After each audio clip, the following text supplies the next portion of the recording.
Welcome back, ladies and gentlemen, to the channel. In this video, I am going to be playing through one of the best Nintendo 3DS titles there is. And that, my friends, is going to be Super Mario 3D Land. Oh, my bad. I gotta let Mario say it. Super Mario 3D Land. Hey, Mario, Super Mario 3D Land. That's correct.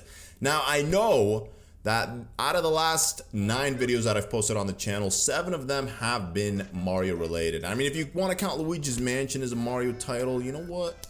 It's close enough. So 8 out of the 9 videos that I've posted, this being the 10th, all Mario titles. I promise, guys, I'm not just going to be playing Mario games on the channel. But given the fact that my channel was built on Mario playthroughs, obviously it's going to make sense that, like, most of the games I'm playing are going to be Mario games, but this is a game that was actually at the top of my list that I wanted to play for such a long time, and I'm finally playing it for you guys. I had to go out and buy a copy of this game because I have 2 empty boxes on my 3DS shelf. For some reason, I just have boxes of the best games and I don't have the cartridges for them. I'm convinced that I lost them in like my 3DS case. I had like usually all of my favorite games inside of that case, and then that case just went missing some way somehow. But the story for this game is very simple, I'll tell you. Mario's coming out of Peach's castle. He sees this tree with a Tanuki tail on it. There's a flying letter with a heart attached to it. He opens it up, it's a postcard. Bowser has the princess with Tanuki leaves. It's all about the Tanuki leaves. This whole game is revolving around the Tanuki leaf, which I actually really like. You know, the Tanuki leaf is one of the most OP Mario power-ups, period. So it makes this game a breeze to go through. And I don't feel guilty, because the game just keeps shoving them down my throat. It's like, you know what? The game wants you to use the Tanuki leaf. I'm not going to say no to that. So this game came out back in 2011. It came out in November of 2011, so about 6 months after the 3DS was released. And let me just say this, the game's held up, definitely held up, especially for it being on the 3DS and for when it came out. I could definitely say without a doubt this game has held or withstanded the test of time. I could play this game in 2025, which is about 14 years later since the release of this game, and still enjoy it, still have fun. And I would recommend it to anybody who still owns a 3DS, who's looking for any titles to play. This is one of those games that I would highly recommend. You can play it in 3D as well. I mean, 3D is a gimmick, we all know that, unless somebody really out there enjoys the 3D effect. Something's probably wrong with you, but listen, I'm not judging. To each their own, right? But yeah, I'm not really big on the 3D aspect of this game or any game. But I'm into the Tanuki leaves. So this is like a hybrid of, I don't even want to compare this to like 64 or Sunshine, because it's not comparable in those regards to any of those titles. It's like if the new Super Mario Bros. Series decided to go 3D, this is exactly what this game is. A 3D version of a new Super Mario Bros. Game. Yo, Toad, what's going on, buddy? You gonna teach me how to... Toad, You're teaching me how to get the flagpole? You're actually gonna get a flagpole, Toad? Yo, yeah, get that long jump! What? Man, you suck, Toad. You can't even do anything correct in your life. Nothing. You're just a failure. Like, what are you good at, bruh? What are you good at? What are your talents, man? Other than being scared. Because that's technically not really a talent, my boy. You couldn't even show me the art of getting a golden flagpole. So golden flagpoles are actually back in this game. This game is the predecessor to Super Mario 3D World. So that's why 3D World is very similar to this game. It's like exactly like this game except on a console. Now this is one of those Nintendo titles that I would like to see Nintendo re-release. The same way they re-released Luigi's Mansion 2. It was also known as Luigi's Mansion Dark Moon for 3DS on Switch. I could totally see them doing that with this game. Now, I mean, I don't know like how well it would do just because you have 3D World, which is like leagues better than this game. But again, like for a 3DS, this game was incredible, impeccable to say the least.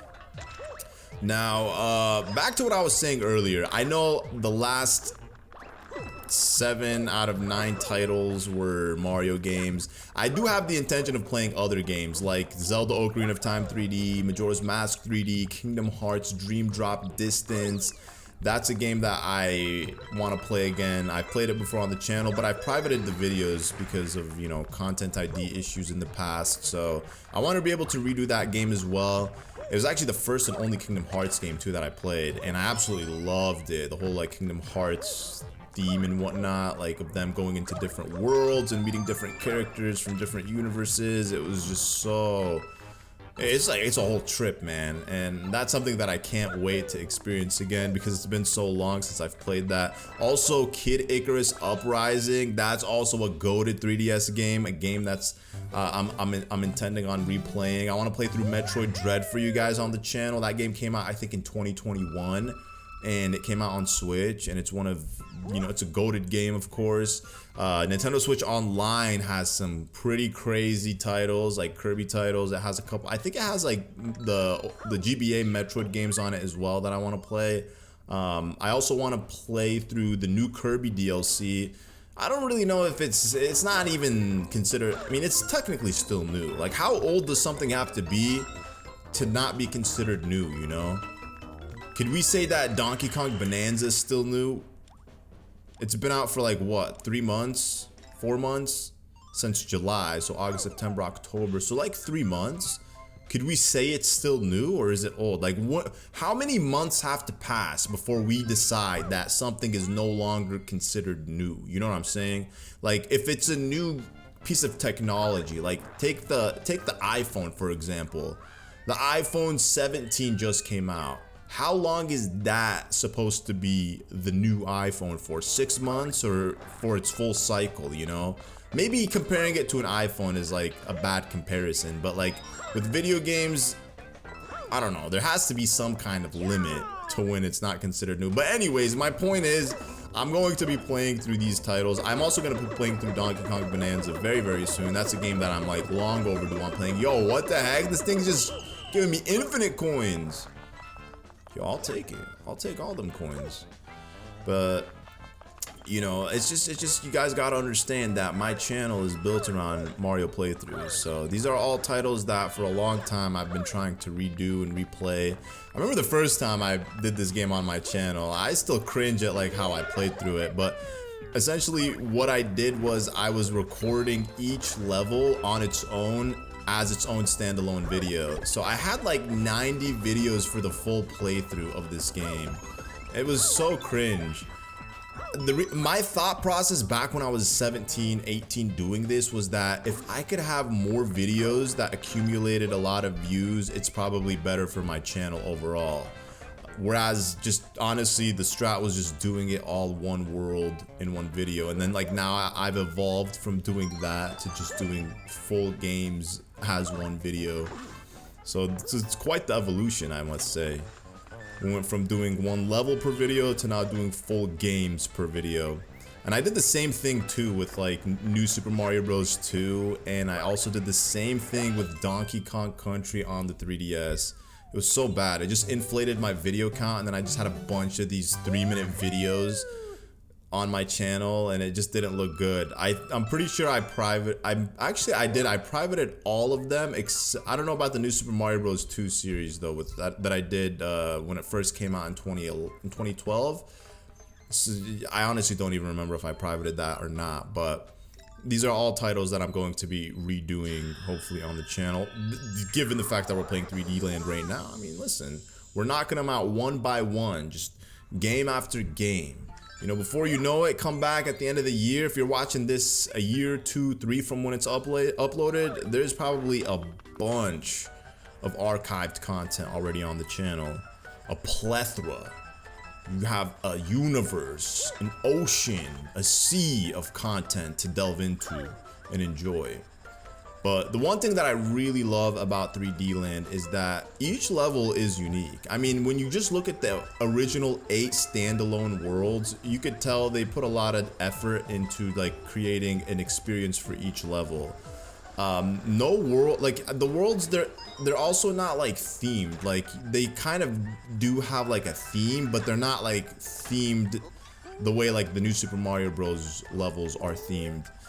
So this is supposed to be like the grass world, because every Mario game usually has a grass world, Like the new Super Mario Bros. Games at least usually has like a grass world for World 1 and then a desert world for World 2. So although it might seem like that on the outside, it doesn't really feel like that, you know, when you're actually playing the game.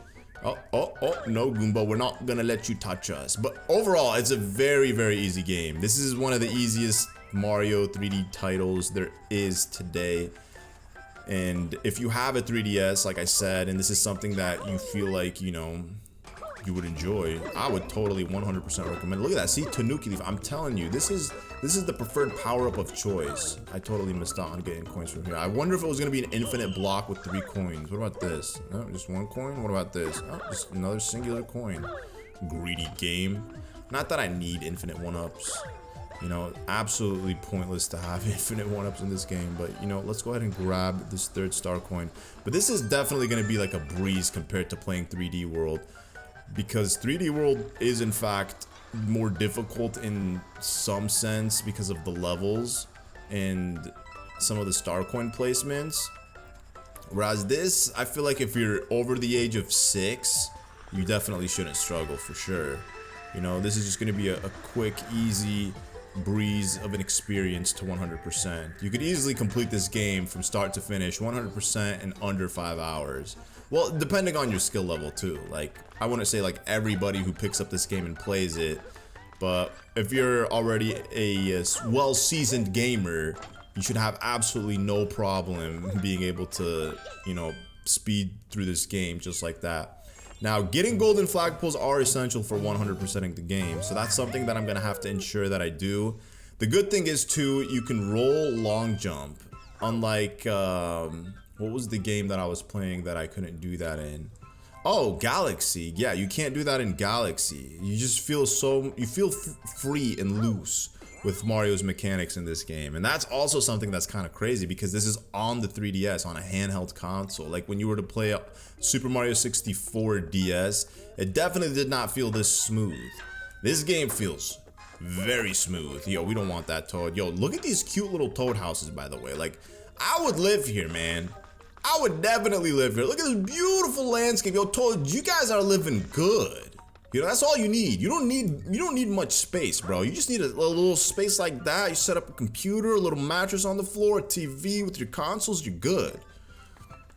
That's it. You know, I always see those memes, like, you know, how men live, like when they first get their own crib and it's just like a mattress on the floor with a PC setup. I'm like, honest to God, that is legit all you need. I you know, take it from a guy. I lived like that at some point when I was younger, you know, and I don't mind it at all. Obviously, you know, it's nice to have, you know, a decorative touch, the decorative touch of a woman, a lady in your life. I'm not saying that men can't be, you know, creative when it comes to decorations and whatnot. You know, I feel like I'm good at it. My wife tends to disagree. She thinks like my tastes are, you know, not good, but to each their own, I would say. But yeah, those Toads, man, they're living good. So this is the first castle in the game. It's supposed to be, you know, the boss area. We're gonna encounter the boy Bowser, of course. Like I said, there's really no story. The story is pretty much just the postcards. It's just a very generic story of Bowser kidnapping Peach, and that's it. Mario's just on the hunt to save her. That's literally the whole story of this. There's no way I got hit. There's actually no way I let that happen. Well, they better replenish me with a Tanuki Leaf some way, somehow. So that's the 3rd star coin right there. What do we got? We got the flagpole up there. What do we got in here? It's a scared Toad! Toad, don't be scared! Man, that's what these Toads are good at. I was literally saying that. They're just professional scaredy cats. Like, grow something, Toad. Grow some courage. Oh, there he is, Bowser. Bowser. So look at this. If I do this, actually, I can't roll jump with the Tanuki Leaf. I was going to try to do that for you guys, but I realized I can't do that. So it is what it is. But you will pretty much see me playing this whole game using a Tanuki Leaf. Like, no joke. And I have absolutely no shame in it too. Because no! Okay, well, I was definitely just taunting him right there. They better give me one right now. Usually they do. Like when Bowser hits the lava, a Tanuki Leaf pops. It's his Tanuki Leaf. That's gonna pop. Can I get it? Can I get it? No! No, let me get it. Let me have it. There's no way. Okay, so now I gotta roll long jump into the flagpole, and I hope I don't mess it up. Yo, Toad, you got anything for me? My brother, my buddy. Look at this, look at this, look at this. I want to show you guys. So you hold down, boom, and long jump. Well, that was a very weak long jump. I'm sorry. I'm gonna do a better one right here. So you have to like kind of do it right at the edge. Okay, here, I'm gonna look down on my 3DS. Oh. I was a little nervous there because I'm not trying to replay no levels. I'm trying to one-shot everything, you know, just one and done type deal. That's just how I like to do it. But I wonder if Nintendo decided to re-release this game, if they would release it as a standalone title, or if they would release it alongside something else, the way they did 3D All-Stars. Would I like to see this game re-released for Nintendo Switch? It would be nice. I mean, it's not something that I crave necessarily. I would prefer to see them, like, honestly redo Super Mario 64, if anything. If I had to pick a title, I would say redo Super Mario 64 in, like, modern graphics. I truly feel like that game would sell like hotcakes if they updated the graphics for that game. Maybe added a little bonus segment too. Like, I don't see why it wouldn't, you know? I feel like a lot of people that are younger don't enjoy playing Super Mario 64 because of the graphics of the game. Even when it's updated in like you know, for example on Switch, you know, they're like, well, it's still like beyond my time. You know, I've heard, you know, tail end millennials say that to me. People that are born in the late 90s say that. Even though technically people that are born in 1999 would technically still be Generation Z. But like people born in 97 and 96 have said this to me. They're like, I would not play Mario 64. You couldn't even pay me to play it. Like, whoa, the discrimination here. Somebody's a little racist. Somebody's a little racist to graphics. You know, if the graphics ain't 3D, smooth, clean cuts, they're like, I can't touch it. If they see one pixel, they're like, nope, I'm not touching it. I remember a long time ago, that's like what my uncle told me. Cause like my uncle, he's like not much older than me. He's like, he was like in his, I think he was like 12 or 13 when I was born. 12 or 13, yeah, something like that. But when we were growing up, you know, he was around during the N64 era, of course, with us. And I just remember when I was showing him like Super Mario 64 on the DS. This is like when he kind of shattered my perspective, like about like graphics, cause I was really young too. Like I was like really young, but he pretty much like pointed out to me like the pixels on that game. I was like, yo, uncle, remember like, you know, Mario 64?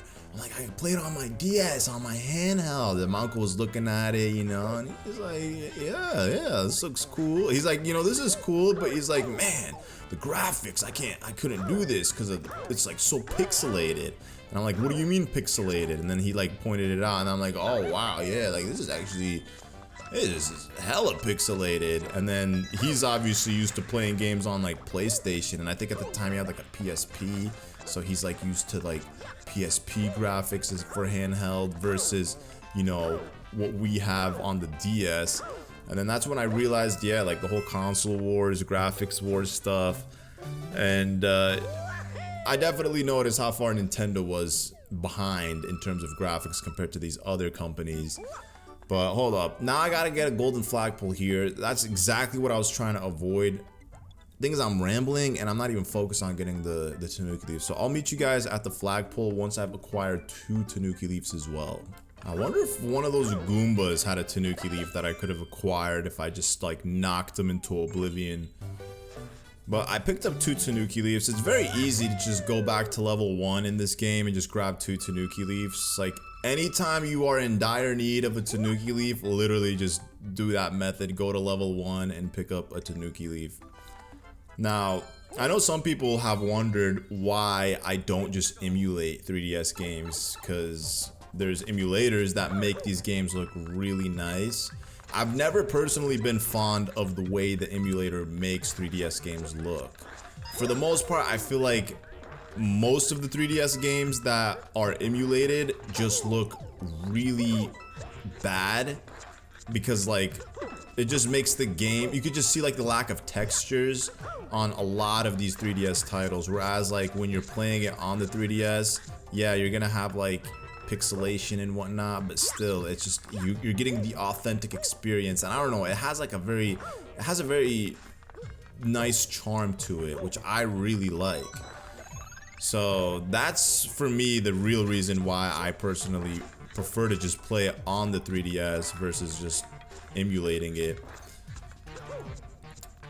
Oh no, oh no. I wonder if I'm gonna, oh thank God. I was gonna say if they're gonna give me another Tanuki Leaf, and they did. They absolutely did. Plus, I enjoy playing it on the 3DS itself. Now, if I could, I would play this using the new 3DS because it's a little bit bigger.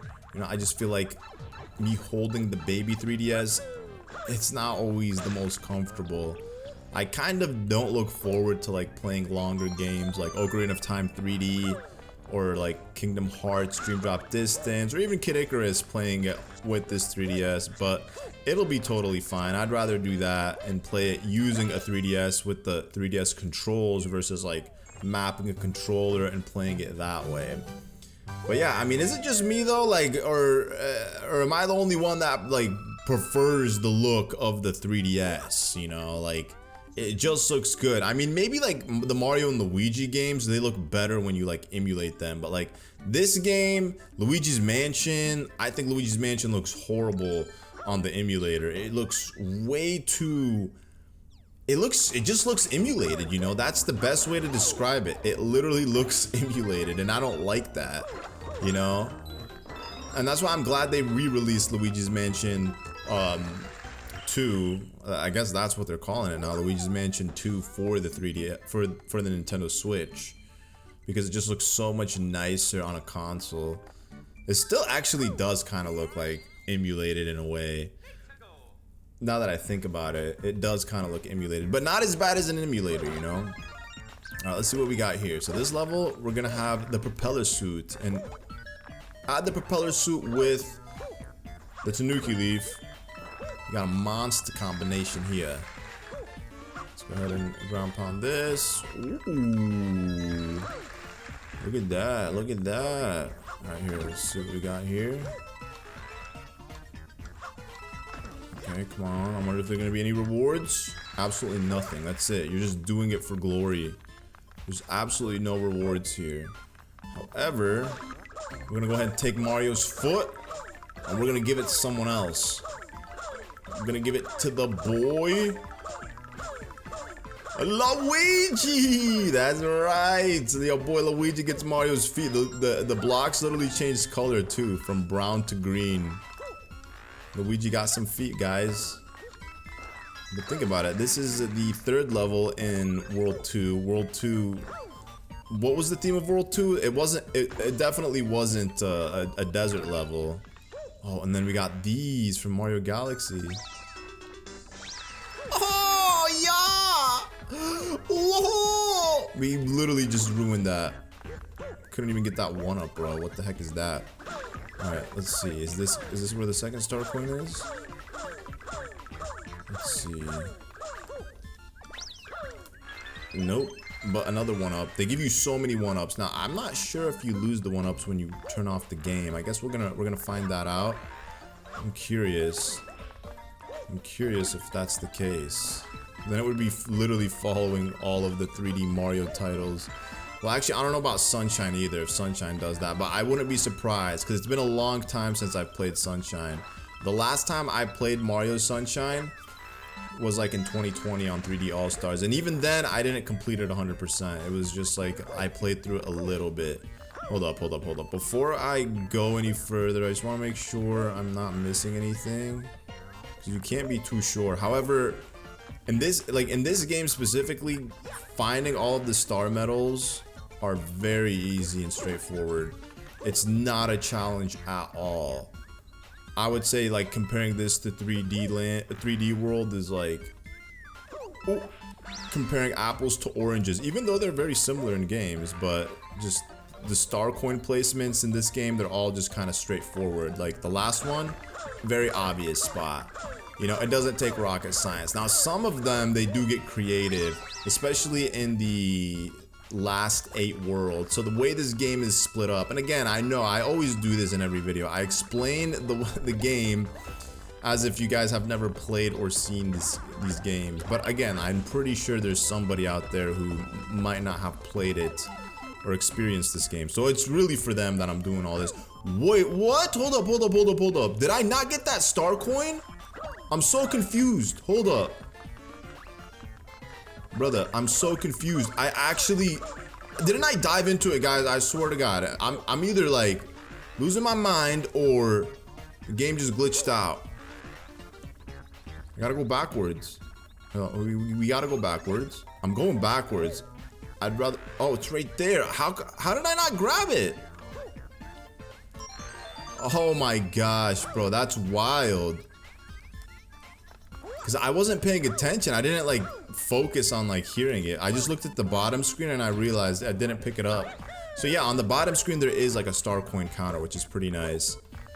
And it shows you your 1-ups, and then you can also have like 1 extra item in the inventory, which is I think also what New Super Mario Bros. DS allowed you to have. You were allowed 1 item in the inventory, but then all the other New Super Mario Bros. Games gave you like a whole inventory. So it's not like that's that crazy or anything like that. Even like Super Mario Bros. 3, which is my favorite old school 2D Mario Bros. Game, you also had like an inventory of items that you could collect, which is pretty nice. But this is supposed to be the fall world. It's not really the desert. It's like a fallish world experience. And you got some levels that are top-down views, some levels that are kind of side scroll, some levels that follow you from the back. You know, it's a different variety, but you can't deny that this game is in fact a very cutesy, charming experience. Okay, I gotta just watch out. I gotta be careful here, you know. I'm not trying to lose my Tanuki leaf. Okay, here we go. Let's see. I'd never played this game in 3D either. Okay, I gotta relax. I wonder if actually 3D helps in segments like this. Oh god, that looks horrible. But I like how when you do turn 3D on, it gives you this little notification on the side that 3D is on. If I turn it off and turn it on here, does it do that? Nope. I think they expect you to play it with 3D on in those segments because they always put the little 3D badge. It's as if they're like telling you, hey, you should turn 3D on. Maybe that'll help. Okay, here we go. So what I want to do is I want to... Ooh, okay, hold up. Okay, I gotta like relax. It's not that deep. Yo, I actually got it without having to stand on that block. You know what the problem is? My thumb starts to get sweaty, and then it's like using the circle pad gets more difficult because it just, my finger starts like sliding off the circle pad completely. And it's because this 3DS is so small. Like I said, I'm used to always playing my 3DS games on my 3DS XL. So like going from that to playing it on, you know, the little regular 3DS, you can't do it, you know? It's funny because I also said that about like phones. So I used to, back in the day, like a long time ago, I used to be the guy that had big phones, the XL, you know, the Pro XL models of phones.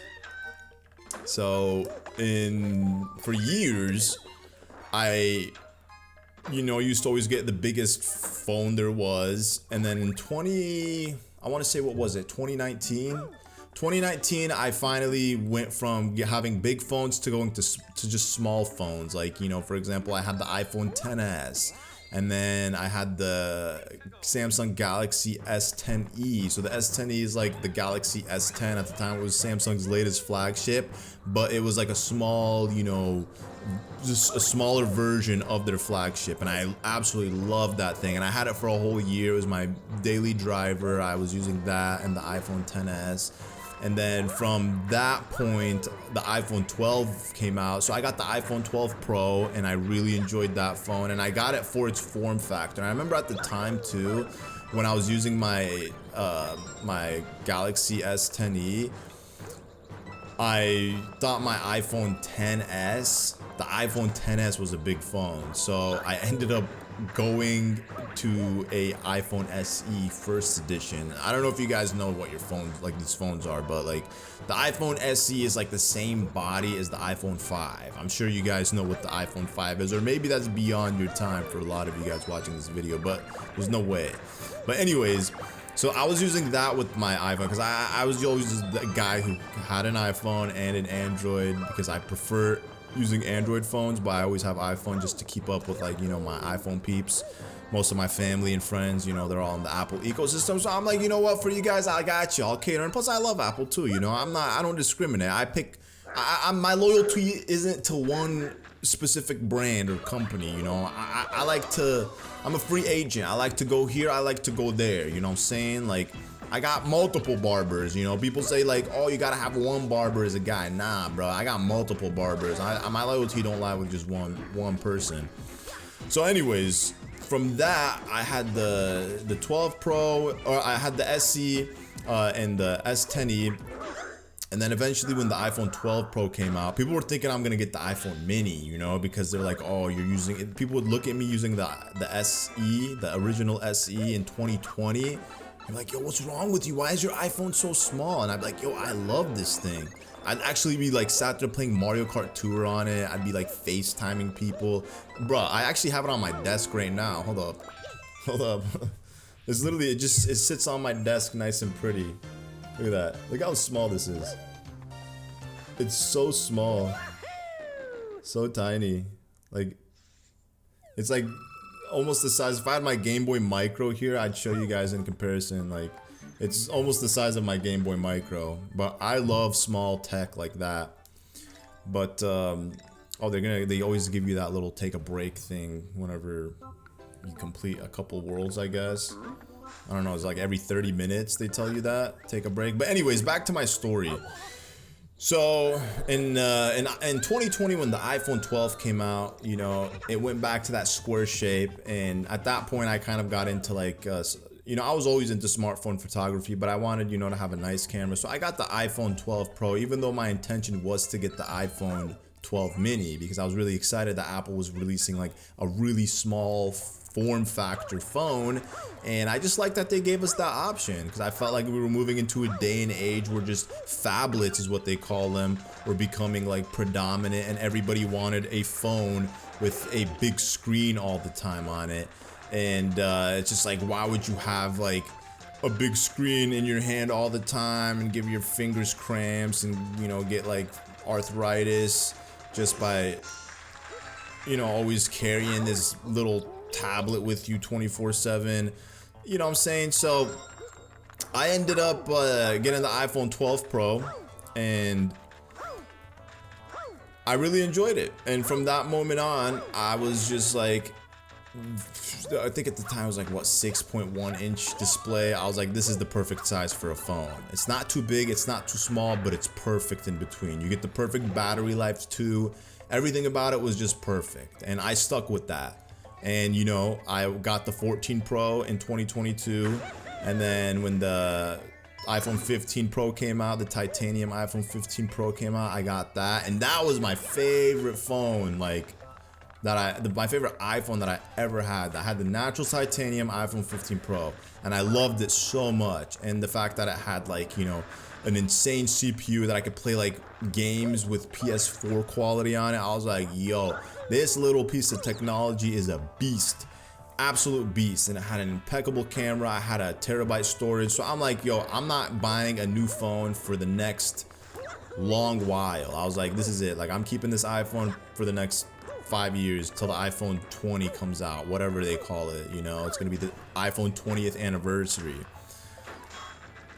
So last year I ended up upgrading to the iPhone 16 Pro Max when that came out. And that was something that, again, I never thought I would do. The reason I got the Pro Max, even though I never saw myself using a Pro Max phone, was because the battery on my iPhone 15 Pro was just so bad.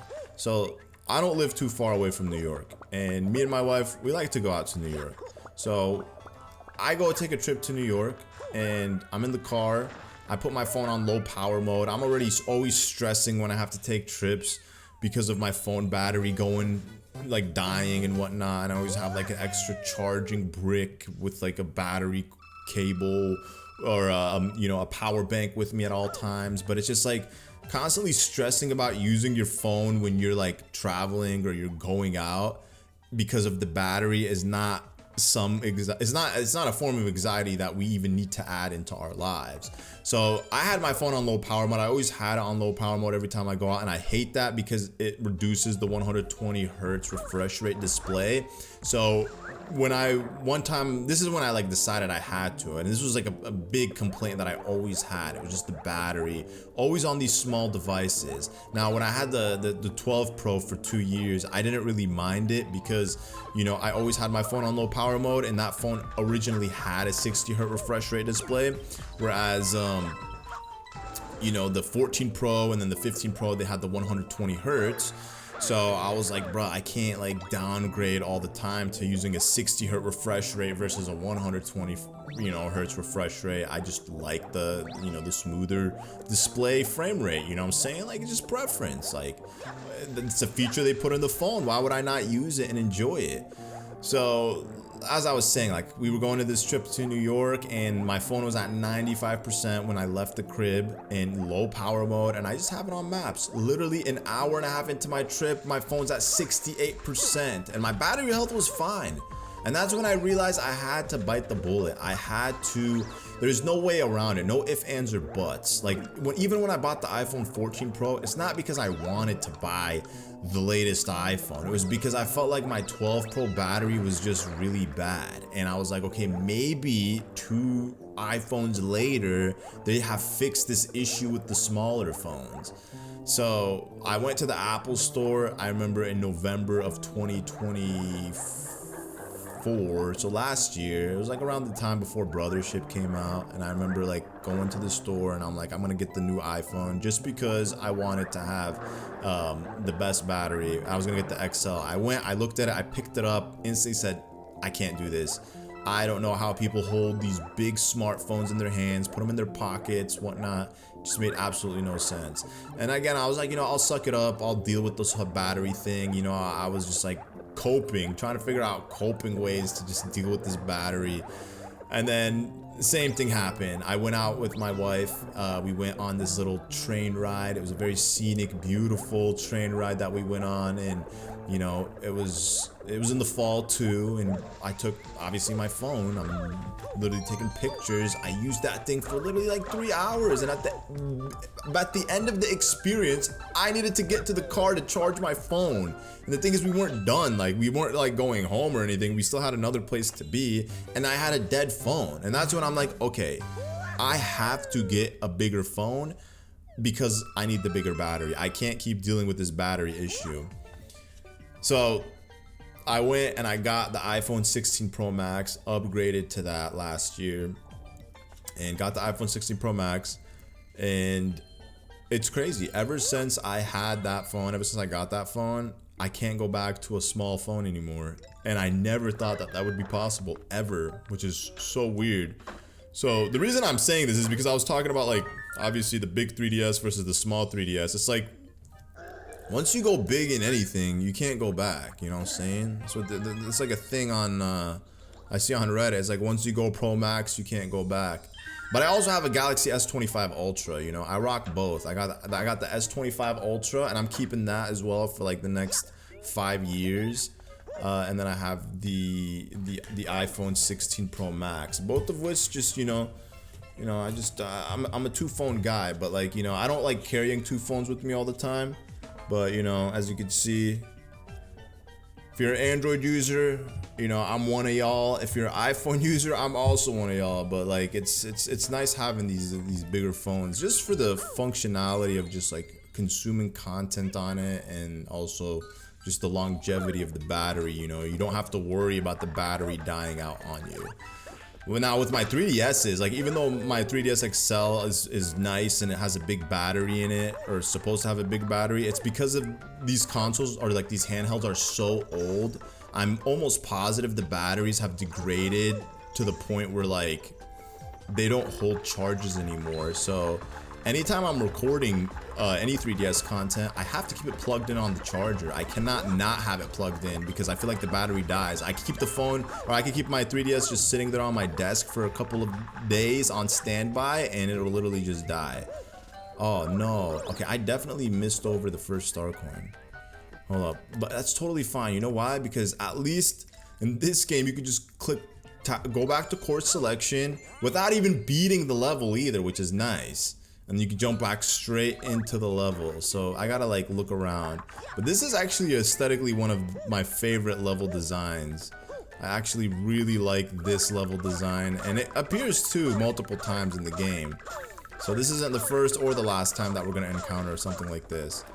But yeah, I figured this is where the star coin's gonna be, because guess what? They're all obvious. You just have to take your time to like look. Okay, yo, Mario, can we you know, do a little bit of acrobats, you know what I'm saying? Can we do a little bit of acrobats? Can we do a little bit of wahoo, wahoo? Let's do that, Mario. Woohoo! Let's get this superstar and go. I don't know, I feel like that's also how my Switch batteries is. Like, even my Switch 2, I realized my Switch 2 does not have good battery life on it. Like, whenever I take it out, the good thing is though, like across all of my technology, everything uses USB-C. Like when you look at like my phones, my Switch, my what else do I have that is like necessary? I guess that's really it. Like I'm still on like the old AirPods, like AirPods Pro Generation 1, so those require the lightning cable.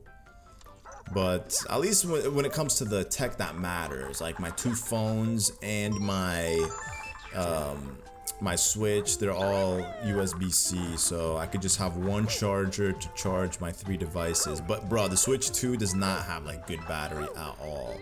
We just need to get to a point where like we could use solar power to charge our devices, because I always think about it, like what if something happens and just electricity stops working? Like people they don't have access to electricity anymore. All of our technology will essentially become obsolete, and that's something that I do think about. And I'm like, bro, that would really suck. You'd have to have like generators or batteries, you know, like chargers, just to like be able to stay not even connected to the internet, but like just to have access to like being able to use your devices. I actually bought like 2 insanely big power banks, just not for that occasion, but I always like thought about it. I'm like, if you know we did lose power, you know, let's say the world goes to war or something, you know, like how are you gonna charge like, you know, your stuff? So I was like, you know what, if I buy like battery packs that can hold like tens of thousands of milliamps in them, then that would actually be somewhat of a solution, like at least a short-term solution. But at least these power banks that I have, they literally are solar charged too, so you could literally solar charge them. I don't know how long it would take to solar charge a battery pack like that, but it's at least nice to know. Like you put that thing under the sun maybe for a few days, and, you know, you could charge your devices for the next 5-6 days, and that's like with heavy usage too. You know, ever since also going to like a bigger phone, I'm literally charging my phone once a day, and I'm a heavy user too. The days I'm working and stuff, I can easily get 2 days of battery life with it, you know what I'm saying? And that's something that I could never say I could do with like a smaller phone. So although smaller phones are nice, they're more comfortable to hold, having a bigger phone overall is just better because of the battery, and it's it's just better for consuming content. It's not just about the comfortability, you know, of it being able to fit in your pocket easily or being able to hold it without like developing any hand cramps. You know, I think also a lot of it too has to do with like the phone cases that people use. You know, a lot of the phone cases are bulky phone cases, whereas like the phone cases that I use are like always these like really super thin like aramid fiber cases. So it's like essentially using the phone without a case, and that's like how I use like all of my phone devices. I use these types of cases on them. Now if it was a smaller phone, like obviously I would probably use a more protective case, just because, you know, it's not like the phone's gonna be too big because it's a smaller phone, you know what I'm saying? But like, since these phones are already big, I don't want to make them even bulkier, you know? So yeah, I mean, that's my little tangent about phones and big tech and whatnot. But when it comes to small tech, I'm still a sucker for it. I really am. Like, it's just nice to have. Like, I have a Game Boy Micro. I legit used to play full games on that thing, and people would look at me and be like, yo, what's wrong with you, bro?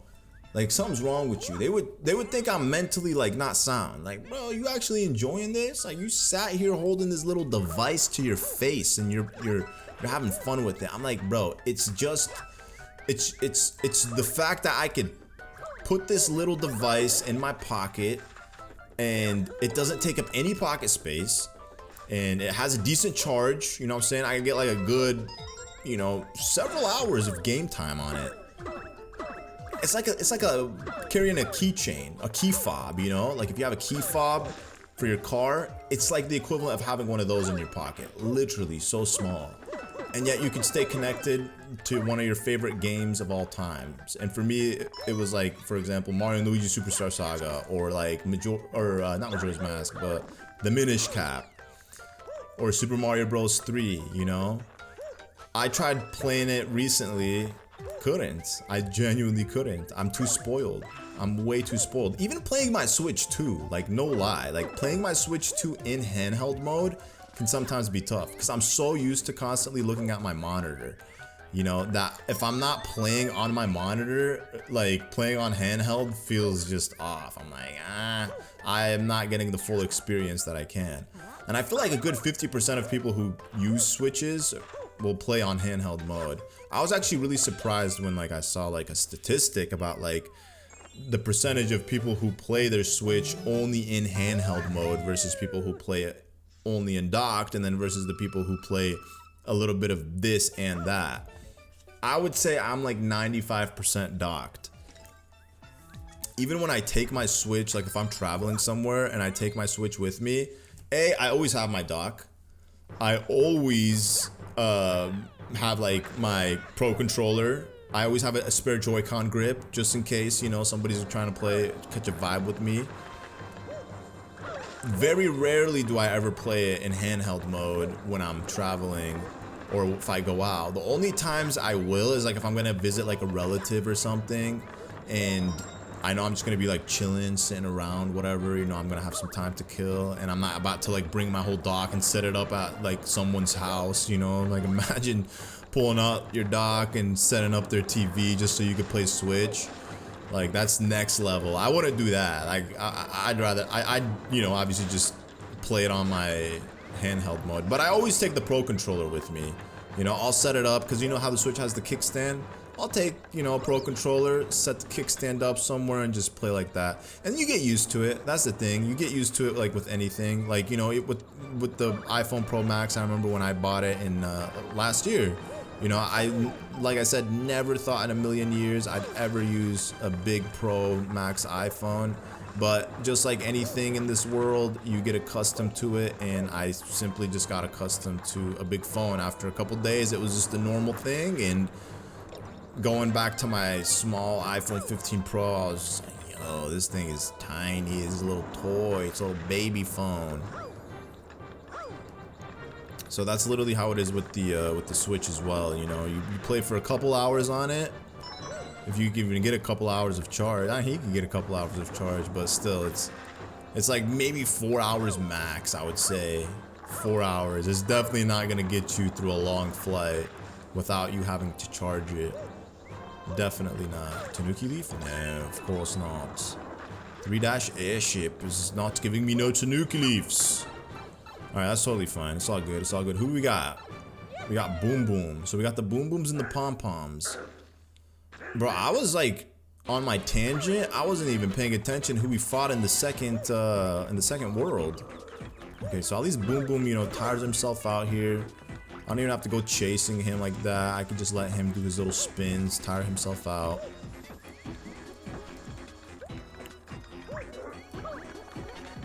Okay, there we go. Alright, very nice. But I mean, we're definitely blessed, you know, to live in a day and age where there's outlets everywhere. People have like portable charging banks.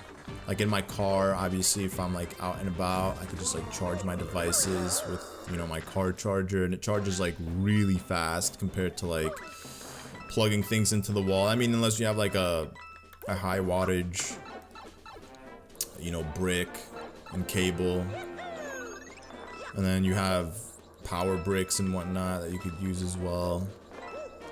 So I mean, you know, oh wait, hold up. I was about to like get the flagpole without getting the final star coin. There we go. We cleared through 3 worlds just like that. Breeze. Literally effortless game. Like I'm honest to God, guys, I'm on autopilot. I'm not even paying any attention to anything right now.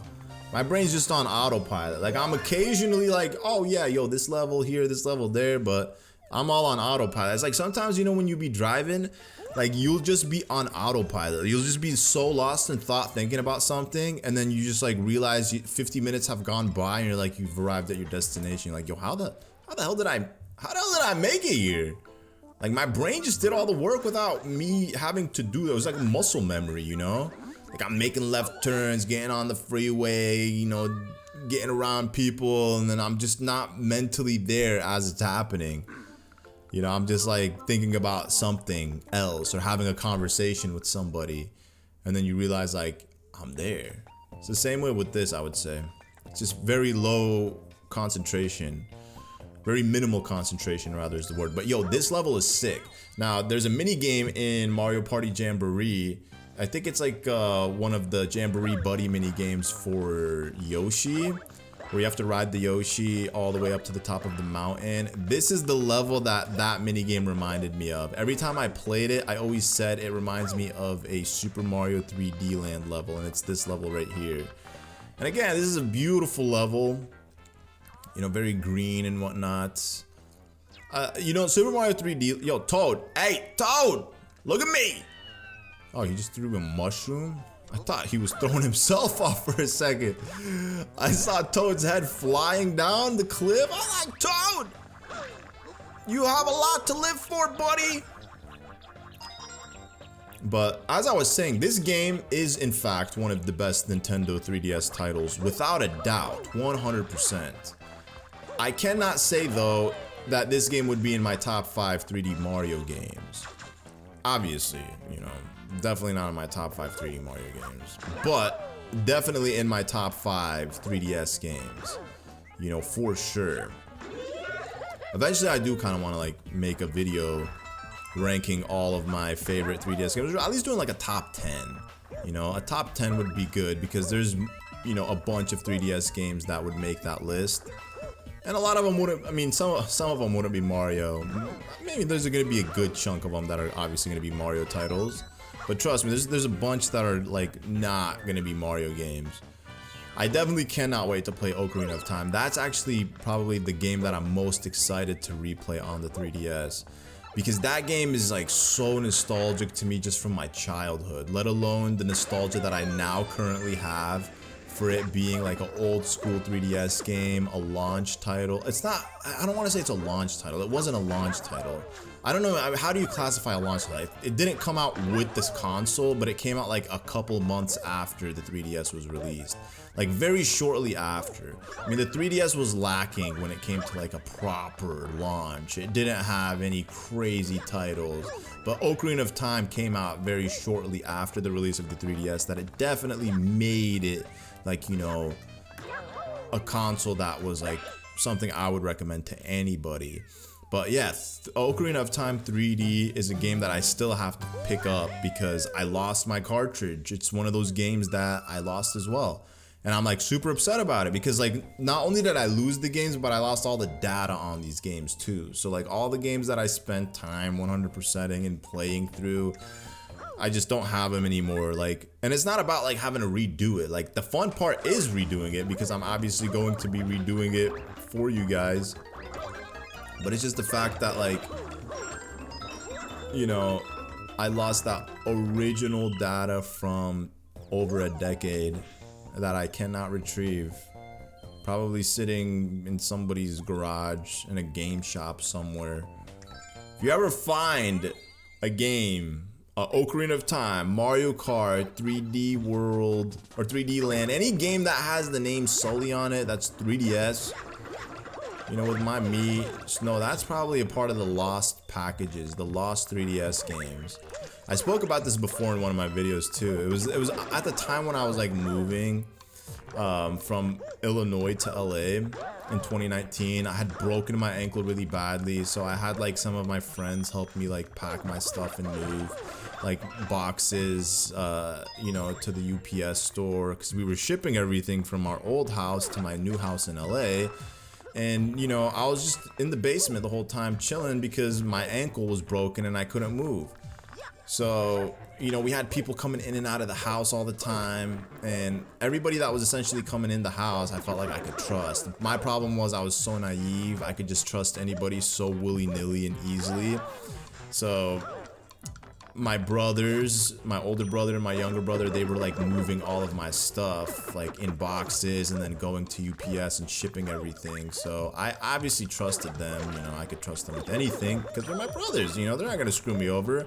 But then we had other people that I'm not gonna name drop, but they were going in and out of the house, you know, and they were upstairs while I was in the basement and I was not unaware. I was like thinking to myself, like, yeah, there's no way they would do anything. Like, it wasn't even a thought. Like, it wasn't even a thought that crossed my mind. But I lost that day. Again, I can't say for certainty this is exactly what happened, but I'm almost convinced this is what it was because it makes sense. Like, there's a lot of valuable things that never made it to LA. And I always wonder, like, okay, how? Like, where did it go then? And then it just finally clicked that what if it got stolen? It was like a thought that I finally accepted. Like, what if my stuff got stolen? And then one of my friends told me that they saw, you know, somebody in the house while my brothers were helping me move my stuff, holding like my really expensive Pokemon binder with like rare Gen 1, 2, and 3 Pokemon cards in it. And it was worth a lot of money. And somebody had it in their hands, was looking through it, and apparently, allegedly, they stole it. Not only that, but they stole my Wii U because my Wii U was there in my room too, and I never got it. And my Wii U had, bro, so many, I would say easily in the 4 figures worth of games on it because I was at a point downloading all of my games on my Wii U. And obviously these 3DS titles, you know, that I lost, just a bunch of them in the mill, or just lost in translation of moving stuff, transition. So it's really upsetting. It's something that when I think about, I just get really frustrated because I'm just like, bro, how can you just like steal somebody's stuff like that? You know what I'm saying? Like, I get it. And it's like, the thing is, the person that I'm thinking of in mind, unfortunately, is a sleaze, you know? Like, this is a person that would admit to stealing stuff from like Walmart and like other grocery stores, even though they could afford to pay for these groceries and stuff, but they would say, well, these are corporations that are already ultra rich and, you know, it's not gonna harm them, and they would like admit to doing this stuff. Now, I've never personally seen them do that, but they were definitely like shady people in a lot of ways. But I was young, I was naive, and I just like always trusted people. And granted, I've changed a lot, which is good. So this is just one of those lessons in my life. It's gonna be one of those lifelong lessons that will stick with me, you know. Just always remember my Wii U, my Pokemon binder, and I mean, my 3DS games are not like that upsetting that I'm like I could accept that. Like, okay, at least I could just rebuy them. At least it wasn't like all of my 3DS titles. It was just a few of them, few classics. But it's really my Wii U that I'm like super bothered about, and my Pokemon binder. And it's been what, like since 2019, we're 2025, we're talking about like 6 years now, going on 7 years. Still hurts every time I think about it, you know? As it would anyone else. Like, why, who wouldn't be upset? Like that Pokemon binder, I was saving, I was holding on to it just to get those cards graded, and then at some point try to see if I could sell them. It was like an asset, an investment of mine. And it's not like I was collecting them from such a young age. Rather, my mom actually was smart, because my mom was into that stuff when we were kids.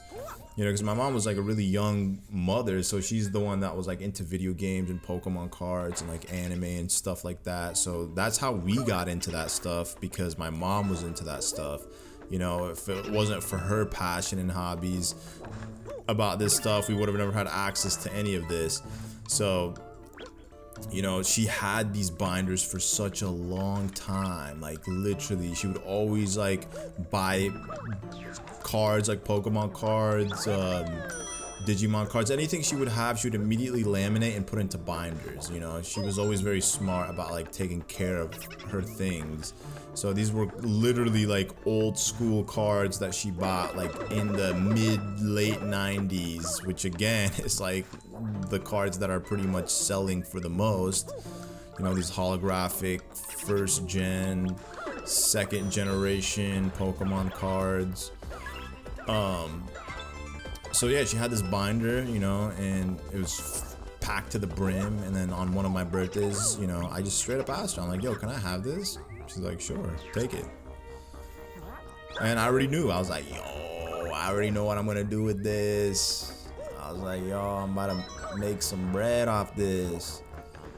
You know, obviously I would have been nice. I would have given my mom easily 50% of whatever I got off of it, because, you know, sharing is caring. But yo, no way, I missed the star coin. Okay, well, I gotta like restart this, because you know what, I don't want to lose that Tanuki leaf permanently. I was about to jump off the cliff for a second, but I'm like, you know, I don't want to lose that Tanuki leaf permanently. I think I already know where the star coin is. I just get too invested in these stories that I forget. But yo, these boo houses are super nice. Like, can I just talk about how beautiful and lovely this boo house is? This boo mansion. Obviously the theme and just the vibes, you know, just complete darkness. I've always loved these boo houses. In this game, in Galaxy, just super, super nice. Okay, so this is the first star coin. Yep. Okay, so I think if we go, not back here. Hold on. I gotta figure out where this thing is. Was it here? I'm pretty sure it was here.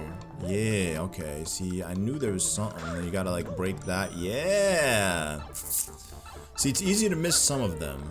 I know I was saying earlier that the star coins are all like super predictable and you just kind of swoop them as you're going, but they can be in some clever spots. Like this one, for example, is a very, very clever spot, to say the least. Alright, let's go ahead and grab this. Come on, there we go. Look at these boos, got Tanuki leaves as well. Well, not all of them, but some of them do. He's gonna give me the Tanuki leaf. Hey! Oh, nice. We got double the 1-ups right there. Alright, where am I supposed to go? Oh, right here. Okay. Yeah, sharing is caring. Like I said, I would have given my mom a nice little chunk of that profit if I sold them, but it is what it is. It just wasn't meant for me, you know what I'm saying? Like, whoever has it, I hope it was worth it for you, man. I hope it was worth it. It's the big boo. He's coming after me. He's coming after me. Okay, now we just gotta go quick. Yeah, so these are going to be the same levels pretty much that we're going to encounter in the special worlds. In the special worlds, I'm going to play them using Luigi, because Luigi is in fact a playable character in this game. So it's like Mario and Luigi. And then at the very end of the game, you have something known as Crown World. I think it's Crown World. I'm pretty sure it's called Crown World the same way it's called Crown World in Super Mario 3D World. But I also could be wrong. Don't forget to take a break. I guess every 30 minutes they tell me, don't forget to take a break. Yo, it's all good. It's all good. We don't need to take a break. Alright, this one is going to be a platform level. These platforms are moving. I think unlike other Mario games, these platforms... Actually, they do close up. What am I saying? Let's follow the coins. It's going to lead me to a star coin. It's going to lead me... Hello, I'm a brother. How are you? This is definitely going to lead me to a star coin for shizzle. It has to. Yeah. Hold up, but what's over here? They got this like little box. Let's take a look. Yo, my finger's starting to sweat again. Oh, it's one of these. Like, these are just like boring. I don't even know, man. Like, those are not fun to be in. Like, you're just running around spamming blocks, hitting them just for 1 coin each. But I mean, at least you're only there for 10 seconds, so it's not like you're gonna have to suffer being there for a long time. We're at 57 1-ups. I actually don't recall if like you can have more than 99 1-ups in this game or not. I think I did replay this game in 2014. Like, I did a let's play on it, so we're definitely over a decade from like playing this game on the channel. I don't know exactly when the last time I played this game is though, like in general. It must have been like 10 years ago. So long ago. But, you know, like I was saying, this game definitely held up for sure, 100%. Just a short and sweet game. Is this where the 3rd star coin is? This has to be where the 3rd one is. Oh yeah, oh yeah, look at that. Easy. Easy, easy, easy. Just look at the purple clouds beneath us. Bro, it's such a vibe. Such a vibe. Just makes you feel good, you know? Oh no! Oh no! Oh no! No! No! No!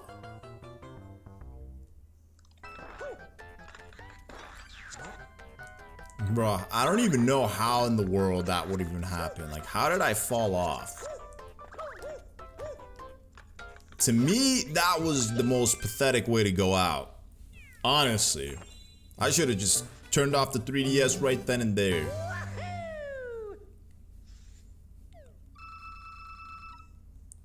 And I realized every single time you beat a level, they take the remaining seconds you have and then add it as coins for you.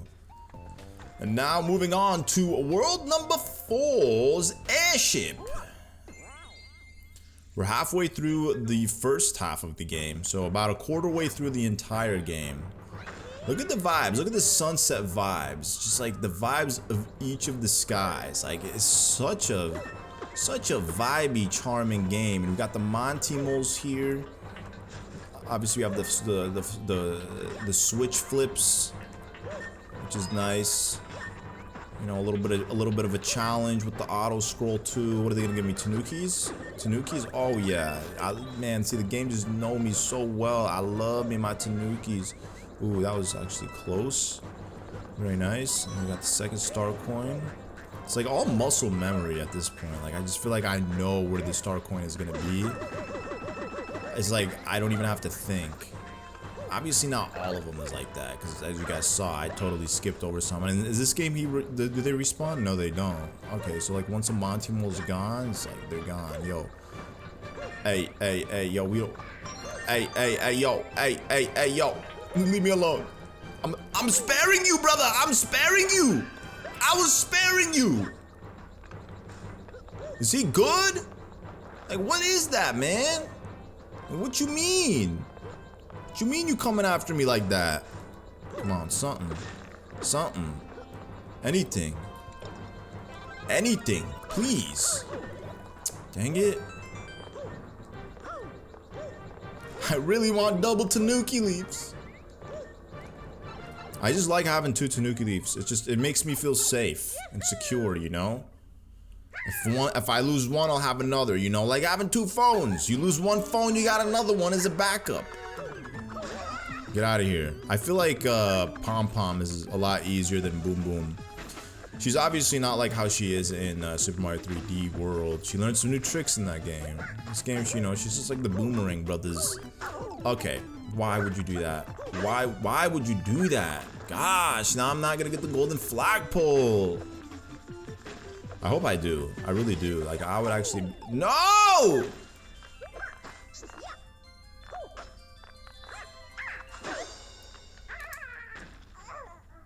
I better get that golden flagpole. I'm actually nervous now.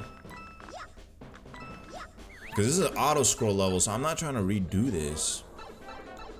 You know, if they maybe gave me like an item. What did they got here at the tip of the airship? Something. But it's gonna be a 1-up. Watch. It's gonna be a 1-up. It's just a coin.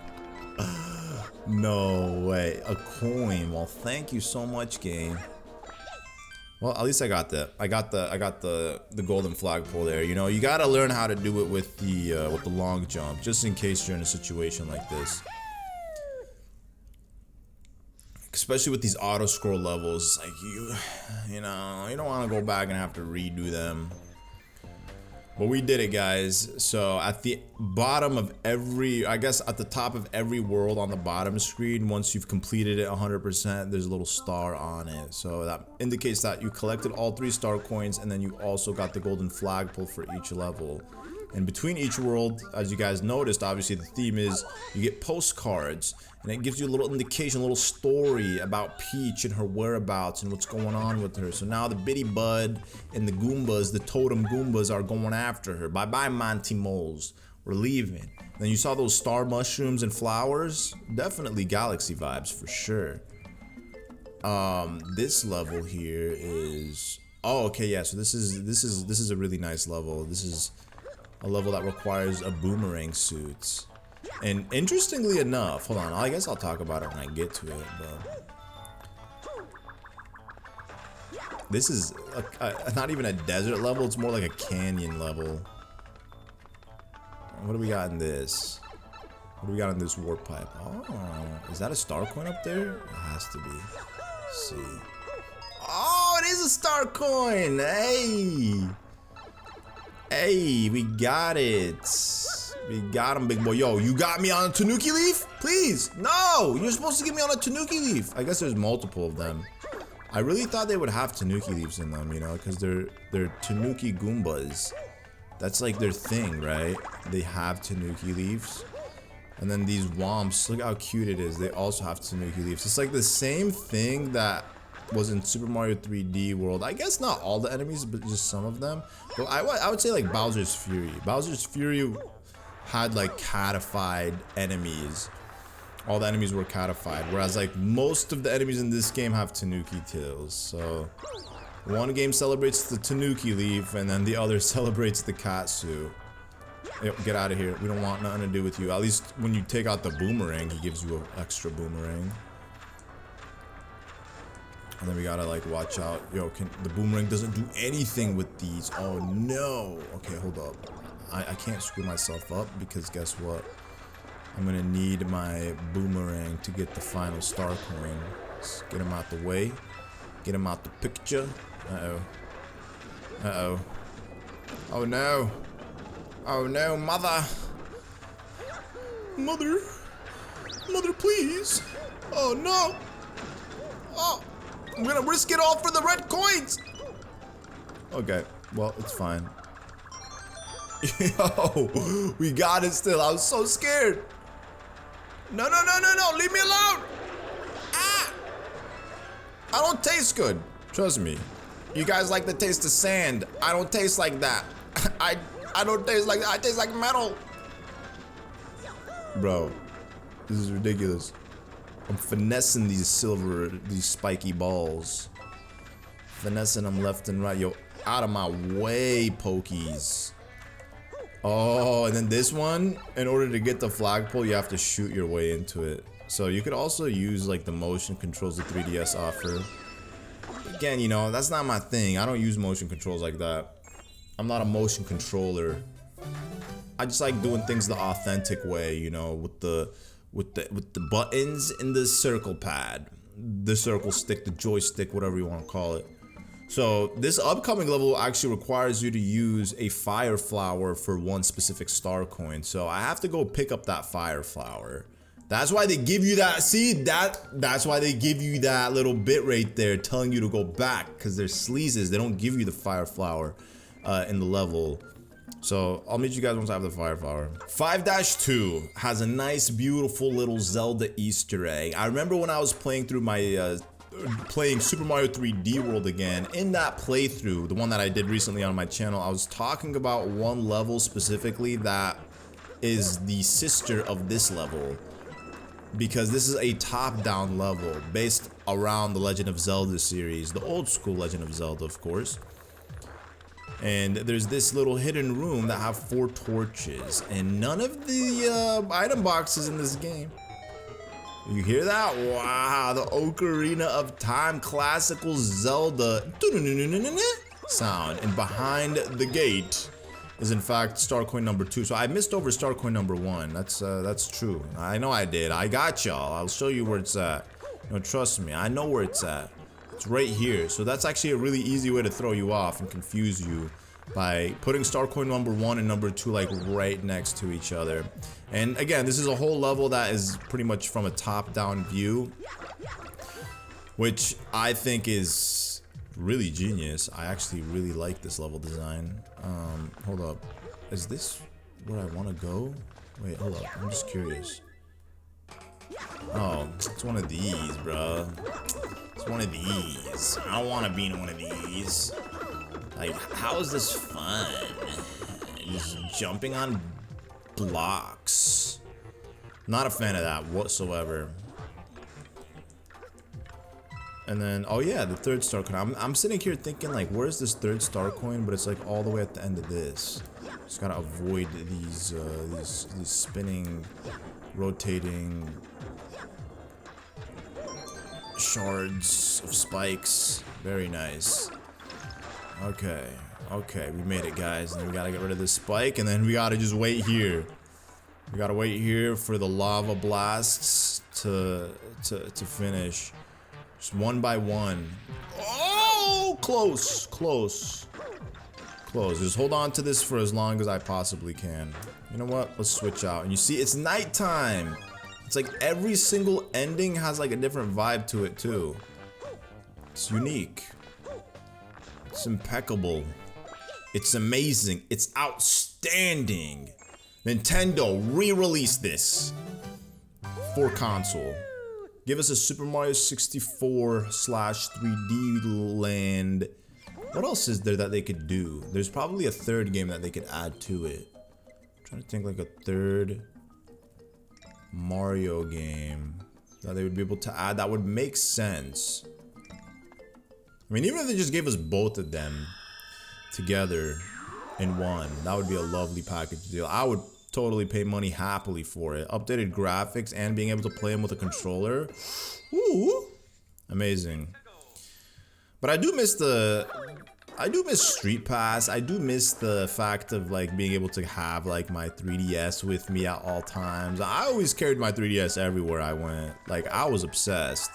You know, I had my 3DS with me everywhere I went.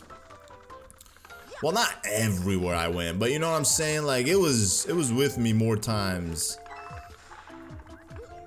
than not, I would say, because I was obsessed with that. I loved it so much, you know. Even when I was younger, I always had like my Game Boy. If I had a Game Boy or I had my DS, I was so obsessed with my DS.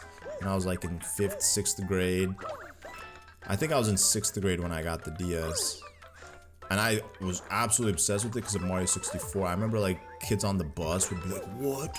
You're playing Mario 64 on the Nintendo DS?" And it was just like so fascinating to them because of the touch screen and the stylus. And boy, I felt like, man, I was that guy. I was the cool kid, you know, on the bus with the DS. You know, everybody's still using their Game Boy Advance SPs, and I'm out here with my Nintendo DS. I was like, bro, I'm gonna be an old man, and I'm gonna be playing this forever.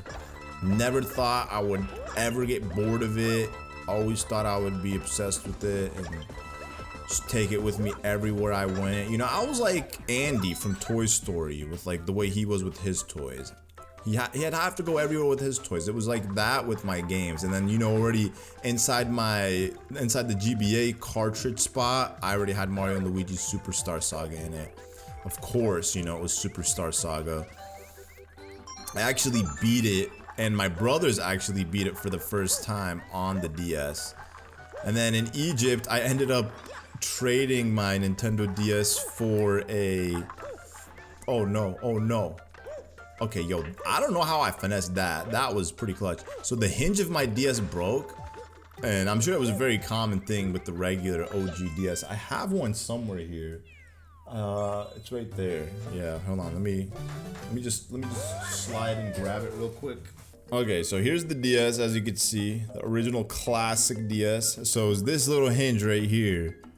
This little hinge was easily breakable, and mine in Egypt broke. So essentially I had a DS that the screen would hang, and that really bothered me so much, especially being in Egypt. You can't get it fixed, replaced, or anything like that. So we had this one kid, he was Canadian, I think, or he was American. He spoke English fluently, and in Egypt, when you meet somebody that speaks fluent English, you're always pretty fascinated because, you know, you're like, oh, you know, we have some things in common. So this guy, he was also a big Nintendo nerd too. He was about like my age. I think at the time I was 11, he must have been like 10 or something. So he was in like my age group. And I think he had a, what did he have? He had a Game Boy Advance. I traded my DS for a Game Boy Advance, I believe, in a bunch of games. The reason I gave him the DS was because I already realized, like, me being in Egypt, I'm stuck. I'm not gonna be able to play DS titles like that. And at the time when I moved to Egypt, I didn't own Super Mario 64 DS anymore, unfortunately. So it was pretty much obsolete. Like, I had the Metroid Prime demo, and I didn't have any 3DS or any DS titles.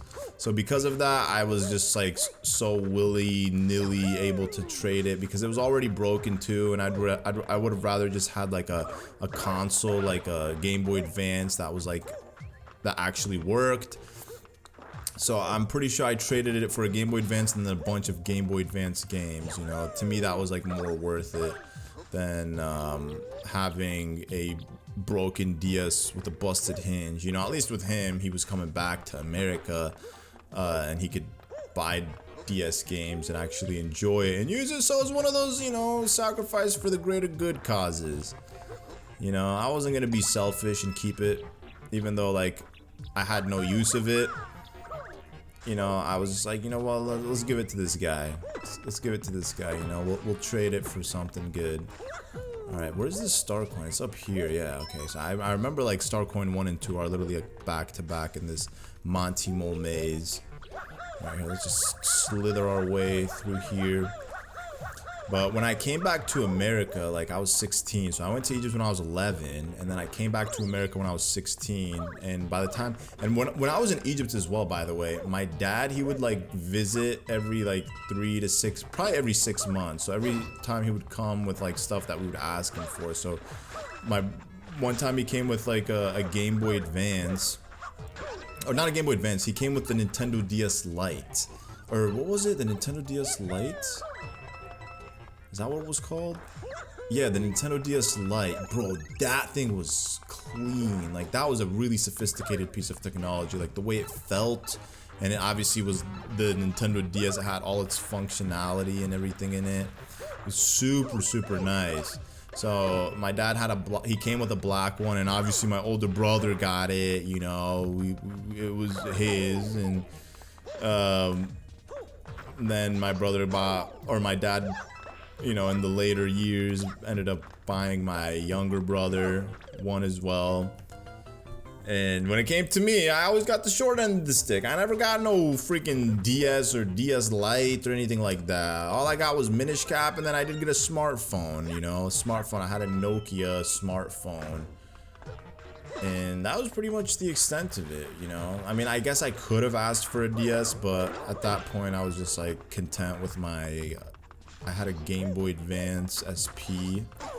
So I was just happy with that, with my GBA games. I was just like playing Pokemon. That was my thing. And I'd obviously play like my brother's DS's. Yo, what the heck's going on? You know, if I wanted to play like a DS game, I'd play their DS's. Like New Super Mario Bros. DS, beat that multiple times on my brother's DS. But for the most part, when it came to games, I was just like still stuck on the Game Boy Advance stuff. You know, like I played through Boost Fury so many times, played through Pokemon Fire Red. That was my game, bro. Pokemon Fire Red. I would literally breed like all the baby Pokemon and trade them with my brothers. My older brother had like Emerald, and one of my younger brothers had Pokemon Ruby. So I was like, you know, trading the Sinnoh Pokemon for the Kanto Pokemon. It was really nice. But, you know, when I came back to America, there's just like so much that I like had missed out on. Yo, can I like get a bounce? Alright, come on, come on, come on. Please, yeah, there we go. Bro, I don't know what the heck was going on with me. Like, I was just like getting hit left, right, and center. I need to go back and get some Tanuki Leaves before I take out the next 2 levels. I guess there's a Toad House here. Let's see what this Toad House gives me. If it gives me 1 Tanuki Leaf, I'll be good. Oh, this next level is actually going to be clutch. It's like Tiny Huge Island. You know, you got like the big Goombas. That's it, just the big Goombas. There's no big Koopas or anything. Oh, Boomerang Suit. Brother, we don't want no Boomerang Suit. I want a Tanuki Leaf. The game's... Look at this Toad House. It's so beautiful. Yo, this is my favorite time of the day, too. This type of sunset. The pink-orange. Such a beautiful color combination in the sky. When I was out the other day on my walk, I mean, it's been raining for the last few days here, but like... Don't forget to take a break before you feel tired. You always tell me this. You don't gotta keep telling me this, game. I get it. If I feel tired, I'm gonna take a break. I don't need for you to tell me this. And I mean, I guess they had to, you know. They don't want little kids getting addicted to the point where they start straining their eyes playing this 3D nonsense. Nintendo doesn't want no lawsuits. But I was out the other day, and man, the sky was just beautiful. Like, it felt like I was in a simulation because of how beautiful it looked. It was just like too good to be true. It's weird. I don't know how to explain it. Just one half of the sky was legitimately pink, and then the other half of the sky was orange. And then like when the sun like fully set, you know how like it stays bright for a little bit of time afterwards. The sky, like one whole segment of the sky was just like legit pink, and then the other one was like this faint, like dark orange. I was so mesmerized. And then I'm always like, man, if I could like freeze the time of day like this and just keep it like this for forever, I would definitely do that.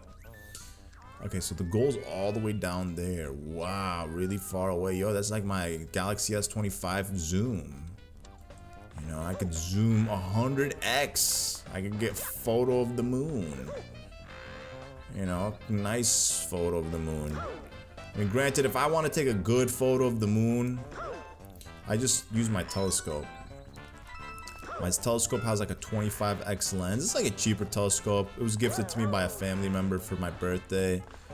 But it gets the job done. I could take some like really HD photos of the moon, and also just being able to see the moon in like super high quality.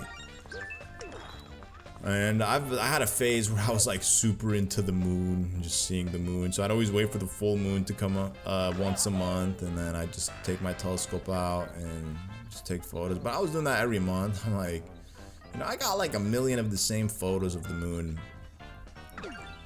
Oh, let's see if we can get this. Okay, we screwed that up. Yo, that's so bad. That was so bad.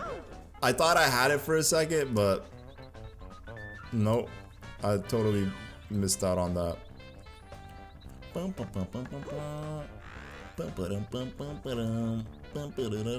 Alright, yo, I gotta just land on this. Okay, it's really hard to tell like where Mario is, where the depth perception is. Like I can't tell with this type of view, but we got it. We made it work. Now we got one more level left for World 5, and this castle is completely darkened. Completely darkened. Why? Because you need 50 star coins, bro. We are so ahead of the curve. One thing I do like about this game a lot is that there are no secret exits. At least as far as my knowledge is right now. Like, there could be a secret exit, but I'm almost positive, 99% positive, there aren't any secret exits in the game. It's just, you know, the levels that are provided for you in each world, and then that's it. The chronological order of the levels. And that's how I prefer it. Like, I've never been a secret exit guy. Never ever have I ever been a secret exit guy, and not something I would want in any Mario title. Oh no, no, actually, you know what? I'll take this. Why not? We'll take the Fire Flower. It must be useful, right? I mean, the fact that they're giving it to me means there's definitely some use case to it. I think we're about to meet Bowser's as well. About to meet the boy Bowser. Is the star coin up here? Let me see. It is. See, I'm telling you, it's like muscle memory. Like, there's so many castles that look identical to this one.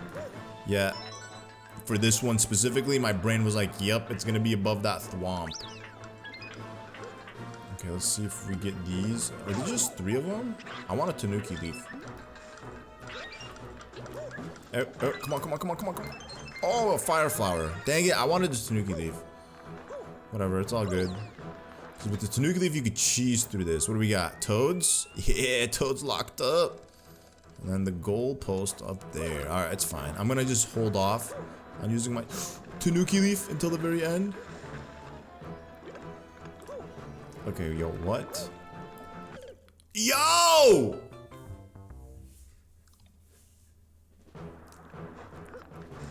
I gotta use it now, huh?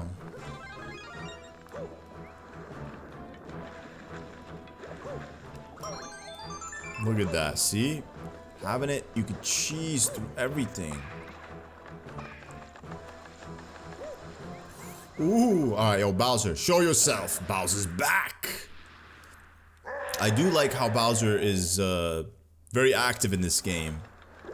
He appears a lot more than he does in Super Mario 3D World.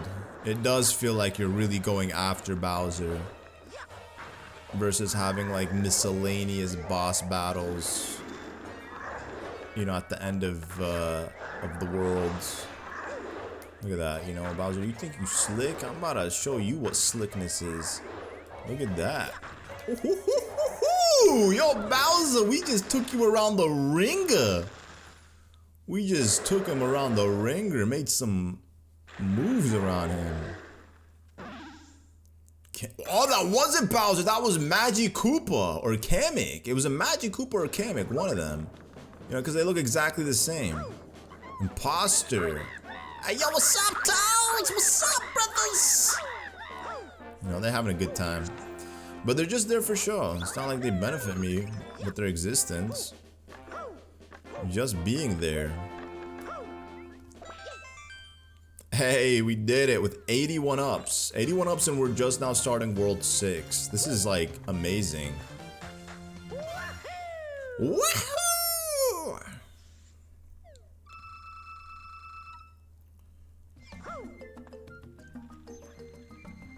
Look at that. The star on World 5. And now, with that, let's move on to World number 6. Let's see what kind of postcard we get from Peach this time.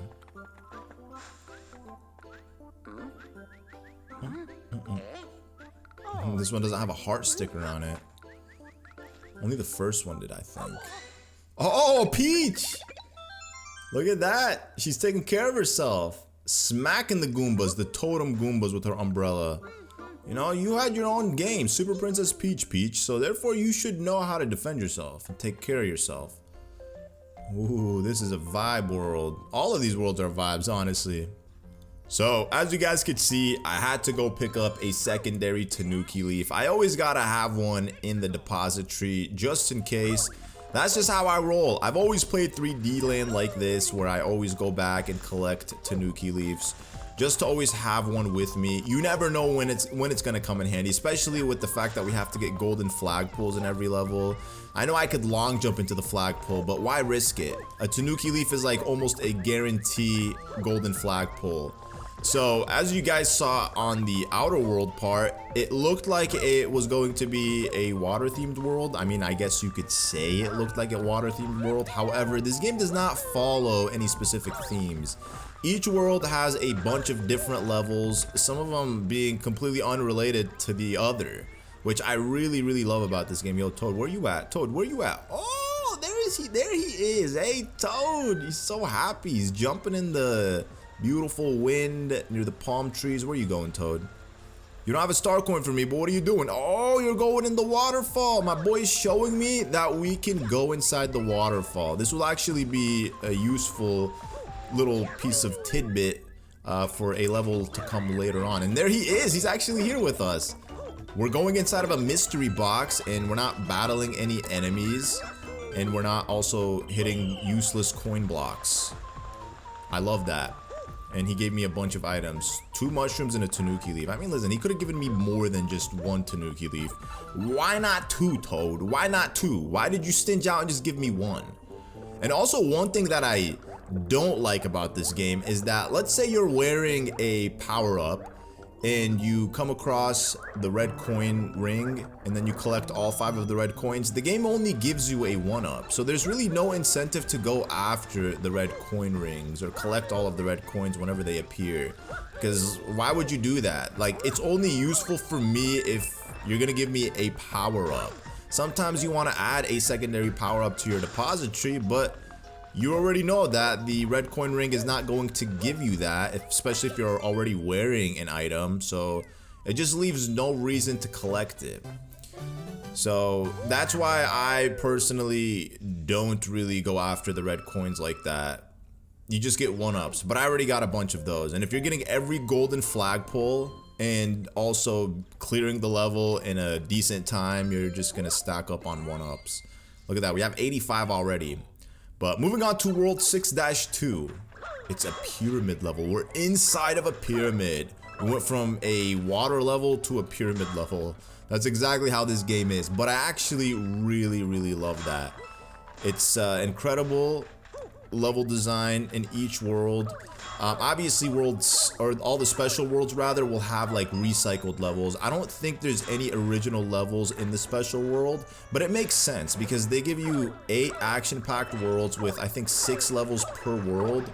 So in order for them to create another whole additional 8 worlds, they would also have to create, you know, pretty much do the math, you know, 8 times 5, that amount of levels for the special worlds. So then you'd have like essentially 16 complete worlds with unique level designs. But they took the approach of New Super Luigi U. Well, rather, New Super Luigi U is almost like a copycat of this in a sense, because when you think about it, New Super Luigi U is pretty much a lot of recycled New Super Mario Bros. U levels, except with slight variations here and there, and then they give you like a lower time limit to clear out the levels. And that's exactly what they do in the special worlds, making it a little bit more challenging, obviously, because I mean there's special worlds for a reason. And Super Mario 3D World followed a very similar approach. Whenever you play through the special worlds in that game, like World Mushroom Flower or Star, it's the same thing. You'll essentially be playing through levels that you've played before in the main game, and then those levels will just have like the star coins located in different areas and maybe enemies here and there that weren't there before.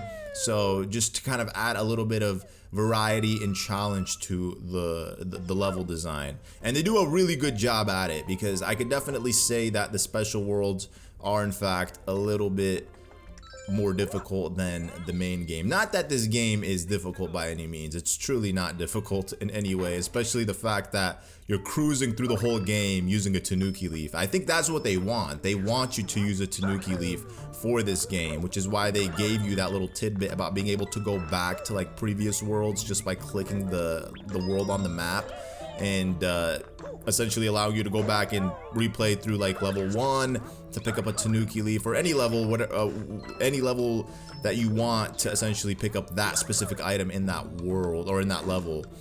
Now, oh, hold on, let me see how am I gonna grab this. Where'd it go? Star coin? Yo, okay, here it is. It went behind the blocks. Went behind the Rubik's Cube. All right, here, let me get out of here. Let me get out of here. I think it's gonna be this last one. That'll take me all the way out. Okay. Yeah, so the Boo houses have different varieties, which is also really cool. So this one, it takes you through like 3 different portraits. Each portrait taking you to a different section. If you skip over the first 2 sections, obviously you're gonna miss out on getting the first 2 star coins. So always make sure to explore every little nook and cranny and corner of the levels, just to make sure you don't like miss out on anything, especially if you're going for the 100% completion. If you're not going for the 100% completion, then yeah, like cheesing through these levels is the strat. You could just like with a Tanuki leaf get through. Yo, Boo, come on man, like why? Like, I'm just trying to be left alone. I'm just trying to mind my business. Like, you don't gotta come out here and ruin my day. Yo, people, what you on, bro? Like, why aren't you scared like the Boos? Like, why you all up in my face like that? Well, it doesn't matter. I guess it's good that I have this fire flower, because either way I was going to most likely lose my power up. You guys will see why in a second. I know there's like a way to get around this Boo properly, but like, honestly, you might as well just take the hit instead of luring him away and then being able to get past him. It's just easier for me that way. And then you see the second Tanuki leaf comes in handy. Being able to just jump and grab the flagpole. Oh yeah. So when you think about it, Super Mario 3D World also followed this exact same concept when it came to like the cat suit. They wanted you to use the cat suit, I believe, for the entire game. I mean, not necessarily, because there's like obviously some levels where using other items are better, but if you were to wear a cat suit the entire game, I feel like the experience, or I guess getting through that game, would be much easier. Whereas in this game, using the Tanuki leaf makes this game so easy. There's just a lot you could skip over, and it's a good thing, I feel, because for most players, they want an easy experience. Nobody wants to struggle, you know. This isn't like Super Kaizo Mario where you want to struggle and suffer and try to get through the level and barely make it, you know, by the skin of your teeth, just to be like, oh, I got another level to do after this. But if you want to also experience that more difficult challenge, then just don't use a Tanuki leaf. Play this game without one, and you'll see what kind of challenge you're in for. And also, the game isn't as generous when it comes to giving items. At least that's from my experience. I feel like in most levels, they don't give you items like that. Occasionally, they'll throw you a bone, but when it comes to levels like this, where obviously using a Tanuki leaf would be easy because there's a lot of jumping and a lot of floating that is required, they'll give you that Tanuki leaf, and I noticed that. So the game is actually very kind to you when it comes to levels that matter. And obviously, we're just gonna skip over that red ring and get past these wall-ups. Like, why in the world would I go after the red rings? You know what I'm saying? Like, do I really need that 1-up, bro? I'm not desperate for that 1-up. I think I'm good. I'll pass. All right, here we got the final star coin. There we go. Just gotta jump over it. Very nice. Very clean. Hey, yo, what's up, dog? I'm gonna spare you today. I'm feeling merciful. All right, what about you? You want to be spared too? Hey, leave me alone. Leave me alone. Oh, no! If I just taken him out, I would have avoided all that. Whatever. That is the last time I will spare your kind. What? Bruh. I didn't get that golden flagpole. Okay. So now I gotta go back and replay this level. The whole incentive is to not replay any levels. Like, that's like what I'm pushing for, is just a clean, smooth run. A one-time experience. But you see, had I taken that guy out, I would have been good. But whatever. I guess it is what it is. Okay, so I ended up getting a Tanuki Leaf from level 1. I just had to make sure I had a backup one just in case. You know, I took it as a good opportunity to just go back and pick up a Tanuki Leaf. Because why the heck not? You always gotta have that peace of mind, you know what I mean? Whenever you're getting through a level and you only have one Tanuki Leaf, which is the one that you're wearing, and then an enemy hits you right at the very end, and then you're not able to get the golden flagpole, I promise you, you will regret not having that spare Tanuki Leaf. It's just how it goes. You gotta do it that way. I promise. It's a good way to do it. It's the best way to do it, if anything.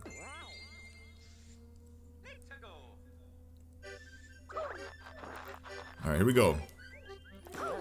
We got a nice little snow level here. So we went from water level. Well, technically it's not a water level, but you know what I mean? It's kind of like a water level. We had those big puffer fish. We were in a nice scenic place with palm trees. Oh, Goomba, what's good with you, bro?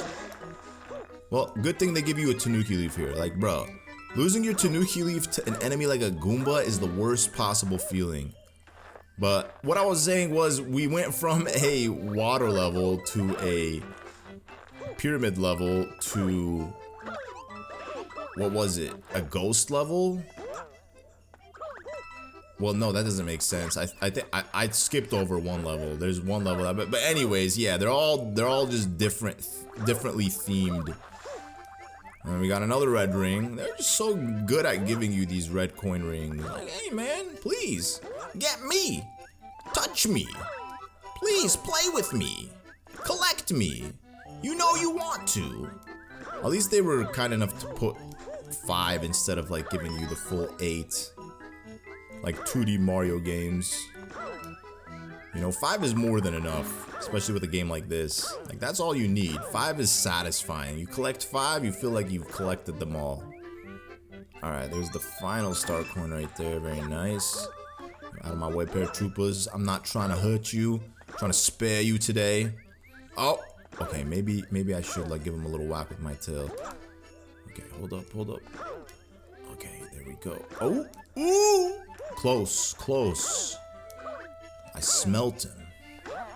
Smells like the cold wind. You know how like when you're, only people in cold places would know, which I feel like is a majority of the world, but whenever like somebody's out in the cold weather and then they come inside, they just smell like cold. You know what I'm saying? Cold has a very distinct smell and people could smell like it.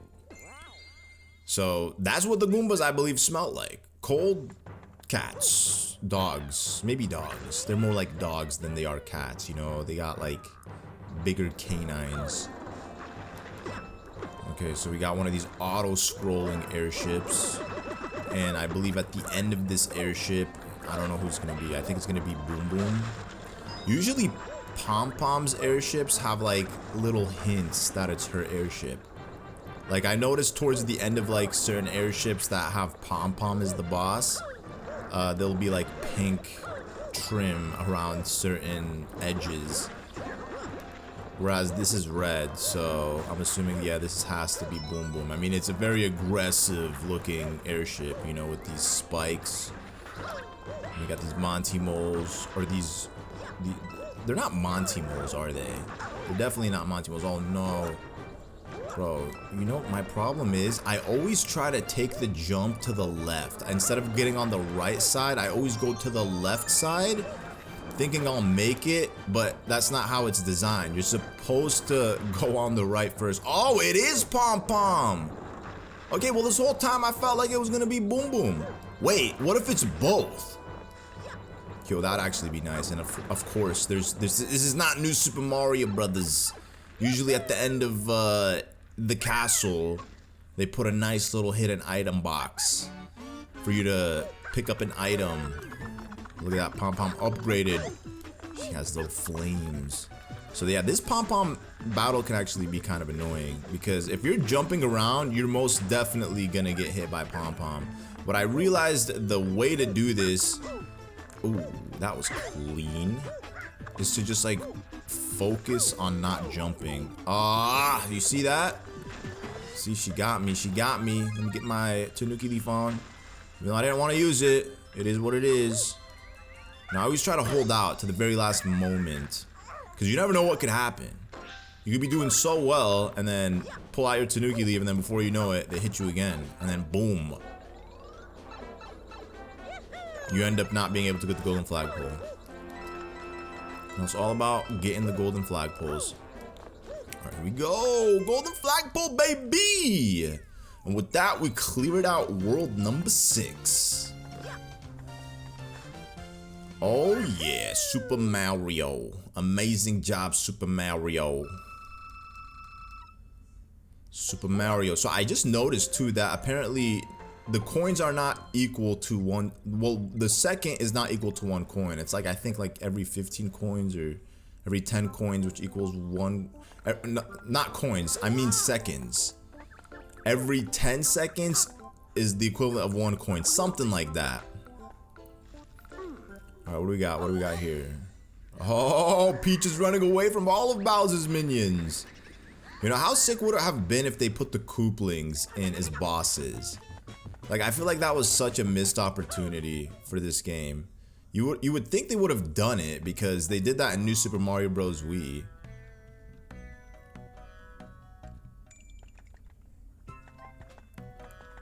Okay, guys, so I had to go pick up some Tanuki leaves. I had to contemplate, do I want Tanuki leaves or no? But yo, look at this level. I gotta show off this level real quick. So if you want, you can skip over the whole level, and then you could literally just, hold up, I gotta get a nice little running start. Woo! Just get your way all the way across to where the flagpole is, but obviously we can't do that. We gotta play it the legitimate way. Collect all of the star coins. Now this is a proper water level. This is in fact a proper water level. We've done something very similar to this as well.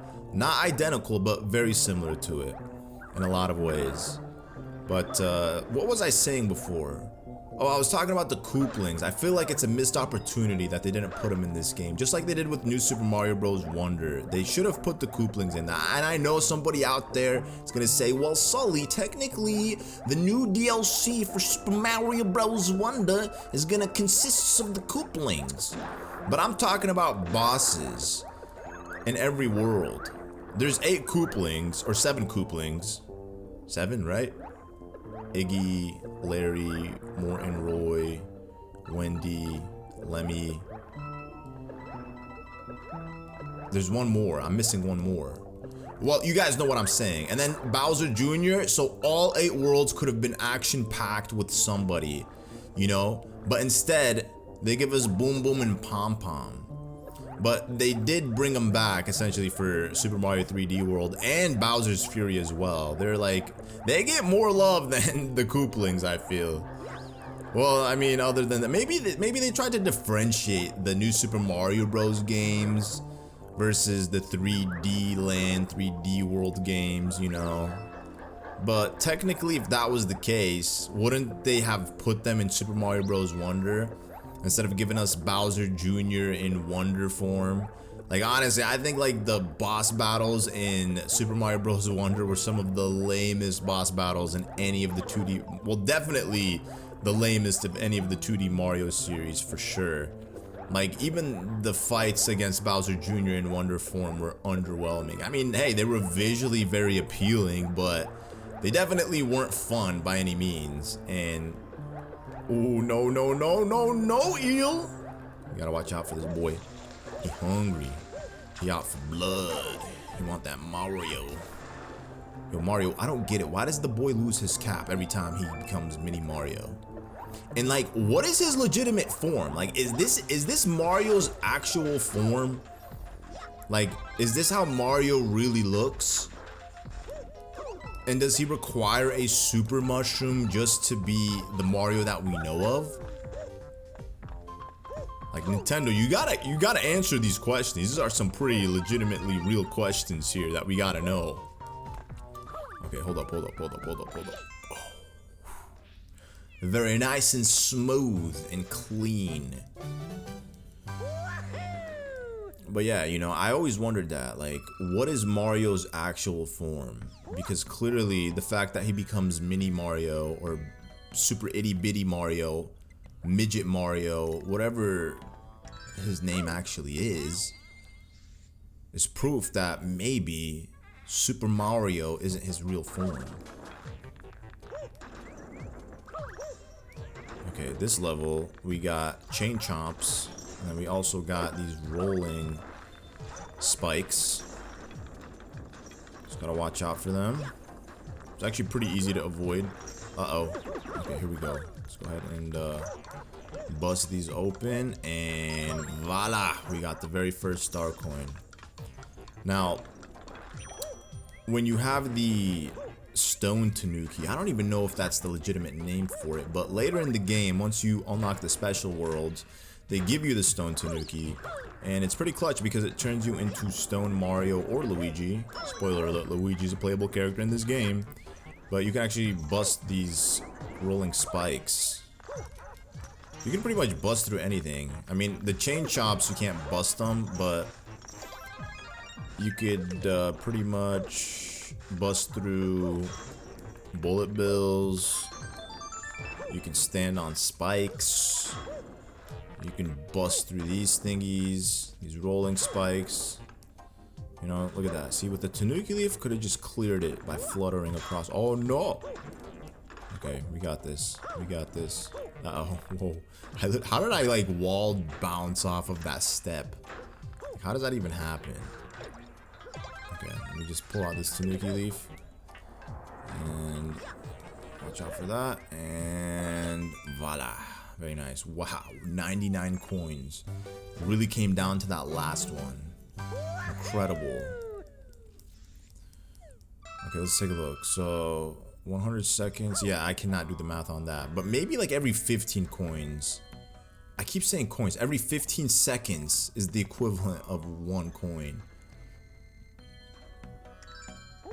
And I also wonder if there's an infinite 1-up trick like there was in Super Mario 3D World. Yo, Toad, what you got for me? You got a fire flower, brother? I don't want it, brother. I don't want it. No thank you. No siree. If it ain't a Tanuki leaf, your boy don't want it. You only see me picking up items in levels when I need to. Is a security. And now this level, let's see what we got here. This is gonna be like a little coin box or an actual level? Probably a little coin box level. No, it's an actual level. Okay, cool. I wonder what we got. Oh, this is the level with the fuzzies. It's going back and forth. And we got the bitty buds. Okay, guys, so I had to restart this level. You know, these fuzzies, bro. These fuzzies can be a nuisance. Not only that, but we also got this breathing fiery piranha plant here. I gotta keep my Tanuki leaf pretty much until the end of this level. That's the only way that I could make sure I can clear that golden flagpole. I could always attempt to not get the golden flag, but it's either way. I'm like, you know what? Let's just play it like we're not gonna be able to beat this level with the golden flagpole without a Tanuki leaf.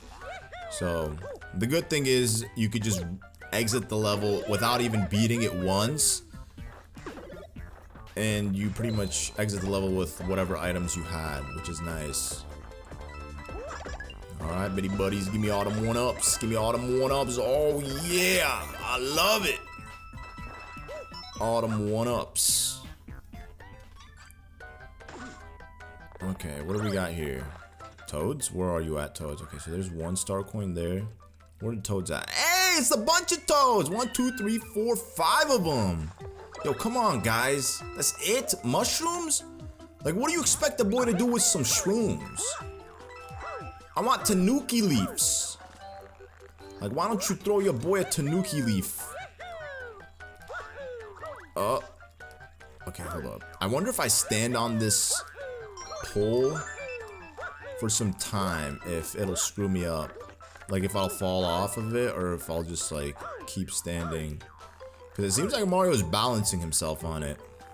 Okay, this bitty bud better not be the end of me. Oh yes. And then we gotta do a little bit of block moving here. You know, I guess we can move this one a little bit. There we go. That's good. Oh, that's definitely more than enough. Oh yeah, your boy did it. Your boy did it. Very nice. That would actually be really hard to do, getting the golden flagpole by long jumping into it. It'd be difficult for sure. Alright, moving on to the clockwork level. Okay guys, so I had to restart this one too. Now this one can be difficult for sure because you have these swinging platforms. So if you're not like landing on the platform when you jump off to the platform, it can get a little bit messy. So I gotta just like make sure to try to time my jumps to be able to land on the platform because they're literally swinging. Now we also have, I believe, they're not called Monty Moles. Whatever these things are. Monties? Maybe they're just called Monties or something. They're very similar looking to those enemies in Super Mario Galaxy that wore those helmets. I think those guys were called Monties, I believe. Honestly, don't remember. What do we got? Let me see. Yep, this is where the final star coin is. Okay, perfect. So we just gotta wait for that patiently. I always wondered too when I played this level, like, would I be able to clear the flagpole from here? Like, from just taking one of those platforms. I just don't think Mario has enough juice to make it. Alright, here's where it can get tricky. Because, like, you gotta, like, jump off the edge and then to see the platform moves. So fluttering is, like, the most crazy way to do it. Because when you flutter as the platform is moving, it's very easy for the platform to move while you're fluttering because you're going down very slow. And then you end up just missing the platform entirely. So I learned with this one, you just gotta jump without fluttering. That's the only way to like do it and clear it in just like one go. Now this level, this is a very easy level, very easy level for sure. We have these platforms that are essentially being sawed off. And you just gotta like essentially run with the power of the Tanuki, bro. We got this. Power of the Tanuki makes it where I don't even gotta wait for the platforms to begin being sawed. Your boy just zooming. Look at that. We just zooming. We zooming. We cruising. We getting it. Very nice. Okay. Alright, I'm gonna just, skip over all this. Oh, yeah. Oh, yeah. Oh, yeah. Gimme. Very nice. See, no reward. Why? Why no reward? You know, I'm just so greedy. I want rewards for everything that I do. You know, me slamming this paratrooper, I want a reward for that. Just always expecting rewards. You know, I do a little jump, I want a reward for that. Okay, we just gotta now platform maneuver. Okay, very nice.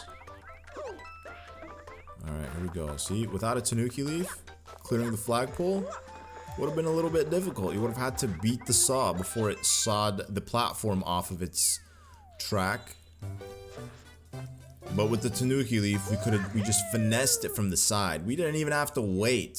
The beauty of a Tanuki leaf, man. Wait, whoa, we're already at the end of World 7? Whoa, incredible. We're at the airship now. Very nice. Okay, so we fought Pom Pom in the last one, so this one has to be Boom Boom.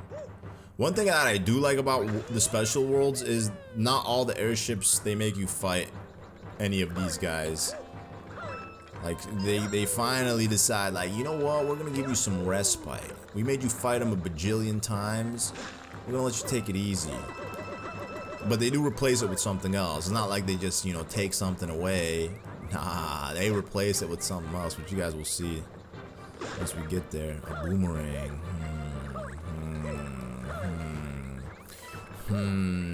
Well, it's too late. It's too late to pick it up. Look at that, see? Imagine just not having a Tanuki leaf here. You've been jumping and bouncing and hopping. It's been ridiculous. Yo, Kammy Koopa, leave me alone, bro. Magic Koopa, leave me alone. I always call him Kammy. Cammy's the female one. This is a Magic Koopa. Magic Koopas are like Kamek's minions. They come in a bunch. Oh no! Okay, well. Ooh. Well, I guess I have no choice now. I have to clear this. Let's see what they got. This is a final star coin here. Let me grab it. Oh, I got excited there. I thought it was gonna be something juicy, but we already know this game don't give you the juice. They don't give you the juice. Wait a second. Maybe this one doesn't have a Koopling. By Koopling, I mean boom. Oh no, of course it does. Of course. Of course it does. Why would it? Why wouldn't it have? Oh, it's the double whammy, yo! We got the boom boom and the pom pom. Okay. Wow, bro, that's actually clutch. Twice landed on that boomerang. Okay, so usually it would be easier to go after pom pom first, but like boom boom just happened to come my way. Okay, watch out, watch out. Okay, we got it. Very nice. Oh no, no, no. Okay, boom boom's out. Gotta pull out the backup Tanuki leaf. No, was not trying to use this till the very end. But it's all good. It's all good. Sometimes you just gotta pull out the emergency funds, you know?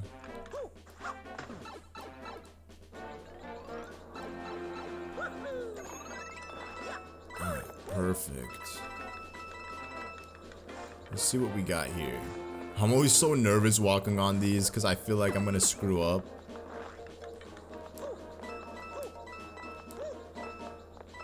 Alright, here we go. Oh, that was very horrible. There we go. We did it. World 7 clear. Now, we're moving on to the juicy stuff. World 8. And once we complete World 8, that's even the juicier stuff right there.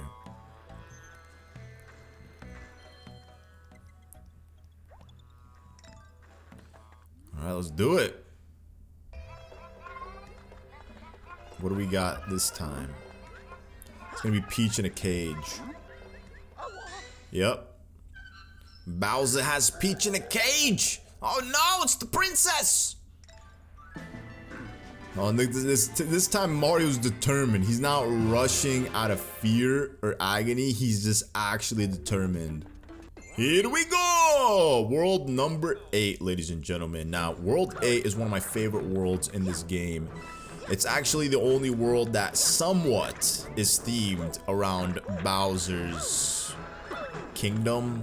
It's the only world that is consistent in the sense that it has multiple levels that are themed around Bowser and Bowser's castle. So you're gonna see a lot of lava, you're gonna see a lot of spike balls, a lot of pretty much Bowser obstacles. Oh, one more time, there we go. And that's why I really like this world. It's definitely the most challenging. And I say challenging here loosely because it's not challenging in the sense that, in my opinion, it's hard. But it's definitely more challenging than what this game has offered us already. Like, for example, this level, when it comes to its star coin placements, there's one star coin that will have you scratching your head at the very end of the level, asking, well, where could it possibly be? Then you have these flip switches, which are very common in this world, in the sense that there's probably is 2 levels, I think, that have flip switches like that. And also we have, hold on, I'm gonna show you guys here. I think we're about to reach the part. Yeah, we got these poles. So it's like they put this pole here to show you, like, hey, Mario could climb in this game as well. Get used to it. Now, this is the final section of the level. As you can see, there's the silhouette of, I guess, mountains and construction on these mountains.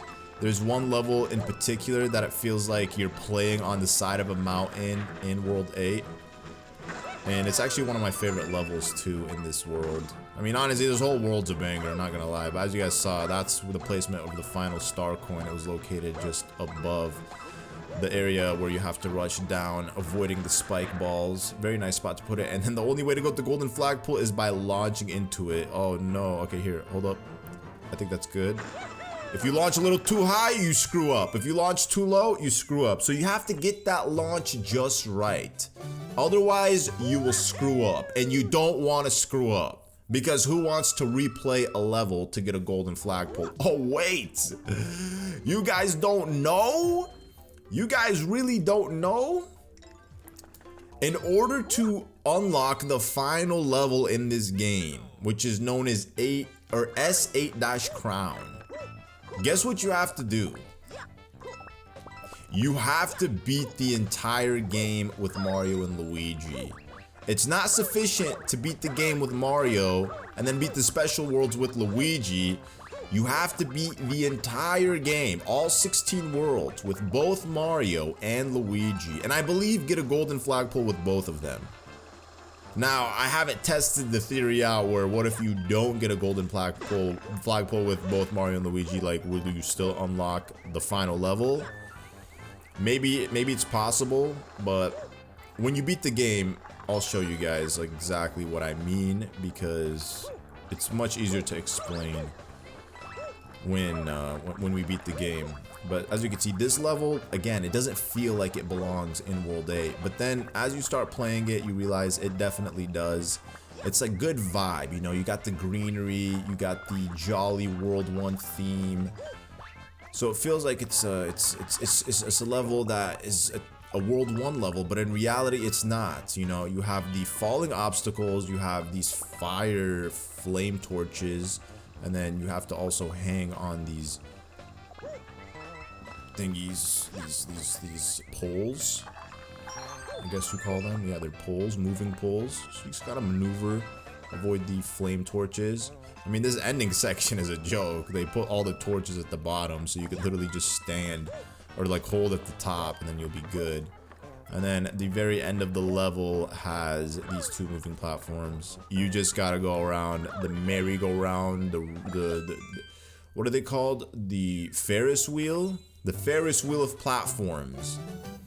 And at the right moment to jump and get your golden flagpole. What next? What next?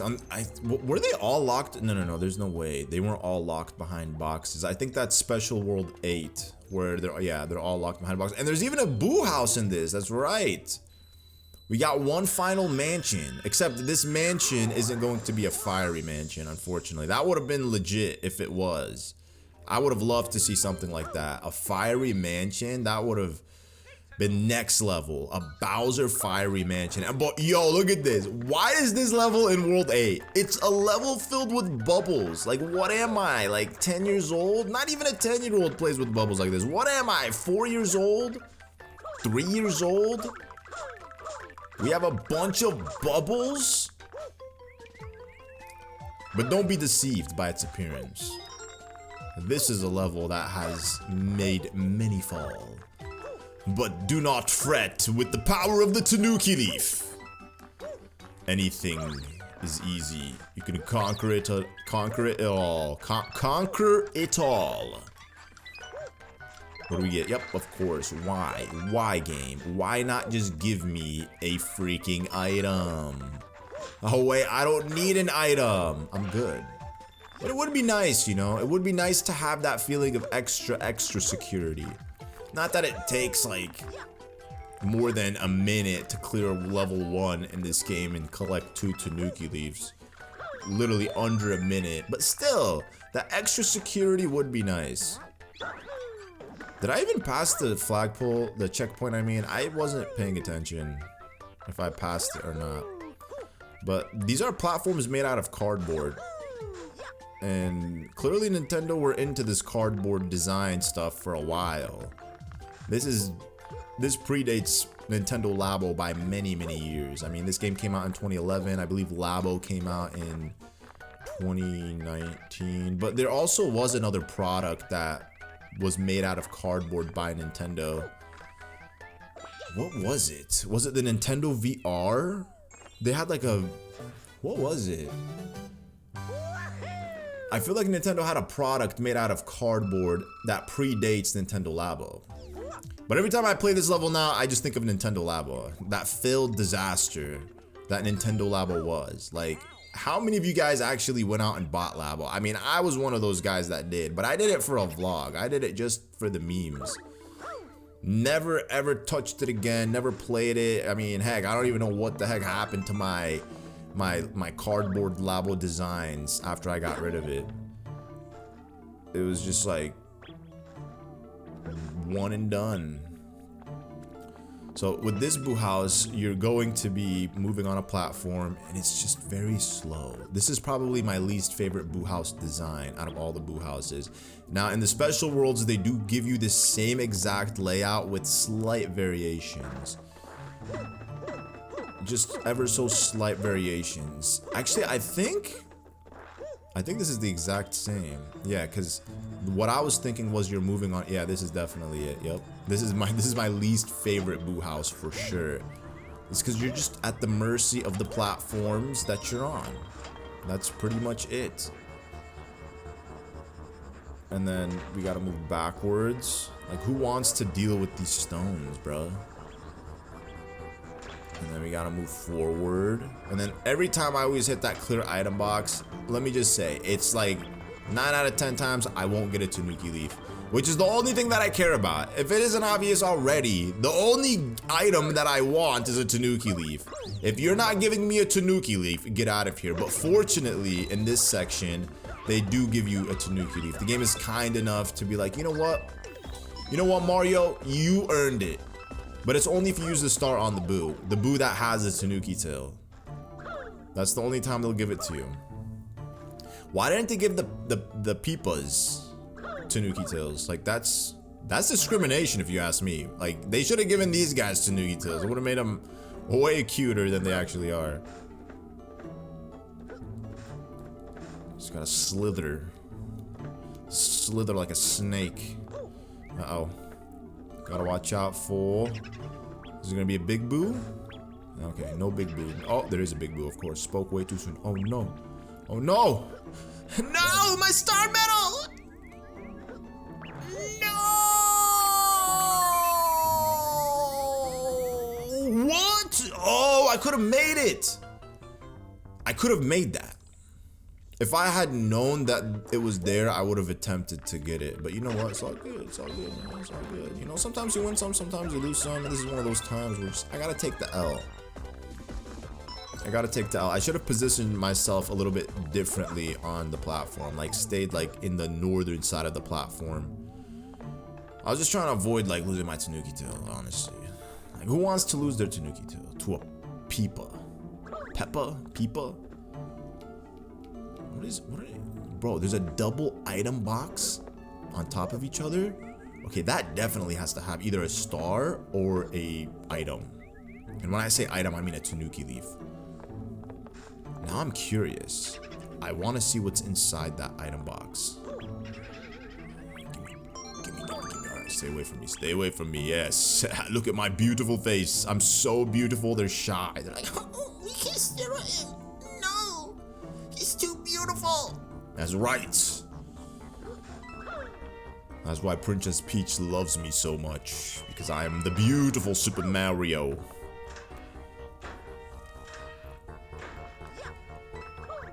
Alright, let's get on this and lead the way.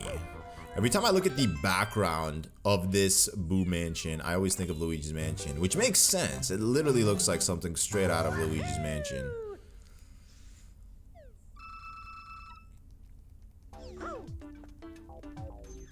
Alright, next up, what do we got? This is the level that I was thinking of that feels like... Don't forget to take a... Bro, get out of here. Nintendo, get out of here. I was thinking this was the level on the mountainside, but in reality, we're actually on... Well, actually, no. It looks like we're on the mountainside. This is what we saw from a distance, I believe. In the first level. The silhouette that you guys saw, where there was like construction on the side of the mountain. You know how they put those planks with those like little ladders that go sideways. I feel like this is it, but I could definitely be wrong. You know, it's just a theory that I have. You know, because everything that you're doing here, the way you're maneuvering is literally on the side of the castle walls.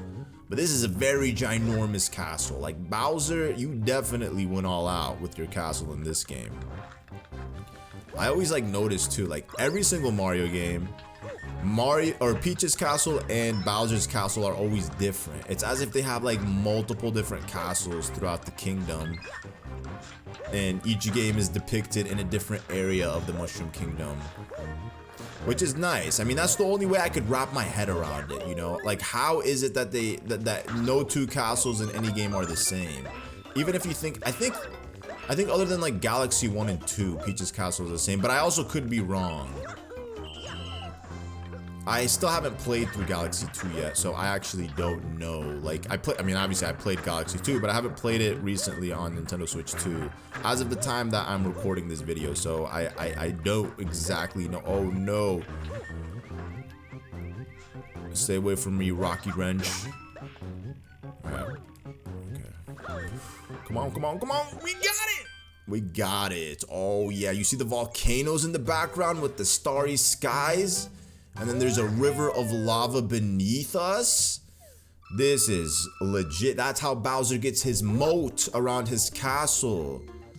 He has a river of lava pouring into that moat that surrounds his castle. And as you can see, this is it. The final level of world number 8. Or so the game makes you think that. Completely darkened by Bowser's evil.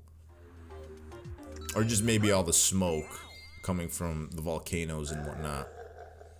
But this is a castle that is identical to all of the castles that we've played thus far in the game. The only time they switch it up is when you're actually fighting Bowser for the final time. Brothers! What's wrong with you? You know, we ain't gonna let that happen. I'm not gonna let these guys slide. Like, I need these Tanuki leaves. Alright?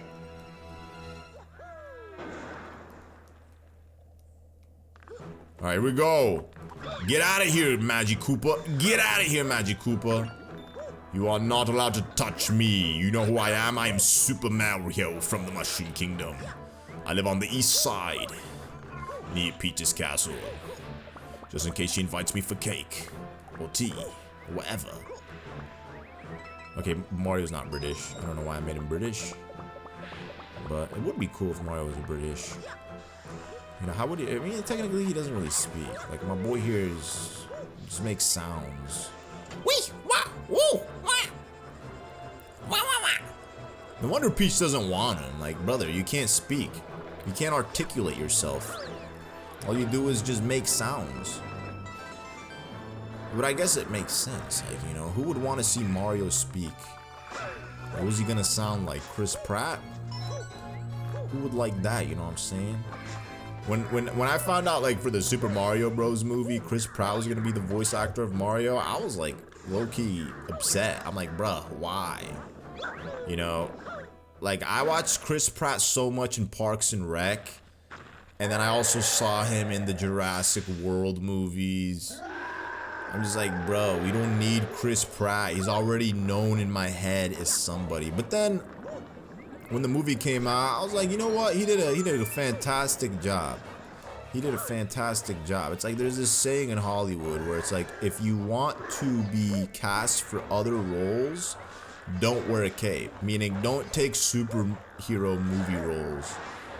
And I feel like that's a very true sentiment, because especially with the superhero movies, superheroes are so big that once you take a role as a superhero, you'll only ever see that actor or actress as that superhero. No matter how hard they try to fit in his other roles, your brain will always just associate them with that one superhero role. But with Chris Pratt's case, you know, I think he did a great job as Mario. So, yeah, no hate there. But yo, this cage is empty. What's going on? Did my baby girl leave? She wanna go on a walk? Look at that, look at that. Oh yeah, some speedrunning strats. roll jump into the castle doors. Yo, Peach, where you at, baby girl? Baby girl, where you at? Oh no, she ain't here. It's a Bowser. He has the princess. He's holding her like a toy. He's literally just holding her like a toy. Like, yo, bruh, like she actual human being. Like, you know, have some dignity. And then look at this. My boy's gassiness gets him flying across the Mushroom Kingdom. Like, bro, what is this? Like, how much Taco Bell did this guy eat to have this power? Like, my boy's farting his way across the Mushroom Kingdom. Like, brother, that's a lot of carbon monoxide, dioxide. Like, my boy Bowser's carbon footprint is huge. Especially with all that gassy flying he be doing. Like, brother, chill. Brother, chill. See all that smoke we see in the background? I guess that ain't smoke. That's just Bowser's farts. My brother need to breathe, you know? Take some Tums for that belly of yours or something, bro. Anyways. It's not over till it's over. So technically, there's another side to world number 8. As you can see, Bowser made it out safely. He didn't have enough fart power to get him all the way across his castle, so he ended up having to walk on foot the rest of the way. Which is totally fine. You know, I'm not judging you, bro. I get it. It's a long walk. It's a long flight. You know, so unless you had a Tanuki leaf, you'd be able to do it, execute it safe and sound. But, you know, it is what it is, my boy. I ain't judging you. Now, here we have a level where you gotta roll on these metallic platforms, and then there's also going to be platforms that sink. But this is one of those levels where you are essentially rolling on different obstacles. Recently, when I was playing Super Mario Galaxy, I had to do this in one of the Galaxy levels. Absolutely hated it. I mean, not because they're like bad or anything, it's just because I suck at them, so I get like very nervous. But fortunately, in this game, it's actually quite easy. Yo, Dry Bones, please leave a brother alone, bruh. Bruh, like, I get it. I can't take you out unless I hit you and put you in some lava, but like, it is what it is, you know what I'm saying? Like, I'm just trying to spare you, bro. Trying to spare you. See, they gave me a 1-up. Like, why? This is like the 10th time I've complained about it. I always hope that it's like going to give me something other than a 1-up. You know, Einstein was right. Doing the same thing over and over is the definition, and expecting a different result is the definition of insanity. Now here, these guys are sneaky. Nintendo is sneaky, little cheeky. Putting the star medal, the star coin beneath that platform. Honestly, 10 out of 10 spot to hide the star coin. You know, I've been calling them star medals this whole playthrough. The star medal. Maybe I've called them star coins. I've probably had a mix of both, but I think they're legit known as star medals in this game. Nintendo don't know. Like, sometimes they're like, you know what? For maybe for the 2D series, like, we'll keep those as star coins. But for the 3D series, which technically this is the only 3D Mario title with star medals of sorts, they kept them as star medals. And then for Super Mario 3D World, they just adopted the Galaxy 2 formula, and then they just gave us a bunch of green coins. Okay, well, I gotta, like, it's in the middle now. Like, how am I? This is good. Right, let's do it. Come on, bruh. Move it, Mario. Move it. Move it. Move it. Move it. All right, we did it. We made it to the very end. I also never understood this part. Like, the thing can go up, but I don't think it could go back down. I mean, I should probably try that one of these days to see if the platform will roll back down the hill. But with that, my friends, we have completed World 8, and now it's time for us to take on the boy Bowser. But in order to do that, I gotta get a second Tanuki Leaf. You know how it be. I just gotta do what I gotta do.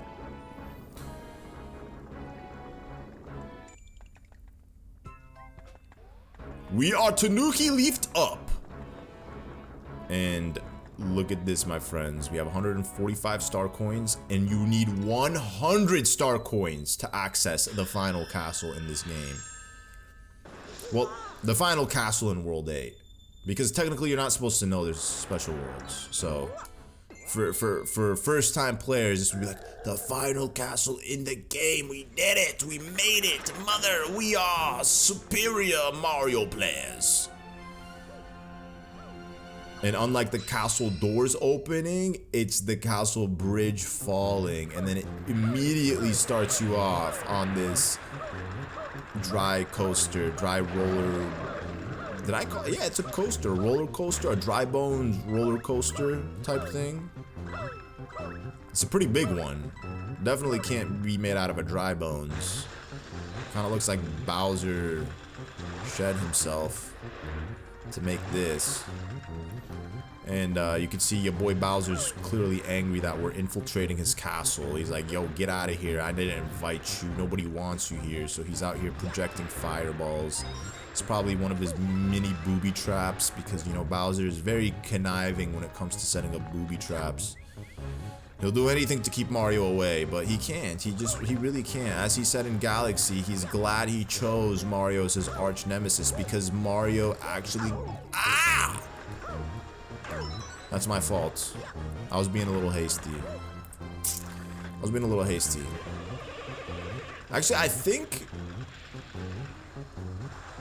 Now that I think about it, if you're regular Mario like this, Super Mario is what they call him, you'll be able to get an item if you collect the red coins. So we gotta put that theory to the test now. We gotta test it out. Because we already know these useless toads that we're gonna meet aren't gonna give me anything. Yo, Toads, why you gotta be so useless, bro? I don't want a freaking one-up. I want a Tanuki leaf.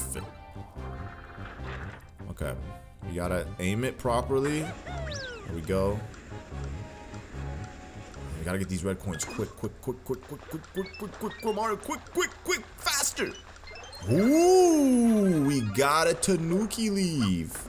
See, but my gripe isn't about getting a Tanuki leaf or getting an item when you're Super Mario, because it's just easier to go back and get an item than wait for a red coin ring to collect 5 red coins, you know what I mean?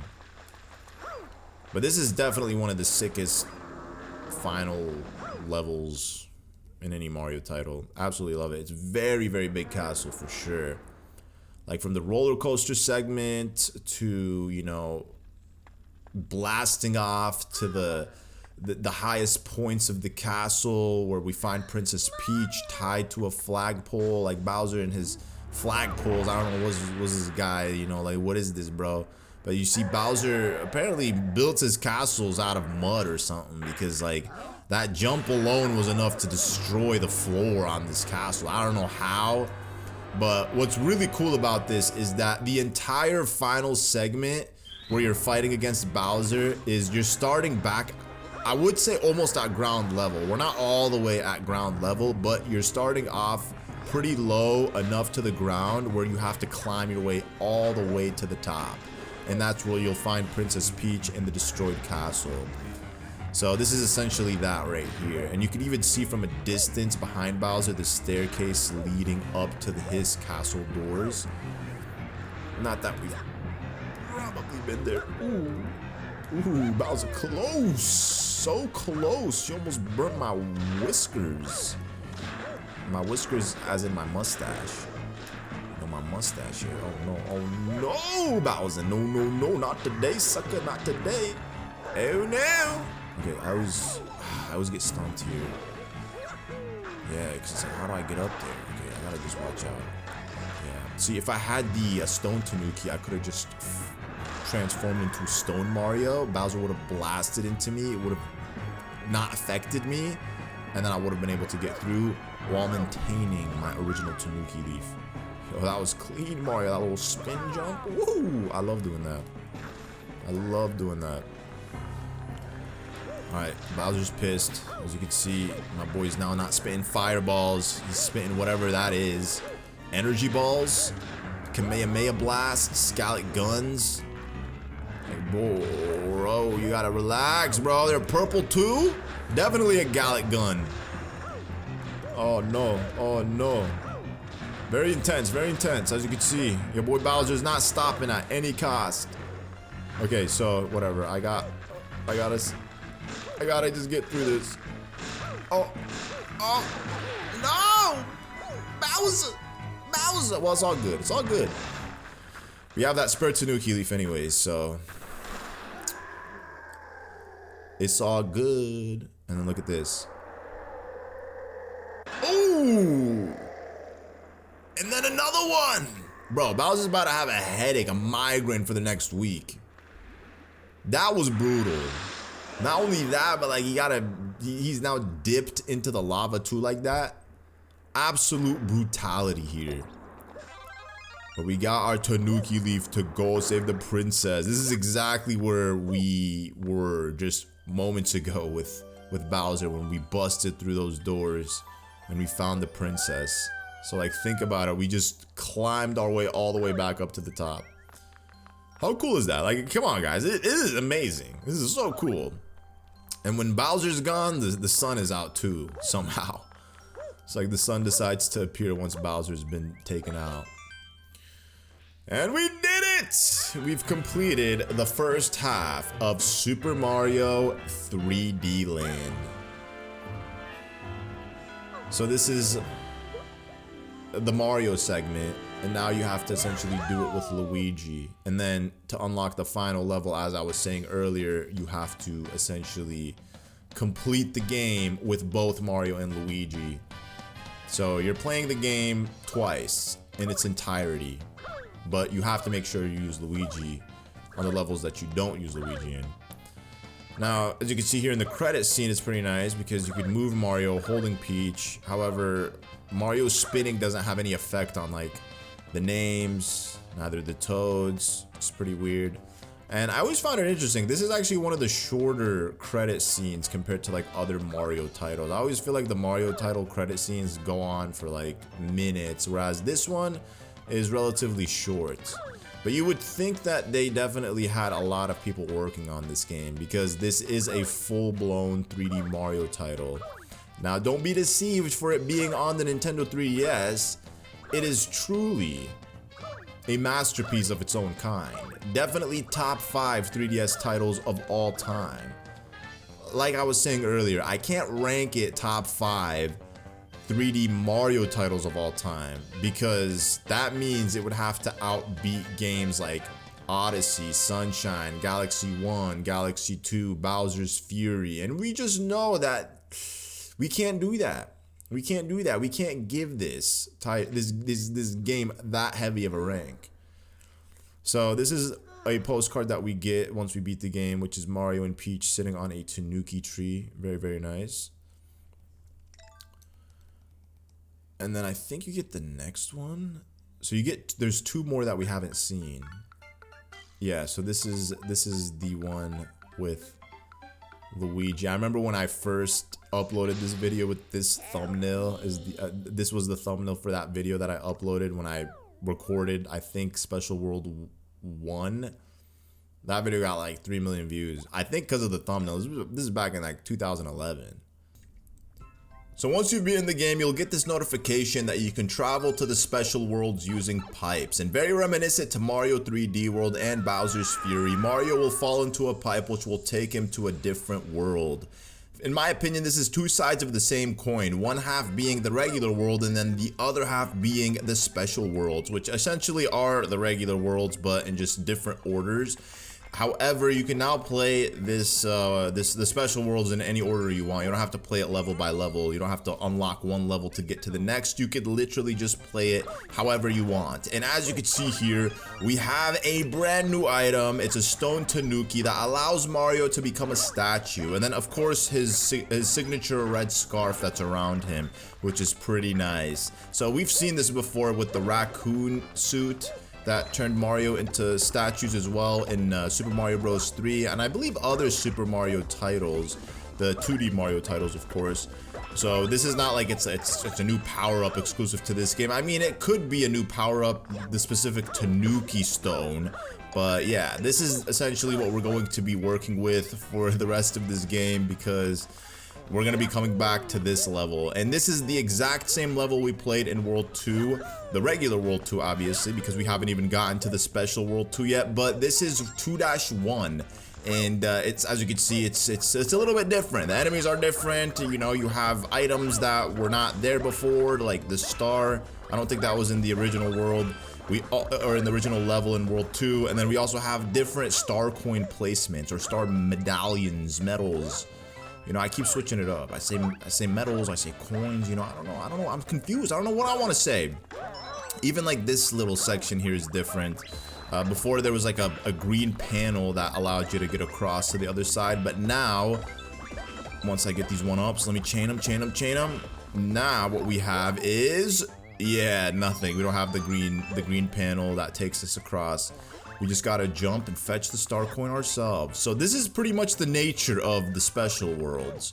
And it's not like it's a bad thing. And you know, I actually really like the special worlds. Some of the levels, you know, you gotta play them really fast because you'll see. I'm not gonna spoil it. I'll just wait until the game introduces it, so then we can talk about it, because it's pretty cool. Honestly, it might introduce it in this upcoming level. Let's see. Is it gonna be this level? Yo, this level we played, we're gonna play this level multiple times. There we go, we got Shadow Mario. That's what I was waiting to introduce. So, very similar to Cosmic Mario, he's Shadow Mario. I mean, we've seen him before in Sunshine, so this isn't like anything new or significant. He essentially mimics your every move. So everything that you do to a T, he essentially emulates it. So if you stop, he'll stop, and if you long jump, he's going to long jump. So you pretty much just have to keep moving, and that's what makes it where these levels go by pretty quickly, because you're just moving the whole time. You can't really afford to stop, and gosh, why did I let that happen? I hesitated. Okay, I gotta go. Sometimes he'll like disappear at the end of the level, and then sometimes he'll actually go all the way through to the pipe with you. Well, when I say disappear, he doesn't actually disappear until you hit the flagpole, but sometimes, like, you know, you'll be playing a level and then he is not able to like go all the way through with you. He kind of gets, he disappears at some point, but then he'll reappear once you've entered a different section in that level. And it's easier to explain once I've gotten to a level that, you know, introduces that concept or shows that off. But I really do like the way the background looks here. This is a beautiful vibe. It actually makes me want to play Paper Mario Sticker Star, which I at some point will play. I think that would be if I play it again, that would be the third time I've played it on my YouTube channel. Because I played it once when the game came out. I had to private that whole LP. Let's just say I had a pretty nasty potty mouth on me. I was just, oh man, I don't know who I was back in 2012, man, but like, let's just say I'm not proud of those videos. I was saying things that, let's just say I wouldn't want my parents to hear. Okay guys, so I had to restart this level. I unfortunately skipped over the second star coin. It's a very easy star coin to miss, but I'm not comfortable skipping over star coins. So I'd rather just restart the level, then beat the level, and then go back and then replay it. But this is a pretty cool level. This is actually a unique level. I don't think we've played a level, no, we did. We played a level very similar to this at the beginning of the game. However, instead of like moving using different platforms, like instead of like rotating, there's usually this wooden steer that you rotate by hitting it with the Tanuki leaf. And it just like moves you up to different sections. Instead, you have cannons that will take you to like different 8-bit arts. So this is the Goomba. Obviously, you're gonna have Goombas jumping in and out of it. Now, hold up. I gotta see, is the second star coin? No, it's not. Okay, on this island. So we're gonna go to the Cloud Island, which looks like a tooth, you know, like those old school toy teeth. Back when I was younger, I used to believe in the tooth fairy. Like, I was 5 years old, and then they told me if you put your tooth under your pillow, you know, the tooth fairy will come and leave money instead. And as a kid, I actually would do that. I would put my teeth underneath my pillow, and I'd wake up and the tooth would still be there. I'm like, yo, how are all these kids at school getting money, but the tooth fairy isn't visiting me? I was so pissed. I was angry, but then I realized, oh yeah, like, that's the parents doing it. Like, you know, you get older and you realize, like, oh yeah, this is the parents doing it. They just gaslight the children into believing these things. But every time I see that cloud, it always reminds me of those little tooth, like, containers. Because we used to get those little tooth containers whenever we were in school and our teeth would fall out. They would put them in these little containers. They were so cute. They look just like that Cloud power-up. The 8-bit. Oh, I think I overjumped. Whoa, that was pretty clutch. I think I definitely overdid it with the height that I was going. Okay, so one thing that I don't like about this is literally that. Every time I try to long jump, I accidentally click R before B, and then I end up just turning into stone. I know it's just a little minor gripe, but still, it can be annoying for sure. So that's something that I just gotta get used to. Sometimes, yeah, having the regular Tanuki Leaf is better because you don't have to deal with that, but still, it is what it is. It is what it is. 1-4. I'm gonna just refrain from saying S and no S because, you know, it's just gonna get a little tedious. But here we have a level that we've played before multiple times. I mean, this is the same level that we saw Toad jumping into a waterfall. And you'll see how it's slightly different. Like, for example, we have the Boomerang Bros here attacking you with some boomerangs. You also got the Paragoombas, this little power pole. I mean, it's not a power pole. I know. What is this? It's supposed to be like a little jump rope, I guess. That's what it is. But you know what? We're gonna need this boomerang suit now that I think about it. So I'm gonna take it with me. You know, thank you so much, Boomerang Bro. Or wait, is that a different level? There's a level that requires you to have the boomerang suit. And as you can see, it's a little bit different here. So before there used to be like binoculars. I think there was a bridge that led us across. Is there gonna be a star coin in this? Nope, just a 1-up. One of the variants of this level will have the star coin inside the waterfall. So whenever we come across that, I guess I'll thank that Toad for showing it off. But yeah, here's the final star coin up here. Alright, I'm just curious if this is the level that I'm thinking about. Okay, it's not the level. It's a different version of this level. A different variant, you could say. Okay, yo, what's up, dog? What's up, dog? What's up? What's up, cuz? Like, what's wrong with you, man? I mean, it doesn't matter. Either way, I was going to use the Tanuki Leaf, so it really doesn't matter. Listen, Boomerang, bro, I was just giving you some slack, bro. I was just giving you some slack. It is what it is. You know, I know you're doing your job. I know you're trying to make Bowser proud, but listen, he'll never be pleased with you. Bowser will never be pleased. He's a very hard guy to please. Believe me, I know this. I've been chasing after that dang turtle, that reptilian, for the last 35 years of my life. 40 years, rather, right? Because it's 40 years of Mario this year.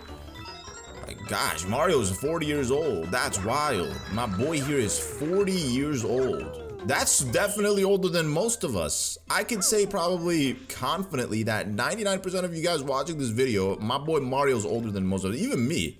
Like, I call my boy Mario uncle. He's an uncle to me. And now we are jumping in to the castle level, special 1-castle. Luigi, I got your postcard, my brother. I'm here to save you. So this level requires you to beat it in 30 seconds. Now, fortunately, the game is kind enough to give you little 10-second clocks. You can go pick them up throughout the level, but you're pretty much on the clock here.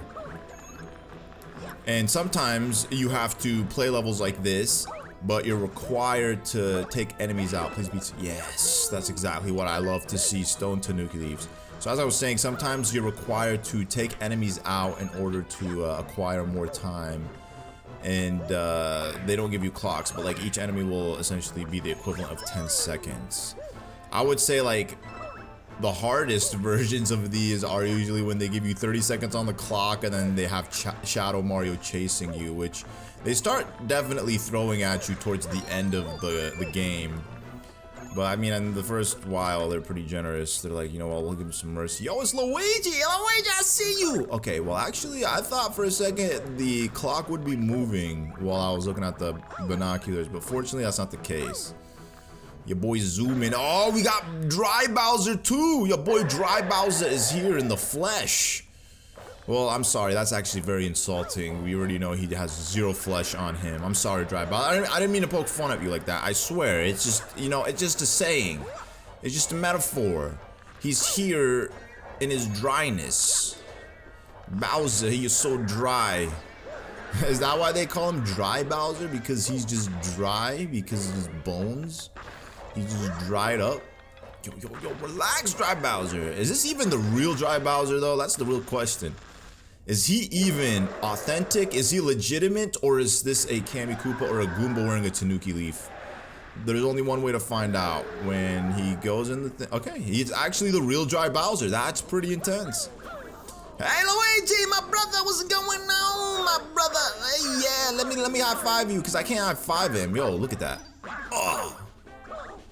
He does not take any damage whatsoever when I smack him. Smack-a-dack him in the head. No siree. Luigi's just immune. And the golden flagpole. So guys, get ready. Say goodbye to Mario. This is it. Mario's gonna go on vacation for now.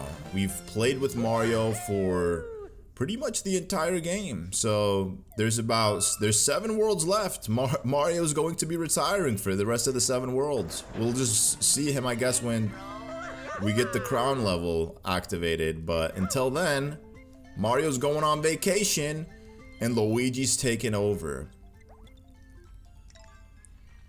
And you guys can't see that, but like as you can see on the bottom screen, it shows you, they tell you like on the bottom screen, there's a little button here, you click it and Luigi's here. So Luigi actually is a fox. So the Tanuki leaf turns him into a fox. Whereas like Mario, he has the raccoon suit. But wait a second, I was talking about the raccoon suit. I was talking about I meant to say the bear suit earlier. So I was saying earlier that Mario has a raccoon suit, but I just realized the Tanuki Leaf, he is a raccoon. I mean, I've known this, but what I meant to say is that Mario has a bear suit that turns him into a stone. That's what I was trying to say, a bear suit. So if I offended somebody by saying something incorrect, just know that wasn't my intention. I genuinely was thinking of the bear suit. I don't know what compelled me to say raccoon suit. I think that's what I said though, because there's no way I said bear suit. But yeah, there's the bear suit that turns you into a statue in one of the 2D Mario games. You know, and Luigi doesn't get to become Raccoon Luigi, he becomes Fox Luigi. So Luigi and Mario are actually pretty different in this game. So he has a higher jump. He's a little bit more slippery. Mario has definitely better traction, and he's just overall like the best to use when it comes to handling. But you know, I ain't gonna discriminate, bro. We gotta give Luigi his spotlight. We gotta give Luigi his time to shine. It's very subtle differences. It's not like anything super crazy in this game, at least.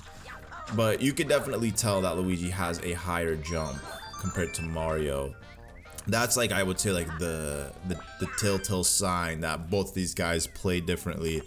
It's not like New Super Luigi U. When you play that game, New Super Luigi U, you could definitely tell Luigi is way more difficult to handle than Mario is. A little too difficult if you ask me, because he literally is like always walking on ice. If you don't believe me, go play New Super Mario Bros. U, play like literally just one world of that, and then turn New Super Luigi U on, and then you'll see. So this level also comes back. We're gonna see this multiple times. This isn't the first nor the last time. Each time it comes in a different variation, and this one we gotta do 30 seconds. I don't think there's a singular underwater level that requires you to beat Shadow Mario. That would be a little tedious if you ask me. So fortunately, the game doesn't force you to do that, where you have to swim underwater with Shadow Mario chasing after you. But it would have been nice to see like Mario or Luigi have like Luigi would have been nice to have a swim buff, you know? That would have been lovely to see, kind of like Toadette. You know, give us more of an incentive to use Luigi. But I mean, I guess they do kind of give you an incentive. They literally force you to play the game twice with both Mario and Luigi in order to unlock the Crown World, which I think is diabolical, man. Like the fact that you have to play the game 2 whole times to unlock the Crown World. When I think that's why I was like so nervous when I was playing 3D World on stream like many months ago, I was like, bro, I'm just trying to unlock Crown World and beat the Champion Road on stream, but I didn't know if I had to pretty much get a golden flagpole with every character. Because in order to 100% 3D World completely, and by saying completely, I mean to like unlock every single stamp, you have to pretty much get a golden flagpole in every level with every character. And there's 5 characters, so they're telling you play the game 5 times. Like, what? What is that? 5 freaking times, bro? Like, ain't nobody got time for that. Nobody got time to play the game 5 times to unlock stamps. And I'm so glad they didn't force you to do that to unlock Champion Road, because I think many people would have been like super upset about that. That would have actually been really just messed up if they did that.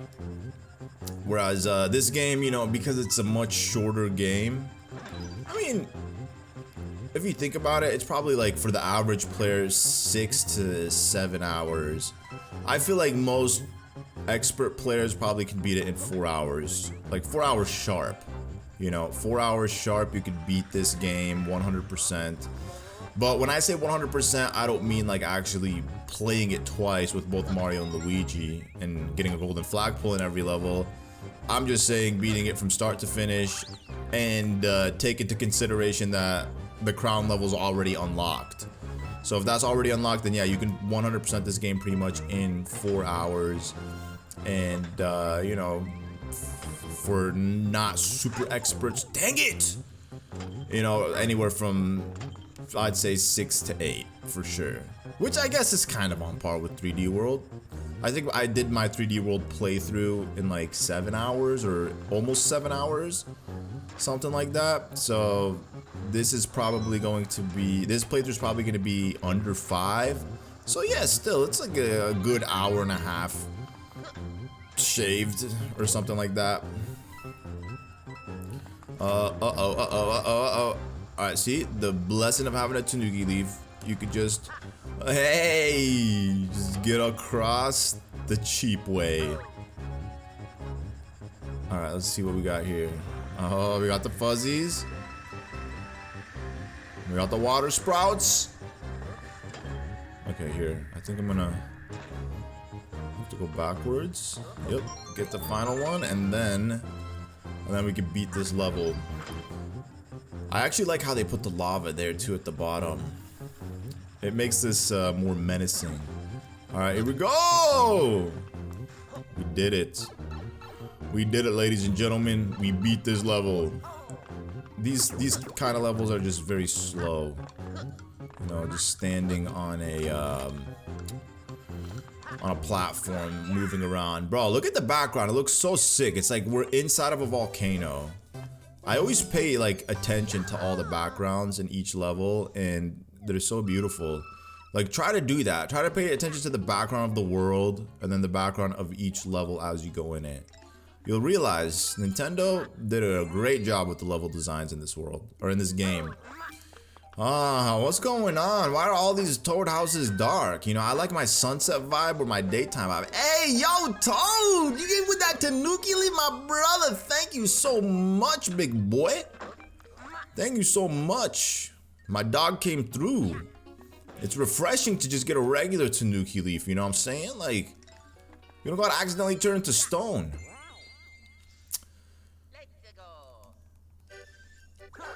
This one, we got the propeller now. Actually, we had the propeller the first time around we played this. This reminds me of that one area in Bowser's Fury where you have like the tower and then you have obviously the snow. Listen to the sound of the snow when Luigi's walking. Okay, hold up. Look at that. It's so nice. It's so legit. Alright, the first Star Coin I believe is going to be back here. Yeah? Oh yeah. Oh yeah. Of course. Okay, let's see.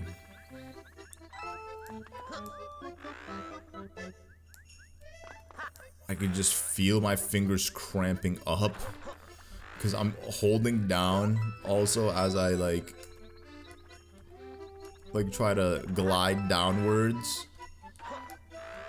Okay, we got this. It's a long jump across. I always get the checkpoints too, but I realize they don't really matter for me because I feel like if I screwed up, I'd rather just restart the level versus like going back and starting from the checkpoint. I mean, I guess it depends. It depends on the level that I'm playing, you know. Like if there's just a lot of slow motion and I gotta do a lot just to get back to where I was, then yeah, I'd probably just take the L and start from the checkpoint. Okay, finally, bro. I could literally feel my fingers cramping from this level. Oh, man. Okay, here we go. Here we go. We did it. Ah, we're done with this one, finally. But yeah, pretty cool level. You know, not really many levels that allow you to use the propeller suit, but obviously every propeller suit level requires you to actually use the propeller suit. And using the propeller suit is the main reason for finger cramps when playing Super Mario 3D Land, for sure. Was there a propeller suit in 3D World? I don't think there was. There definitely wasn't propeller suits in that game. I was actually pretty surprised when, not propeller suits, I meant propeller blocks. Did I say suit? I meant blocks. Bro, my brain's all over the place right now. I'm sorry, guys. I meant blocks. Clearly, I meant blocks. The suit we already know is the little mushroom propeller suit introduced in New Super Mario Bros. Wii. Trust me, I know my stuff. I was surprised though, like I said, when I saw that. Ooh, okay. Well, I was a little too late there. But when I saw that playing New Super Mario Bros. U, I was like, yo, what? They actually have the propeller suit in this game? I wish they put like the P Tanuki leaf in this game. I feel like that would have been so clutch. Like, imagine being able to fly infinitely and just go around in every level and just explore, like, you know, how far you can get in each level before you can't go any further. You know, but I think maybe that's the reason why they didn't put it, because there is a lot of openness. You know, there's a lot of, like, if I start jumping off, like, yeah, I'll definitely go out of bounds pretty quickly. You know. Alright, here. We gotta now just get to the last one right here. You know, I'm not even gonna wait for the thing to build.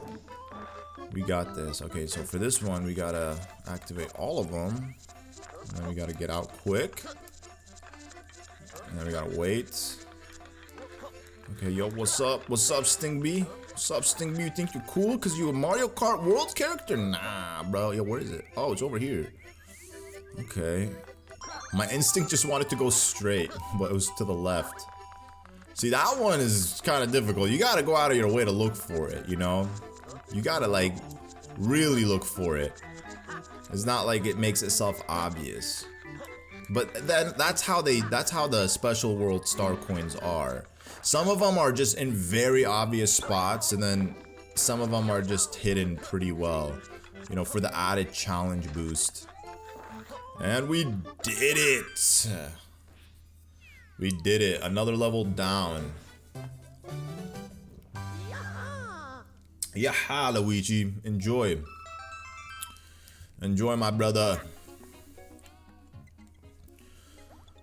Alright, up next we got this. What is gonna be inside this mystery box? Is it gonna be an airship or is it going to be a castle? Definitely an airship. Oh yeah, you can tell this is Pom Pom's airship for sure. Actually, no. I don't think this is anyone's airship. It's just an airship.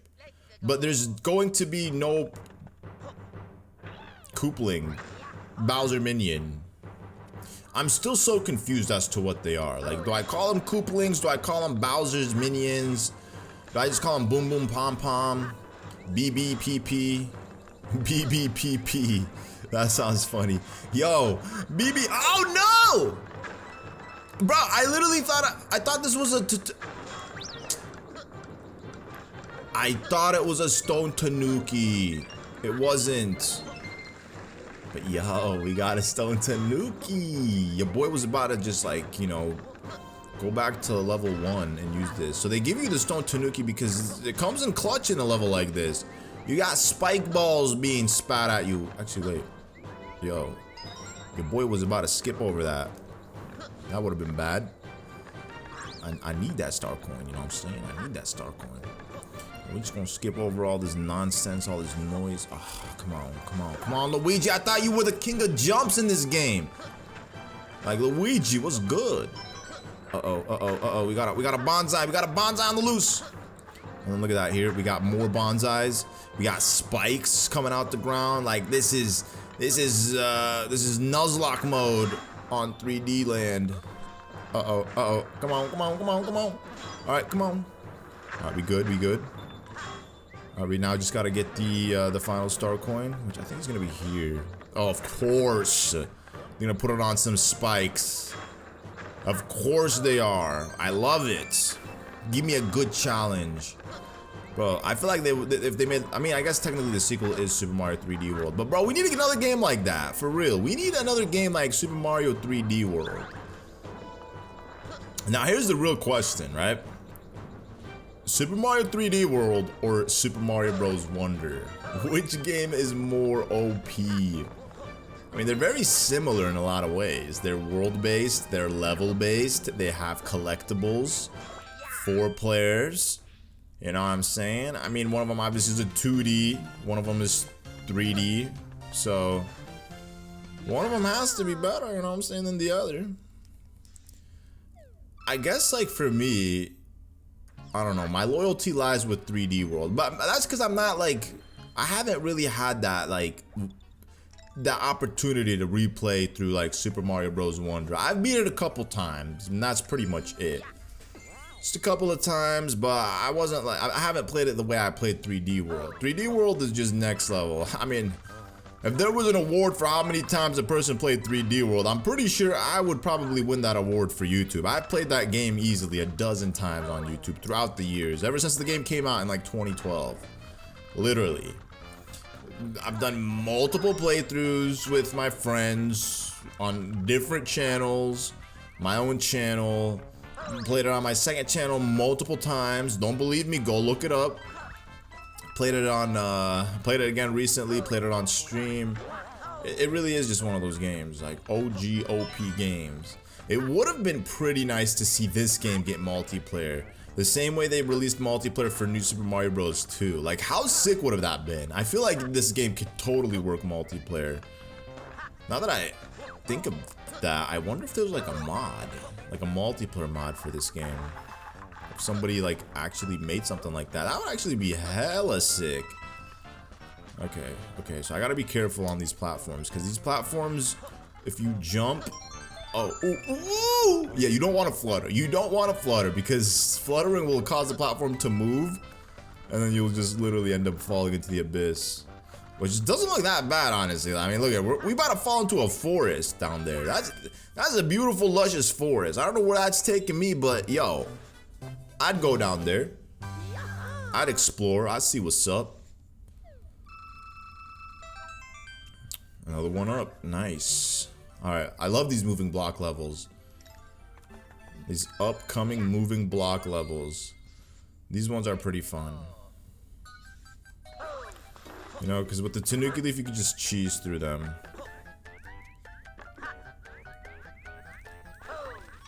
Okay, the real question is... okay, uh-oh. Bro! Why would you do that, Nintendo? Why?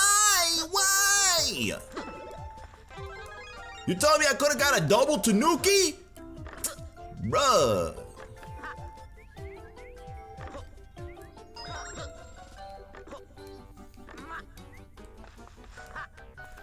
It's like they put the hidden blocks in spots that they know people are gonna jump in, I swear.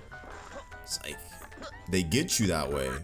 And we're gonna put the hidden block right here, so when this boy comes to jump from the spike, oh man, he gonna be in for a surprise. We're just gonna tick him off. You know, it's always the worst. It's always the worst. I know I can restart the level. Come on, man. I really want to do that. Still got a lot to do. We still got a lot to do. We gonna be sat here for a minute. We got world 3, 4, 5, 6, 7, 8. We got 7 worlds, guys. Well, technically 6. 6 in one level. Still. 7, 8, yeah. Because there's one more level left in World 2. So we got 6 in one level. That's still a lot of worlds, guys. It's a lot of worlds. You know, only restart when it's a dire situation. Oh, we got 2 levels, I mean. Oh, my bad. This was 2-3. 2-2? Bro! Your boy sat here for a minute. All right. Well, whatever, man. We got this. 32nd level. All right, here we go. We got this.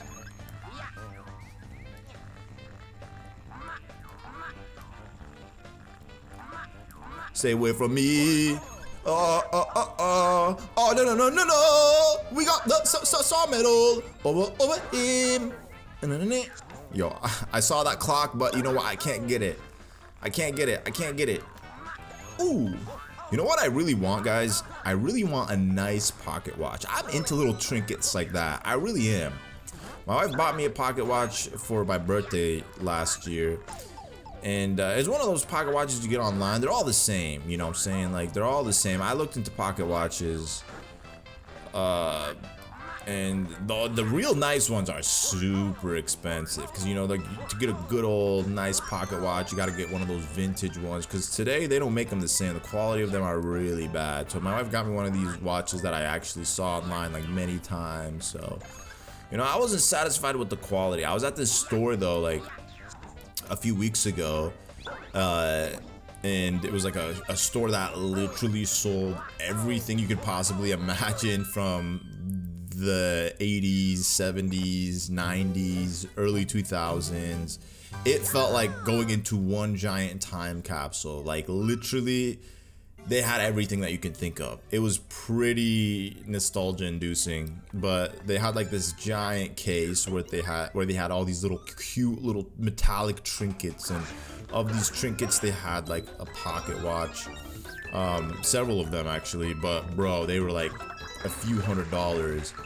I was so tempted to buy one. I really was. I was like, bro, I'm about to buy one. And then I ended up going to another shop like right after, and then this lady had pocket watch cases, and the cases were pretty nice, but you obviously had to put the watch in. I think you know, I wasn't about to go do all that, you know, but oh man, playing this game without a Tanuki Leaf is pretty intense.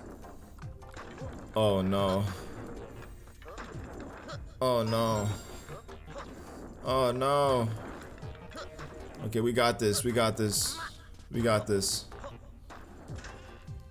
Alright, perfect. Oh! Okay, we got this. You gotta just, you know, see, I'm proving to you guys, I don't need no Tanuki Leaf. You know, I'm not gonna be at the mercy of the Tanuki Leaf crutches. I really ain't gonna do that. Your boy got some skill. We can do a little bit of this, a little bit of that. Oh no, I need the Tanuki Leaf. Tanuki Leaf, I need you. Watch, they're gonna put spikes on the platforms leading to the flagpole. That's just how they do it. Oh, okay, wait, never mind. There's another level that's like this, but see, this, I sound like the Bob-omb, but this might be a little bit harder. It might be a little bit harder. All right, here we go. Boom. We did it, my friends. We did it. I was thinking of the one that had like the seesaw, you know, so like when you stand on it, it tilts like downwards, and then you gotta like, you know, run up it, and then it has like a spike, a rolling spike coming down from it. That's gonna be later on. Alright, now we got this level, the moving block level. Is this gonna have Shadow Mario? Yo, Shadow Mario, I dare you. Oh, man, Shadow Mario ain't coming. So, as you can see, the original level, what it did was the 3 blocks would show, and then they would disappear one after another. This time around, the 3 blocks only appear... well, technically, 1 block appears out of the 3 blocks, bruh. Ain't nobody want this poisonous mushroom, bro. Like, get out of here, poisonous mushrooms. That's also another thing that they do in the special worlds. They troll you. If this was the regular level, there would have been star coin up there, but guess what? It's not a regular level. The star coin's up here, though. Get out of here, Wallop. Get out of here, my boy. And then I think the second star coin in the original level was up there. But here you got it just like smack dab in the middle. See? Having the Tanuki Leaf is clutch. Hey, yo, what's up? Hey, yo, what's up? What's up, dog? You know, I make them jump just for the sake of jumping. Okay, hold up. I gotta time this. Okay, here we go. Boom. All right, now we gotta go. Ooh. You know what? I could literally destroy these. Oh, it takes both ends out. That's clutch. See, now I could take my time getting that star medal. Star medal, star coin. I know. Somebody's gonna be like, bro, you say medal once, you say coin the next time. Like, what's good? I'm gonna say it however I want to say it. Star medal, star coin. It is what it is. Okay, here we go. Here we go. Here we go. Oh, I need some momentum. I need some juice. I need some juice. Ooh. Uh-oh. Okay, here, we got this, we got this, we got this, we got this. Come on, Luigi, the blacker the berry, the sweeter the juice! Your boy Luigi, bro. Your boy Luigi is a fox. You that boy. You that boy for real. Yo, Luigi, you that boy. You really that guy. Alright, what we got here? We got 140 star coins, bro. Like, that's a lot of star coins. Another airship. Give me a castle. Come on, game. Give me a castle. I'd love to see a castle. That would be lovely. These are all more of the same, honestly. I would say the airships are probably my least favorite in the special world because they're all more of the same. Okay, this one's not. Like, I was thinking of the airships that have like the platforms that move. But yo, we zoom in. We zoom in. Oh no, we zoom in quick. Ooh, I gotta go, gotta go, gotta go. I feel like Sonic the Hedgehog. Yo, come on, Tanuki. Yes, baby. Oh, no. Oh, yo, come on, come on, come on, come on. Ah! Brother, the game doesn't usually give you Tanuki leaves. Every time the game gives me Tanuki leaf, I somehow get hit. But when I'm not getting extra power-ups, I don't get hit. Woo! Yeah, bro, they better not give me Boom Boom or Pom Pom. Like, that was already stressful as it is. So, I deserve to just go straight for the flagpole here. But yeah, low key, man, I feel like I might need to visit World 1. Like, you know, I got to, you know what I'm saying? Like, maybe if the next level gives me a Tanuki leaf, we're good. But if it doesn't, then I gotta visit World 1. I have no choice. Now let's see what World 4 has to offer. Don't forget that, man, get out of here, bro. We going all the way. We not stop until we beat this game. Oh, this level? Man. I'm not a fan of these levels. You know, you're just stuck on a platform and you just gotta wait. Like, who likes that? Not me. But I get it, you know, they gotta give you a little something something, you know, a little one of those levels to make you grateful for the other levels. And this is it. This is the humble, this is the humility level. Like, you know what? We gonna humble you. Gosh. Ah, Tanuki Goomba. Why would you do that? I will ruin you. Well, it doesn't matter. I mean, it was a fire flower. You know, am I really gonna cry over a fire flower? Definitely not. A stone Tanuki leaf, though, definitely. That makes a grown man wanna shed a tear. Goombas! That was pretty clutch. I got 4. Yo, I already knew it was gonna be a poisonous mushroom. But it is what it is. You know, let's add some excitement. Let's enjoy ourselves. Add a little bit of. Yo, that brushed me so close. Oh man, I'm playing with fire right now, huh? Coin Kaffa. Oh, I totally forgot. The star coins are. There's one star coin that it is a little bit ridiculous to get. Okay, yo, Bob-ombs, stay away from me. Oh, he's gonna push me off. Oh no! Yo, that's crazy. So when you're in the stone form, it can get a little dangerous. You could definitely end up screwing up by getting pushed off. You know, we'll just avoid that. Okay, come on. Where are the star coins at? Come on, bro. I'm getting nervous here. Ow! Scary. Okay, there it is. Yeah, so this one you gotta go quick. You gotta zoom. Grab it before the platform really even gets above it. Because, trust me, I've learned the hard way. Sometimes the platform goes by real fast, and then... Bro, Kamiki! Bro, ain't no way I'm about to be losing to these Kameks. Oh.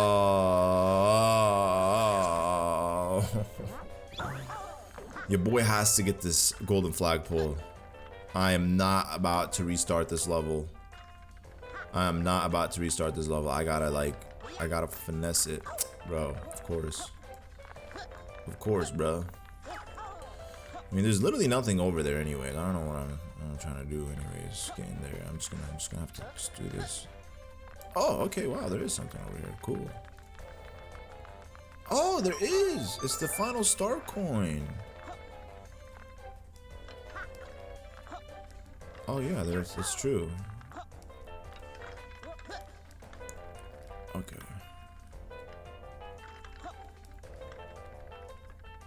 Alright. This is it, guys. This is it. This is it. This is it. This is it. Hey, we did it! We did it.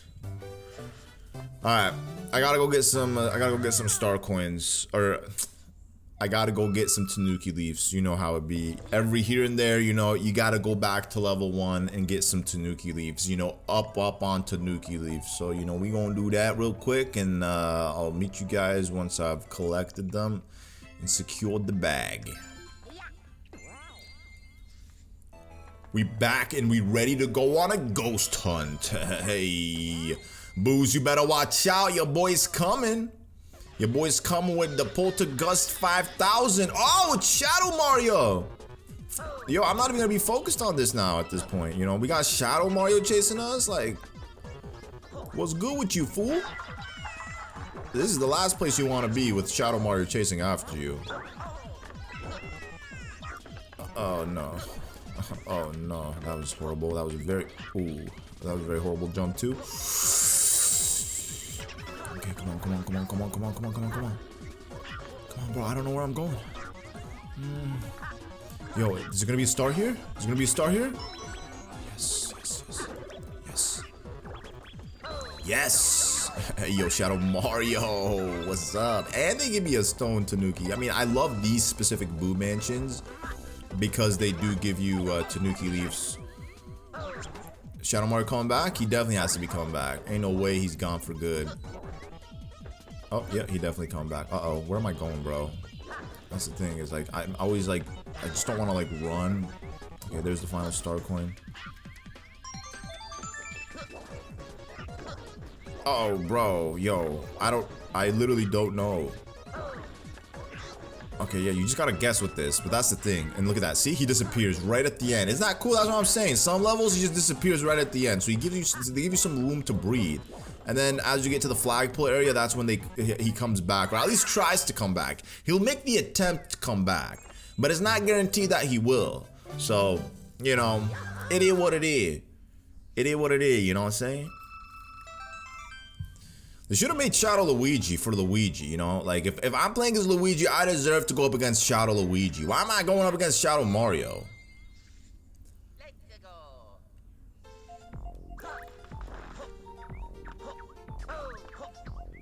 Oh, this is the level that requires the boomerang suit. So as you can see, it is a little bit different. You don't start out the level with the same...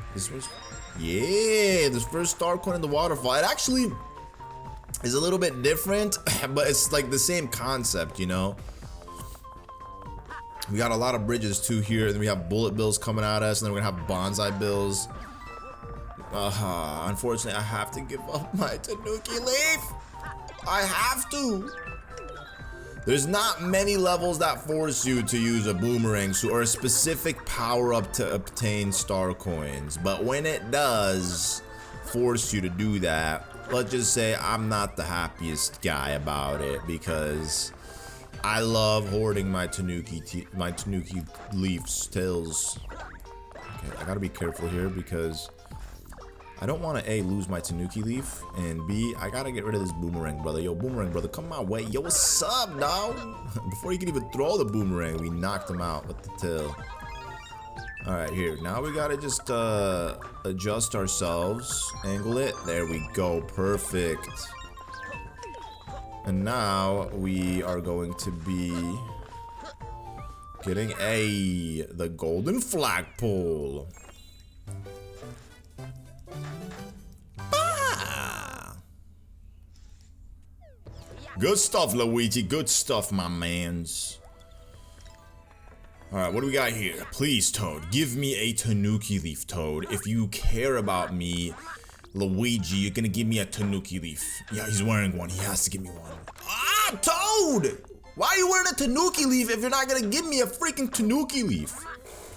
I do like how they have green scarves, though. They're just like Luigi with the green scarves. They should have given a mixture, too, of Tanuki, raccoon, you know, raccoon toads and fox toads. That would have been nice to see. Okay, we got a 30-second level. What we got here? Ooh, see? This is one of those levels that require you to defeat the enemies to acquire more time. Dun, dun, dun, dun, dun, dun. There's something about like the feeling of haste when playing these levels. It's just so much fun. You feel like, I gotta go. Hey, there's no time to waste. Hey, what's up, Goomba? Yo, another Goomba, what's up? Here, meet my tail.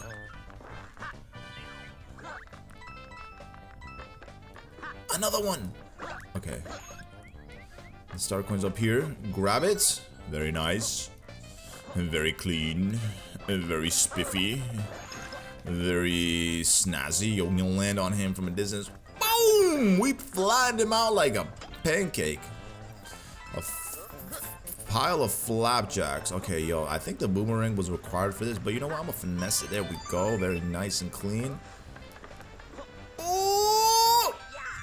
I feel like just if I try to flutter into the flagpole from that distance, I'd end up screwing it up. So it's just easier to just jump into it. You know what I'm saying? Just jump, dive into it head first. Makes it easier. Now, another cool thing about the special worlds is that they'll take some regular levels that are not haunted by any means, and then they turn them into haunted levels. Like this one, for example, they put Dry Bones Booze. They obviously switch up the atmosphere, give you the boo tune, the mansion tune. They put, you know, peepas and whatnot, and they just turn the level into an absolute vibe. Hey, yo, Booze, I got a little gift for you. We got a superstar. Hey, yo, what's up, peoples? We got a superstar. Oh, yeah. Thank y'all so much for the lovely one-ups. I really do appreciate it. A nice chunk of the one-ups. You know, sometimes I be zooming through levels so fast that I don't even know if they do give you items. So that's my B. I definitely misjudge some levels, saying, you know, they're not okay. I got a wall jump from here. I got you. Hey, it's a big boo. Hello, big boo. Oh, ooh, yo, relax. See, that's what happens when you're a little hasty. Just gotta relax, you know. You gotta breathe. Take your time. It's all gonna be okay. Life is okay. Everything will work out. Trust me. You just gotta trust in the plan, believe, breathe, you know. Let this be a meditation. Let us meditate together and breathe with Luigi. What level is this? 4-4? 4-5. Okay, wow, we're already on the 6th level. Nice. Yo, we zoomed through World 4, honestly. That World 4 went by pretty quick. So with that, we are going to be 4 levels in. 4 levels in until we complete this game. Or 4 worlds in, rather.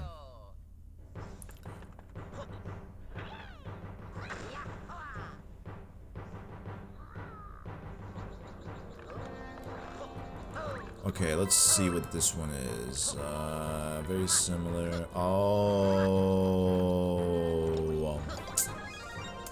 They're gonna make me fight.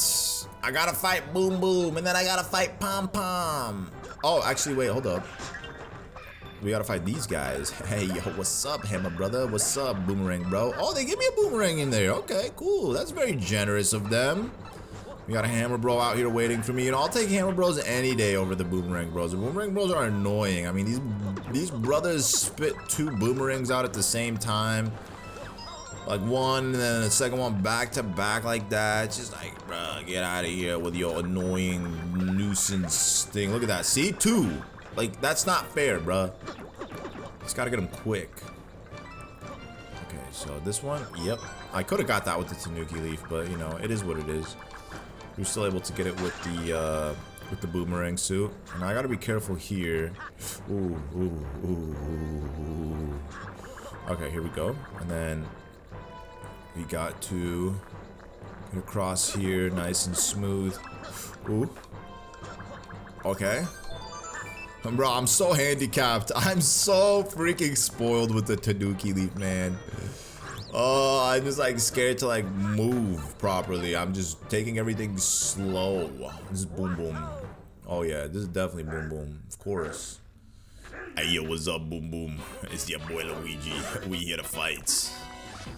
We here to fight, my mans.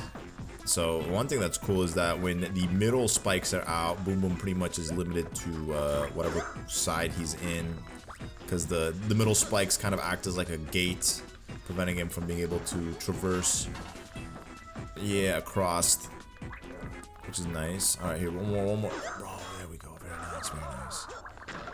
Okay. So we got Boom Boom. I'm trying to think if this is the airship that requires you to fight both Boom Boom and Pom Pom. Because there's an airship that requires you to do that. Oh yeah, it is. Yep, this is it. Okay, of course. Duh. So now we gotta fight Pom Pom, you know, both of them. You would think they would save something, like an event like this, for like the very end of the game.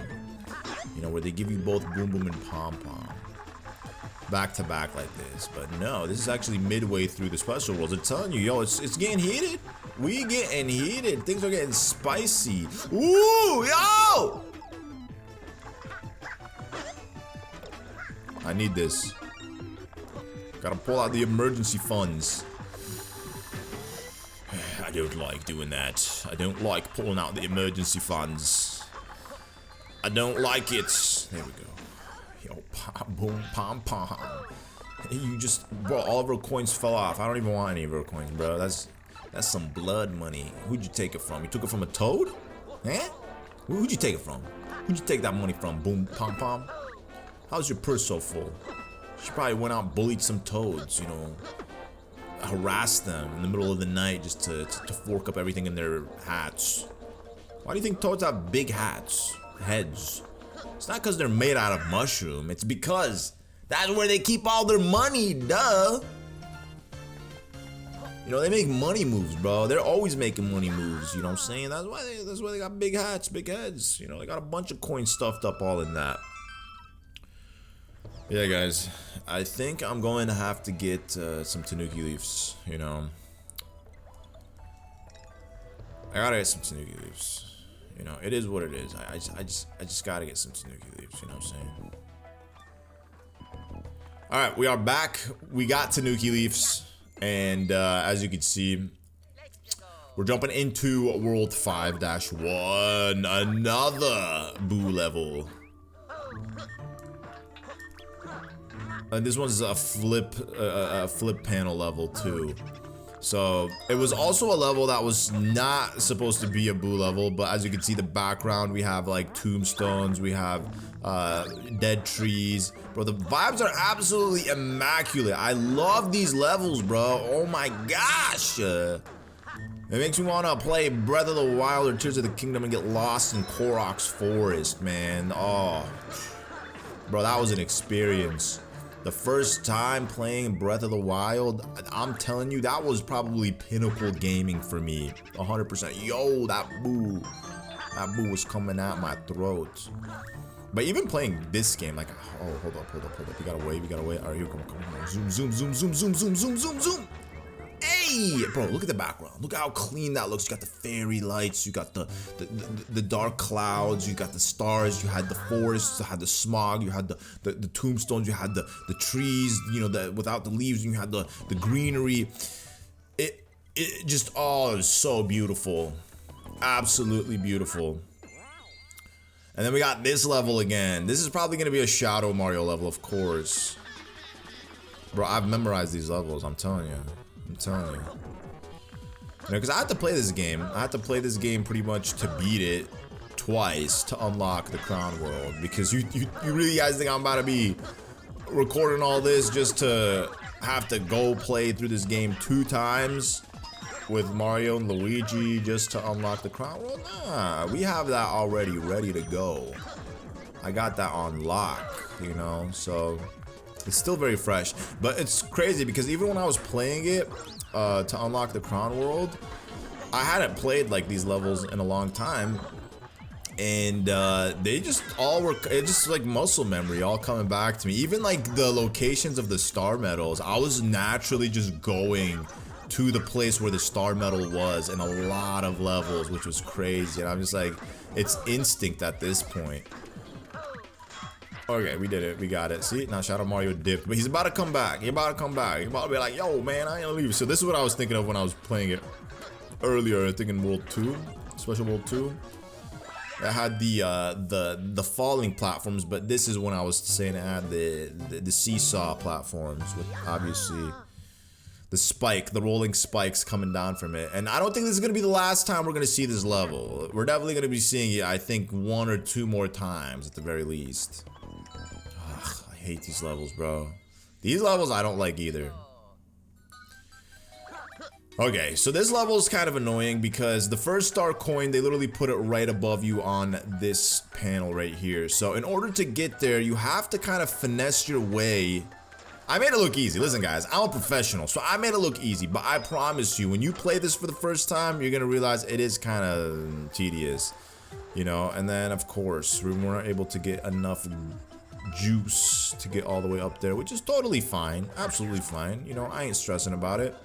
But any level that requires you to just stand on a platform while you wait for it as it moves is not a fun level. And I have every right to say that. Who enjoys this?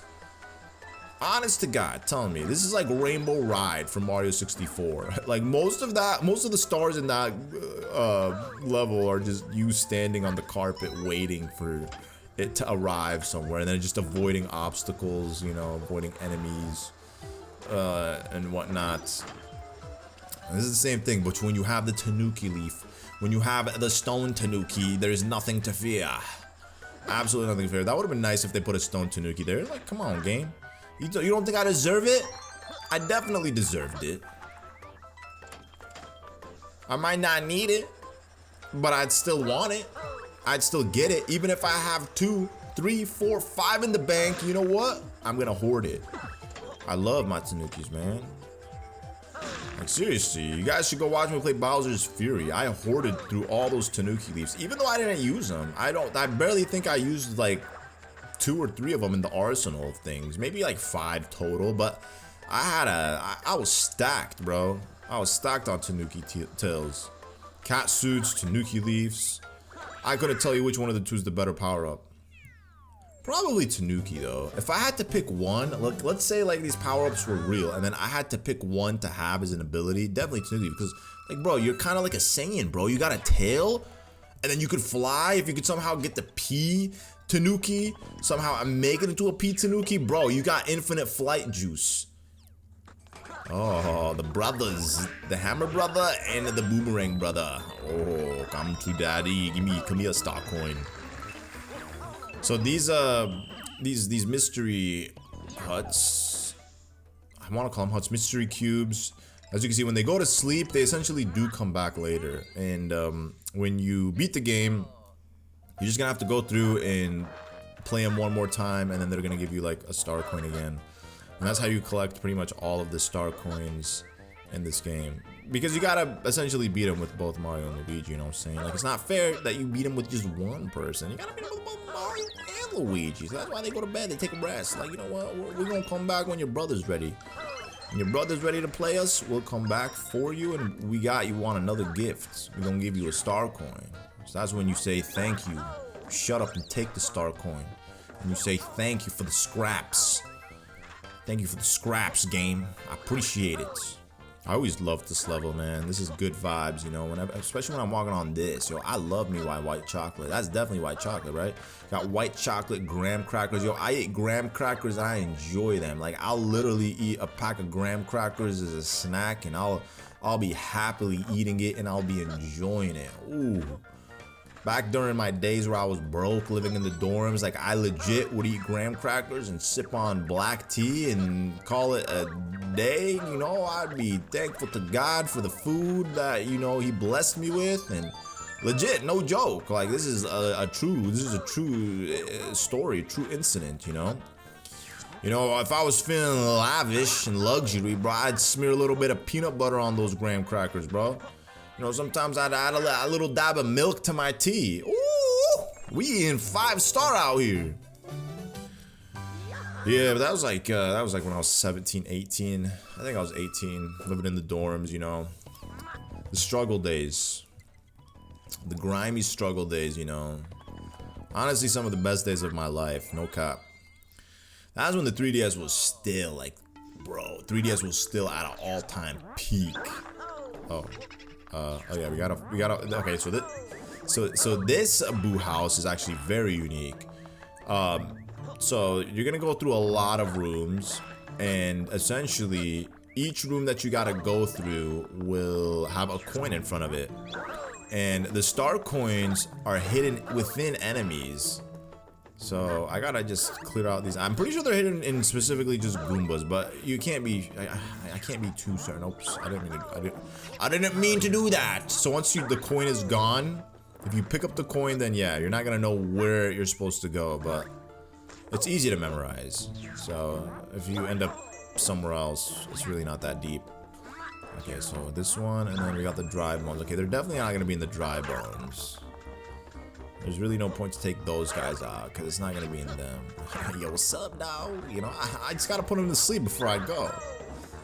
Okay, so this one has one Goomba, so there's definitely gonna be the first star coin in him. Hey, yo, what's up, Goomba? There you go. Yep, that was the first star coin.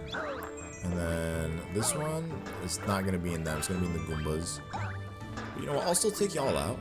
Yo, what's up, dog? Meet your family. Go meet your family. Go meet your family. Go meet your daddy. Look at that. See, one lone Goomba with the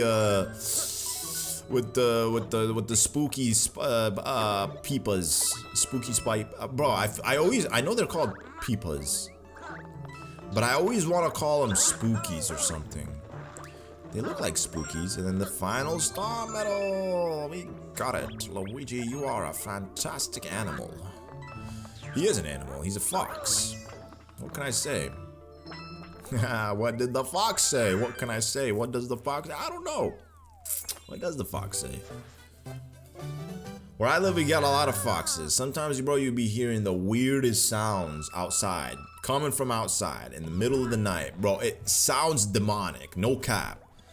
You know, and you be wondering, like, what is that atrocious sound that's coming from outside? And it's usually a fox. I don't know why, if it's a mating call or if it's a fox that's in distress, a fox that's hurt, a dying fox, but it's a sound that you don't want to hear. I remember when I used to live in my old place, we were living in this apartment complex, and then we had the apartment that was like all the way in the back. So there's like 20 buildings. We were in building 20, so it's all the way in the corner of the complex, and it was, you know, the one all the way in the back facing like the neighborhood on the other side. So we were the furthest ones away from the street, the parking lot essentially, and you know, at we were at the corner of the complex. It was a really nice spot, you know, because like in the daytime it was beautiful. It's like we had our own backyard from like how secluded we were, and you know, again, like behind us was nothing but just beautiful lush tree, and you know, we had a very, very big space that we could just like take our cat out, and we always had deer coming out. We always had deer coming out. But bro, at nighttime, it was absolutely terrifying. That I always say that about Pennsylvania. Pennsylvania is such that it is beautiful during the day. Absolute perfection. It's heaven on earth. A little piece of heaven on earth, right? Same with like Virginia. Same with like Maryland. I mean, I guess Maryland's in Virginia, right? But You know, the East Coast, even the Midwest has a lot of beautiful greenery, scenery, whatnot. Yo, once the sun's gone, you don't know what kind of demonic things are coming out. You really don't. So that's pretty much the first time I heard those fox cries or sounds. It was when I was living in that apartment. And like I said, it was like 1 in the morning, and I just was like, yo, it's coming from outside. And then I opened my blinds and I'm looking, and it's pitch black, literally pitch black, because there's nothing behind us. There's no lights. Between us and the neighborhood behind us are a bunch of trees, you know, and the sidewalk leading out to the road is on the other side of the apartment. So yeah, that's just my little tangent about foxes. Here we are, guys. World number 6, though. So we got 6, 7, 8. Okay, so we coming to a close end. So we played this level before in the daytime. Now we're playing it in nighttime, and they switched it up actually quite a bit. Okay, you know what? I already wasted time, so I might as well just get this. They gave you 500 seconds for this, bro. I mean, technically 400, but well, technically 500. But like, this is a disgusting amount of time, bro. There's no reason they should be giving you this much time. Even if you were to explore every nook and corner of this level, you do not need 600 seconds. With the amount of clocks they give you here too, disgusting.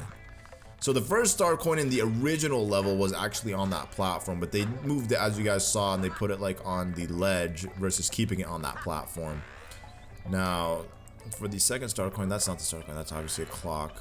OD, this is the star coin. As you can see, it's a little bit more wide. The shadow's just a teensy bit more wide compared to the clock. And then that was the second star coin, and then the final star coin is going to be at the end of the level, I think where the flagpole is. We just gotta get in through here. Okay, let's go. Surprisingly, no wall-ups. Yo, what's going on? No wall-ups, no thwomps, no nothing. Like, they really make it seem like this is gonna be a hard level. You know, I just double check. You know, you never know what might be up there. Another clock? Ain't no way, bruh. I mean, how bad do they think I am at this game? Yo, it's a wall-up. They put another clock there too? Ain't no way, bro. Bro, and I didn't even explore this level. I bet you if I went behind the tower, there was probably gonna be a couple of clocks in the desert. Easily. You probably could have pushed that clock to 1,000 seconds if you moved quick enough and gathered all the 100-second clocks. Honestly, you could have pushed it to 1,000 seconds. It took 135 seconds to clear that level. So it is a longer level for sure compared to like others, but still, there's no way they need to give you that much time. Because if you're not able to beat it, then you suck. Oh, we got some bubbles! We literally did this, but in a boo format, right? Alright, nothing over here. Usually, you know, there'd be a little spot that has the star coin. Oh, I love this. I love zooming. I love going. Oh, yeah. Oh, yeah. We need to stomp these Goombas. Stomp them, Luigi. Well, I guess we're just whacking them. We're not really stomping them, huh? Get out of here. Double 2 for 1. Okay, there we go. Ooh, yo. Okay, yeah, I could now see maybe why there's a little bit of stress doing this, you know, because you're on platforms that fall. You got 30 seconds on the clock, so you gotta get more time. But with the Tanuki Leaf, anything is possible. That's right. As we know, anything is possible with the Tanuki Leaf. Alright, perfect. Oh yeah, this is it. Hey, just grab it, dive into it, and let's get out of here. Let's get out of here, Luigi. You did a great, fantastic job, Luigi. You are a winner. You are a true heroic person in the Mushroom Kingdom. You deserve a badge. You deserve a raise. You deserve a wife, Luigi. You do. You deserve your own squadron of toads. You deserve your own title. That's not a Luigi's Mansion game. I mean, he does have that. Super Luigi Bros. DS. New Super Luigi Bros. DS. You could literally play New Super Mario Bros. DS with Luigi. He's in Mario 64. He's one of the main characters. Bro, I can't wait to play Mario 64 DS for you guys on the channel. That's actually a game I do look forward to replaying. I'm trying to think. The last time I played it, I think it was either in 2014. I think it was 2014 or 2015. I'm pretty sure it was 2014. Or was it 2015? I don't even remember. But it's been a long time since I played that game. So this is actually the second level in the entire game that we're playing right now. Is this where the Star Coin is gonna be? Nope. It's a flagpole. Huh. I always get nervous, bro, when the star coin doesn't appear before the flagpole. The checkpoint flagpole. Okay, we good. Another 100 seconds? What is this? How badly do you think I suck, game? That you gotta give me all this time. That would have been nice for them to give me Tanuki. Missed opportunity! Missed opportunity, game.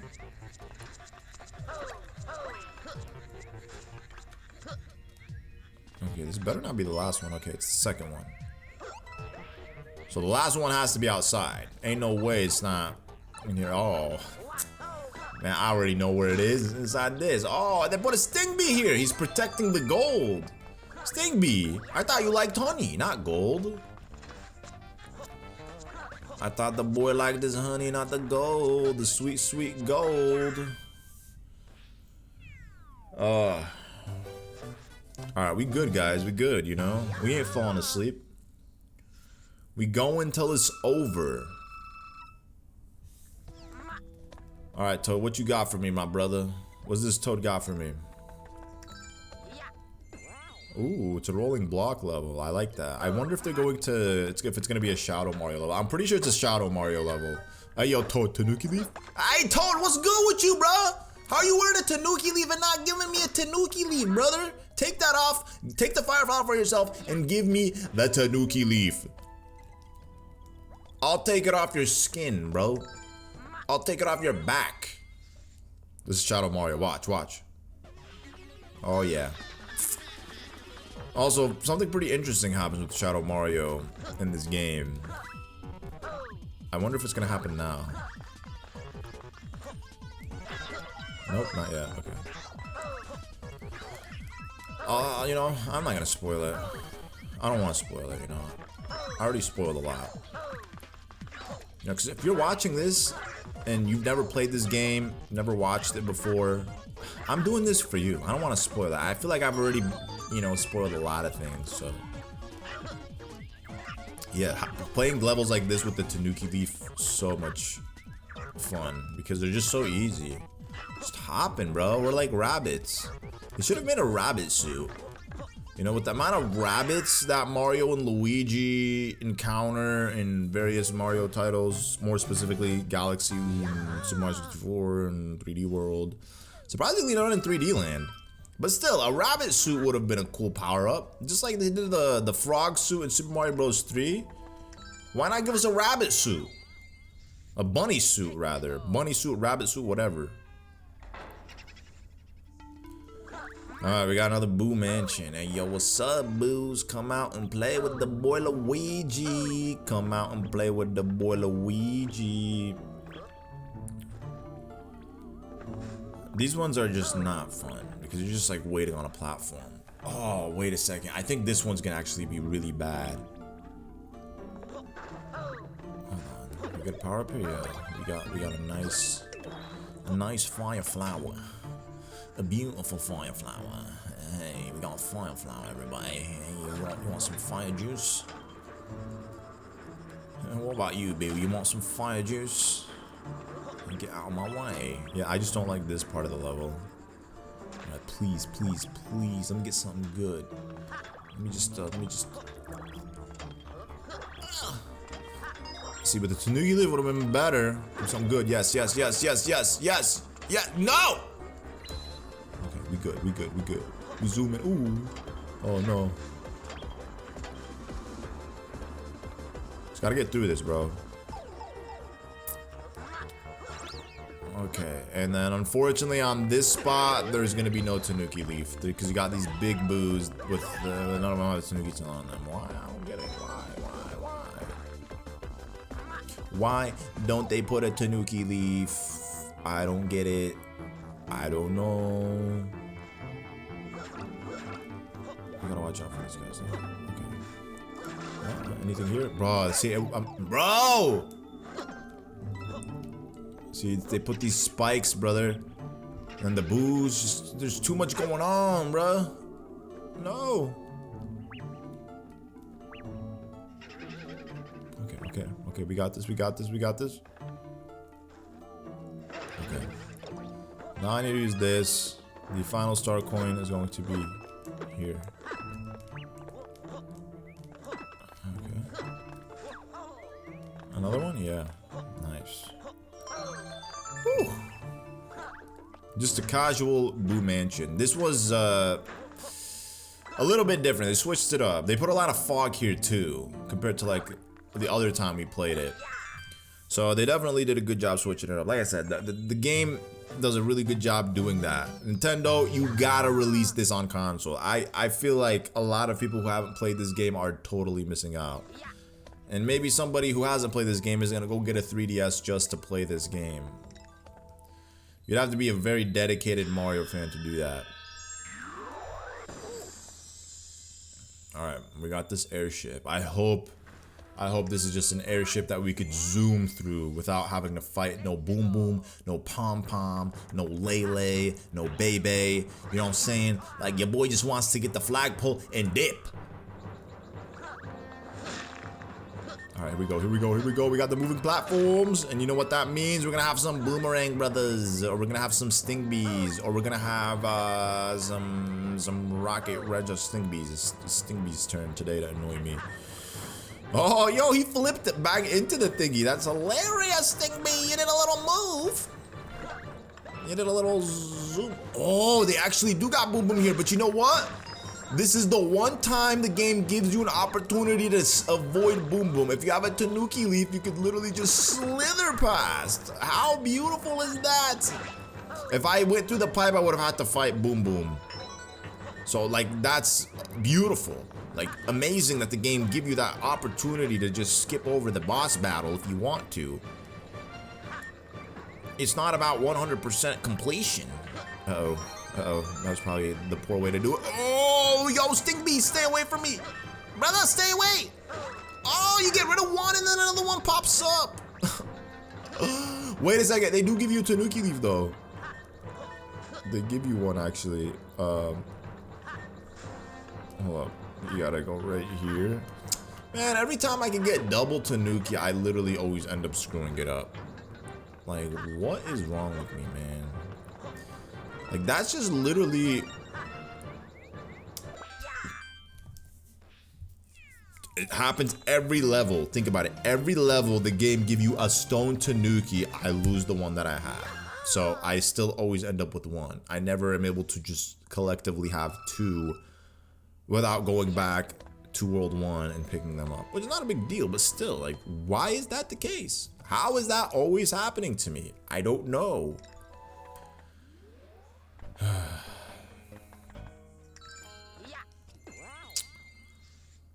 Alright.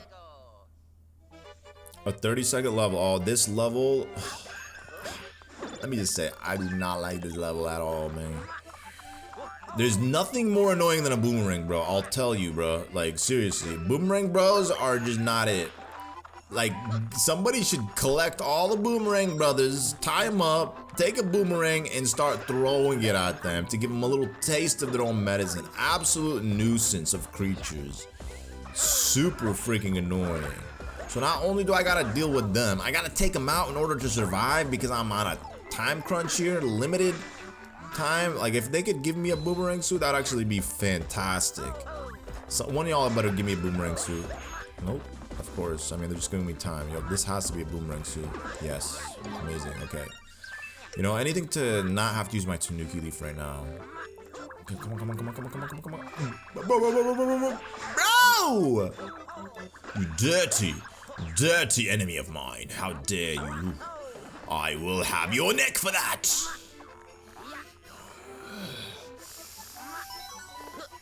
What am I gonna do, guys? Now I gotta actually rely on jumping on their heads. Wait a second. Yeah, fire flower. Yes. Gimme. There we go. Okay, we gotta wait. Ah! You are a nuisance to society. No one likes you.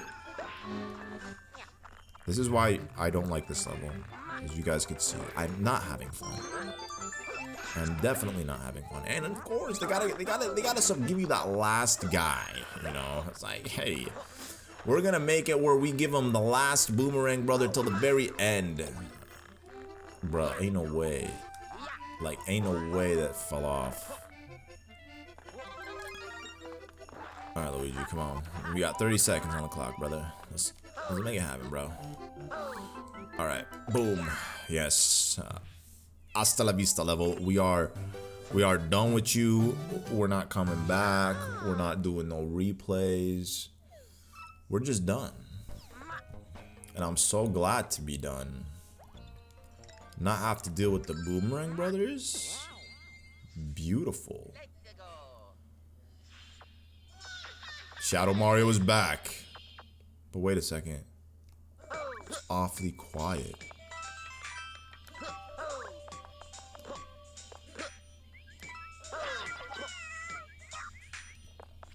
That's a little weird. A little eerie. Wait, does he disappear once I reach the door? He does. Bro, see, like, why don't they just make him follow you all the way through?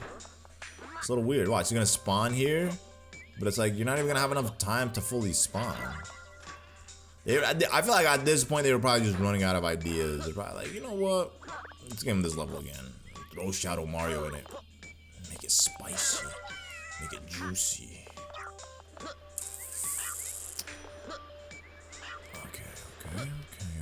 Okay. Give me that star medal. Uh-oh. We got it.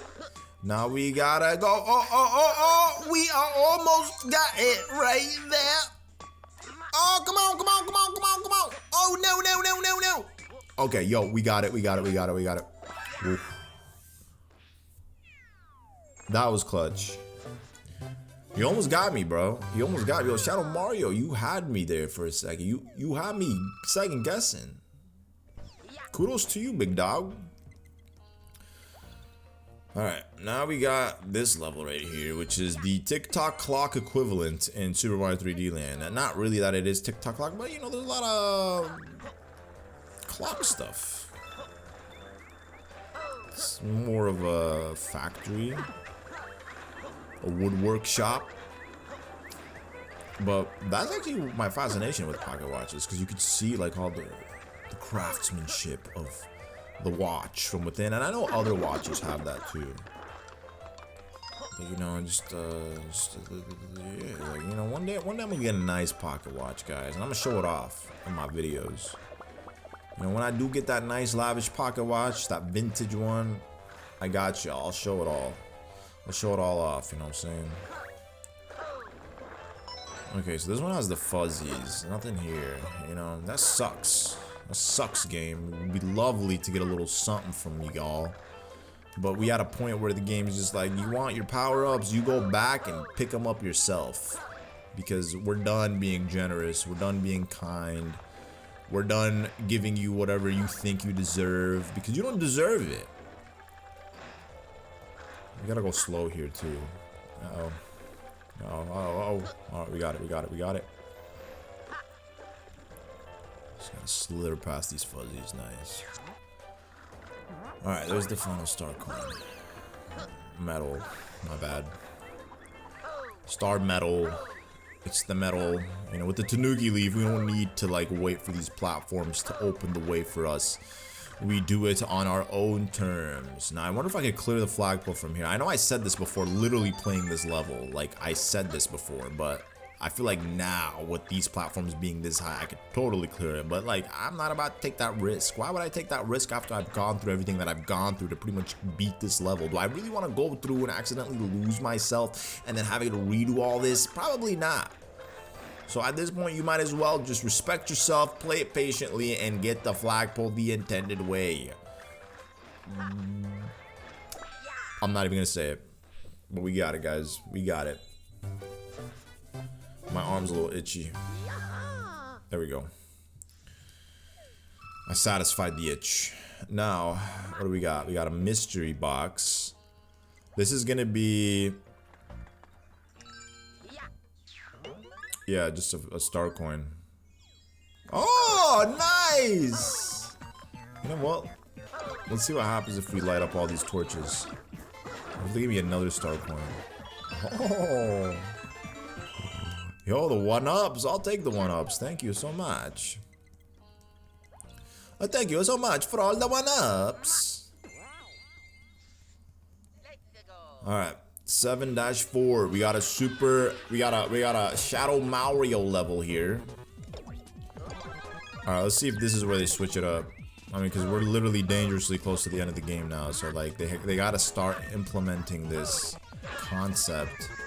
Oh, yo, Shadow Mario ate Mario and he became Super Shadow Mario. Like, look at the boy. He's huge.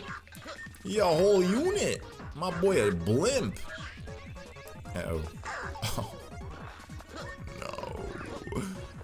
I might have to restart the level, guys. I really might have to restart the level. This isn't okay. Yeah, I'm gonna... ain't no way I can do this. I'm sorry. I definitely need that Tanuki leaf. I need that Tanuki leaf, so I gotta do it. I gotta do it with the Tanuki leaf. Alright, here we go. Restarting the level. Just can't get hit. Like, this is one of those levels that you can't get hit. And this is why having a Tanuki leaf as a backup is literally clutch. Because if you accidentally get hit, guess what? You could just continue. Because you have the backup Tanuki. Oh, okay. It's not like even Shadow Mario hit me. It was literally just...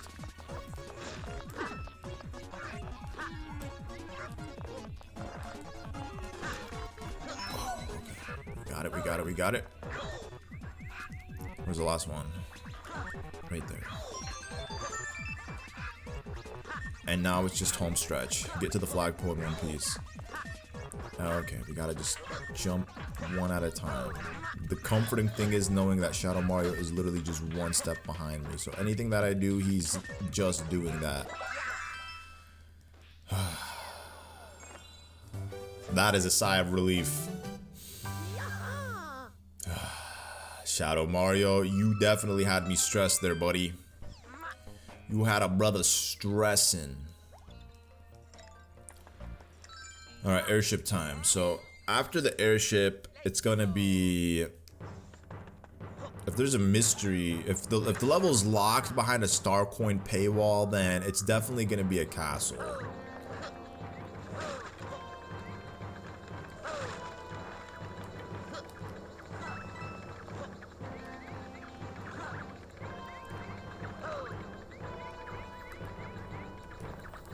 Any items? You know what? Bruh, whatever. You know what, guys? I'm gonna show off that I can beat this without using the Tanuki leaf, you know? Because I know some of y'all doubt me. Some of y'all doubt me, thinking that I need that Tanuki leaf to survive. Brother, I'm gonna show you right now I don't need that Tanuki leaf to survive. Your boy's gonna get it. Your boy's gonna make it. Look at that, see? Easy. Easy work, bruh. Bro, this is easy work. Look at that, see? Ooh, I did that intentionally. I totally did that intentionally. Oh no, Kamiki! Kamiki, you're gonna make me use my Tanuki leaf. Ooh, okay, yo. That's all I wanted to show off. I'm entitled to using my Tanuki leaf now. Listen. I got to the very end without using it, so we deserve to use the Tanuki leaf. You know what I'm saying? I never said I wasn't gonna use it, but yo, that would actually be a fantastic challenge. Playing Super Mario 3D Land without using any Tanuki leaves. Or for that matter, any power-ups. That would actually be a pretty dope challenge to watch, I would say. You know, it differentiates the expert players from the truly novice players. Maybe one day I'll have to take that challenge up and do it. See if I could complete it. That would be nice. Alright, what do we got here? We got a castle. Bro, I have like 53 more star coins than the intended amount needed to activate this castle. Pretty intense.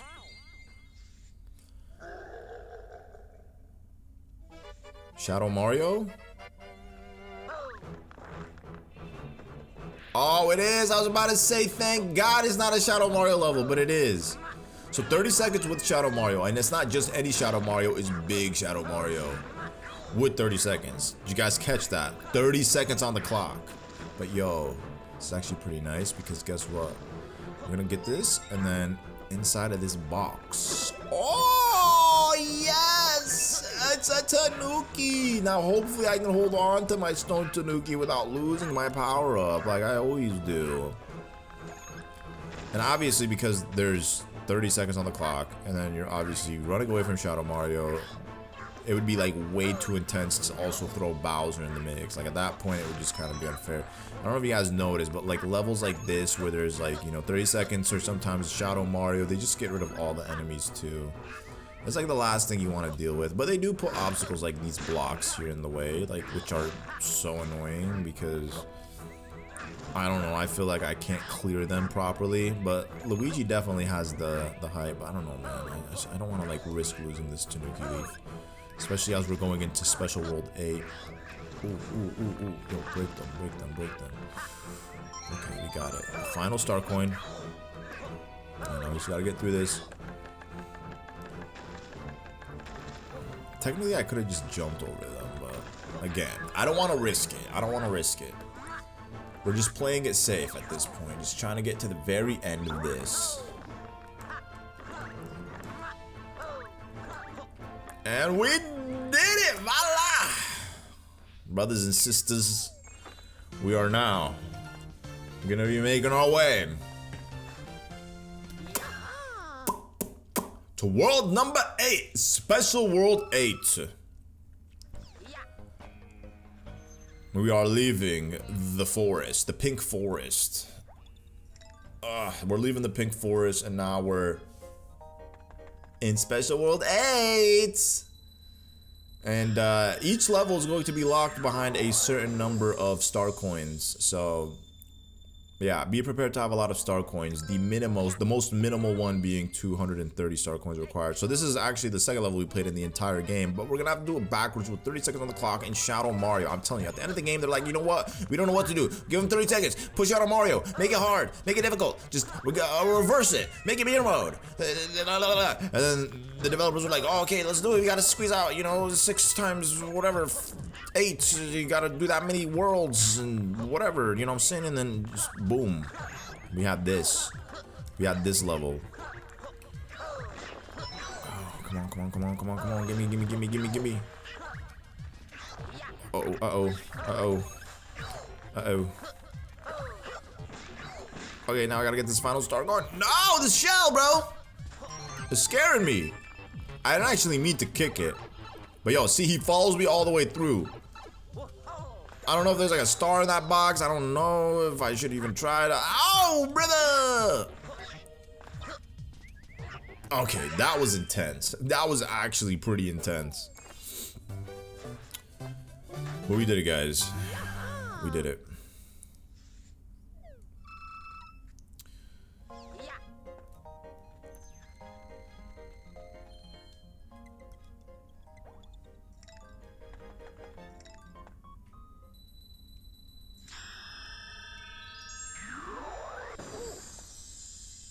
Oh, this one. This is a bubble level. This is a bubble level. Let's go! Here we go! Actually, no, it's not a bubble level. Uh-oh. That would have been horrible. That would have been absolutely horrible. Okay. Just keep going, keep going. Grab the star coin, very nice, very nice. So what, there'd be like 48 levels in each, 48 levels in the special worlds, 48 levels in the And when I say levels, I also mean like those mystery cubes. Because those technically count as levels. They're obviously granted very short. You know, it takes like 10 seconds to clear them out. But still, there's 6 levels per world. So technically, if you do the math, 6 times 8, that's 48. You do the math again, that'd be 96 levels total in the game. It's a lot of levels. It's a lot of levels. I don't think it's as many as 3D World though. 3D World definitely has to have more. Cause like some levels in that, or some levels would go, or some worlds would go up to like 12 levels in that game. And then when you take into account the special worlds, those were pretty long. Like if you look at my playthrough, I feel like clearing out the first 8 worlds was like 4 hours, and then the other 3 hours was just the special worlds. You know. Whereas this is like a balance. I mean, 50-50, because it's just like recycled levels, you know what I'm saying? So the third level requires 250 star coins. Yes. Let's get in it indeed. What do you got? Oh, castle level. But we just did a castle level. Like the games. Let me guess. 30 seconds on the clock. Shadow Mario, right? Oh, no Shadow Mario this time around. It's just 30 seconds. Bro, of course Shadow Mario. What's go with you, game? I'm telling you. Give him Bowser's Castle with Shadow Mario. What happened to the creative juju at the end of this game? Like, listen, it's definitely intense. Like, your boy's still recovering from that stressful event. Oh, they give you thwomps here, too. We got the thwompies. Oh, no. Oh, no, we got the thwompies. We gotta watch out. Gimme. Good thing they didn't make me, like, take out enemies for extra time. That would've been next level. Oh. Yo, thwompy, open. Okay, where's this last coin? Actually, I think I know where it's at. They put this last coin in a very secret hidden spot. Oh, come on. Okay, so the last coin is actually going to be located behind one of these pillars. You gotta like let Shadow Mario destroy it. Yep. There we go. Thank you so much for the coin, Shadow Mario. Okay, we got it. Uh-oh. Okay, very nice. Luigi was able to clear it. Amazing. And only at the very end does he leave. Does he come back here? He probably does, right? Oh, surprisingly not. Interesting. I mean, he's not gonna have enough time to, like, come back. You know, and attack me and whatnot. Nah, he don't got that time to do all that. Alright, what else we got? We got a mushroom house.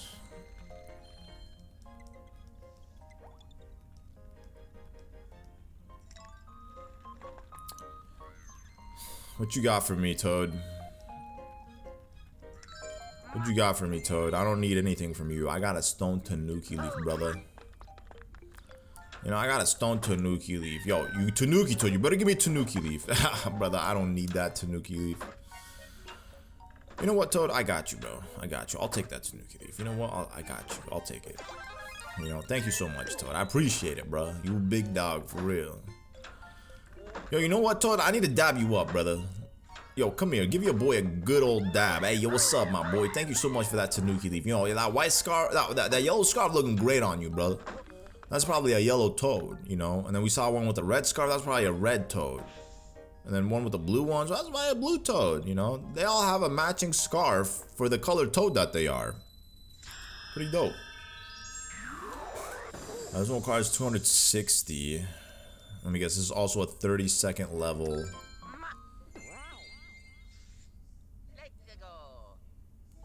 Yep. Unfortunately, no Shadow Mario, though. And we gotta pick up the clocks here. Alright, let me just lock in. Just get this going.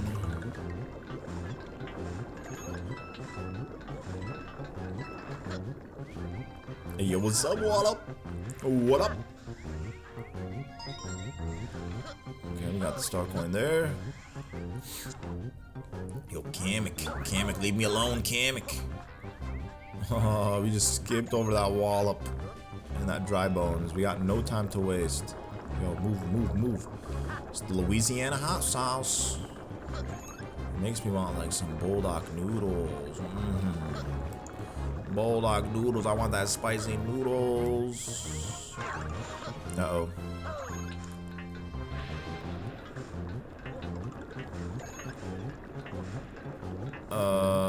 When we played this before, there was the star coin underneath that cage. Okay, it's right there. It's over there, so I guess I gotta like... Oh, it's like a little lower, so I gotta just like... There we go. Amazing. Amazing. We amazing.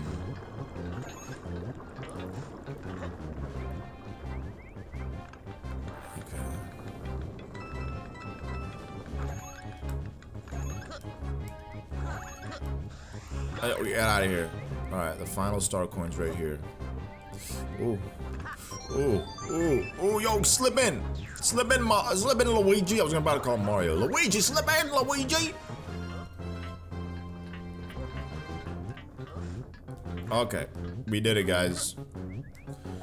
You know, they shouldn't give you that extra 100 seconds at the end of the level. I think that's like... it takes away from the struggle. You're supposed to just, till the very last second, be rushing, be stressing to hit that flagpole. You know what I'm saying? That's, if I was developing this game, I would have done that. So, you know what I'm saying? Like, I would not give you the pity 100 coin clock at the end of the level. Like, bro, you worked your ass off to get to that point. Why would they just let you throw it all away? You know what I'm saying? Like, you want the challenge, the crispy challenge, a Shadow Mario level. All right, which one is this? Oh no, it's the airship. Yeah, this one's annoying. Oh man, Shadow Mario, why you gotta be a nuisance? You just a nuisance in society, my brother.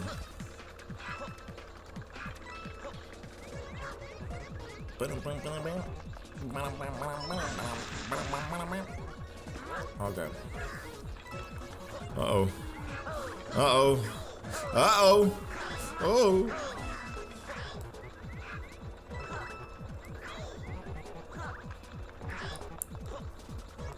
Okay, we made it. Not yet. Instead of taking a warp box that leads you to the flagpole, you have to like actually work your way all the way there. Okay, come on. See, without a Tanuki Leaf, this would have been like way too difficult. Especially going against the platforms as they rotate the opposite way that you're supposed to be going. But we did it. And I hope this is the final Shadow Mario level. I think it should be. I think there's one more level and then we're done. And then we gotta just replay the final castle. And then we could play through the crown levels. And this one requires 290 star coins. And I have exactly 291. Now, in total, there's 302. But 11 of them actually come from, well, no, 10, 9, 11, 10, 9, 8. So 8 of them will come from the mystery boxes, which I'll just collect later.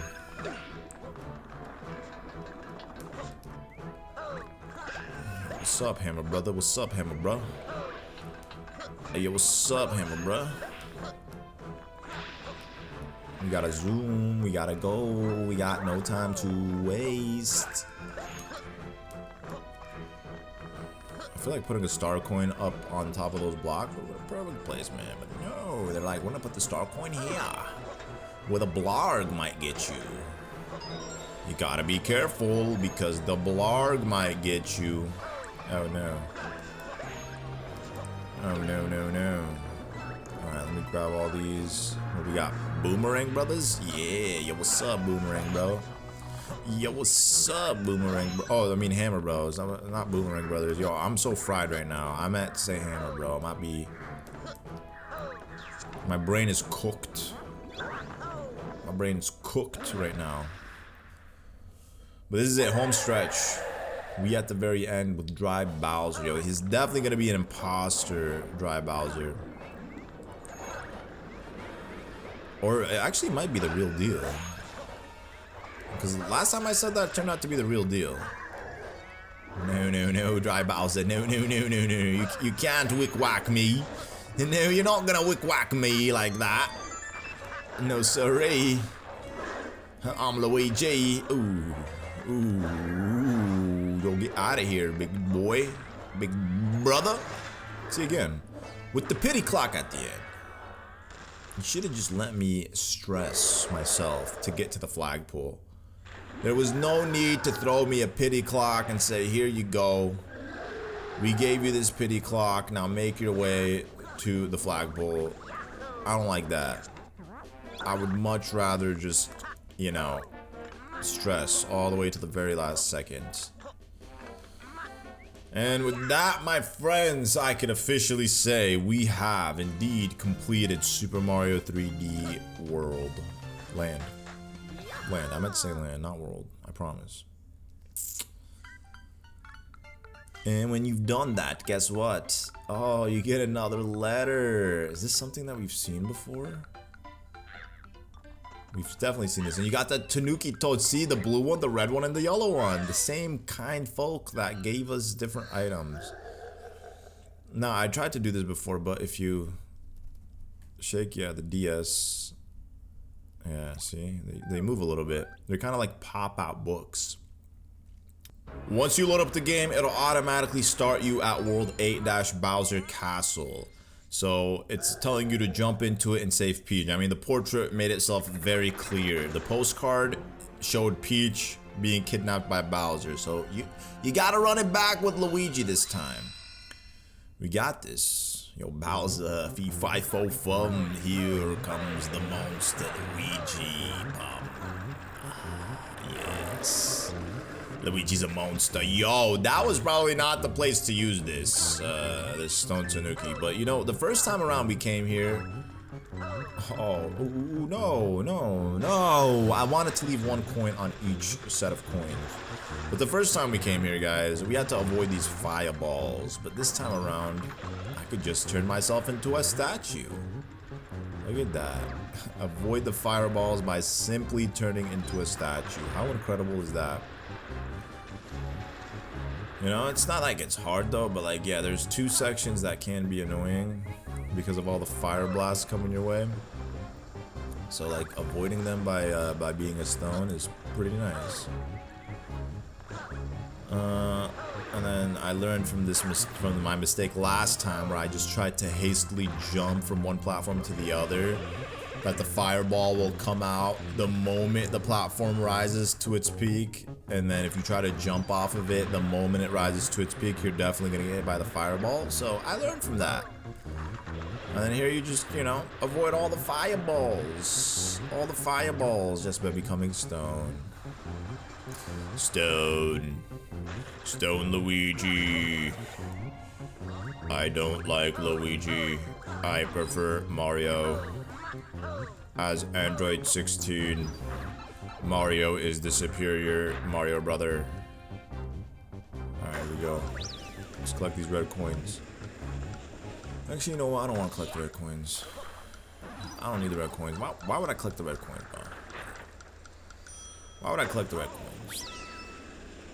They're gonna give me a 1-up. I have too many 1-ups. I have more 1-ups than I need. Like, why do I need more 1-ups? But yo, we about to bust through those gates.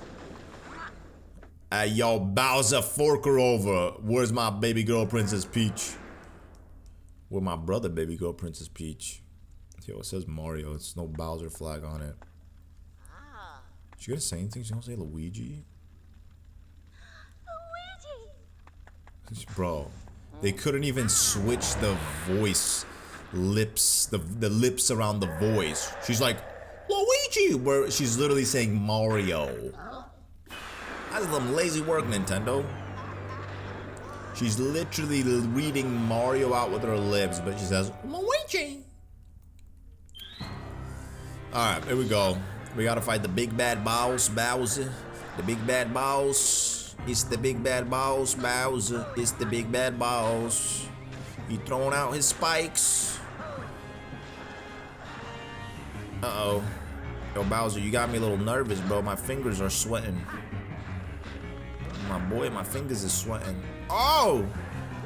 Yeah, so it's the same exact fight. Literally identical. Carbon print fight between this and Mario. Like, absolutely no difference whatsoever. Yo, I like that barrels.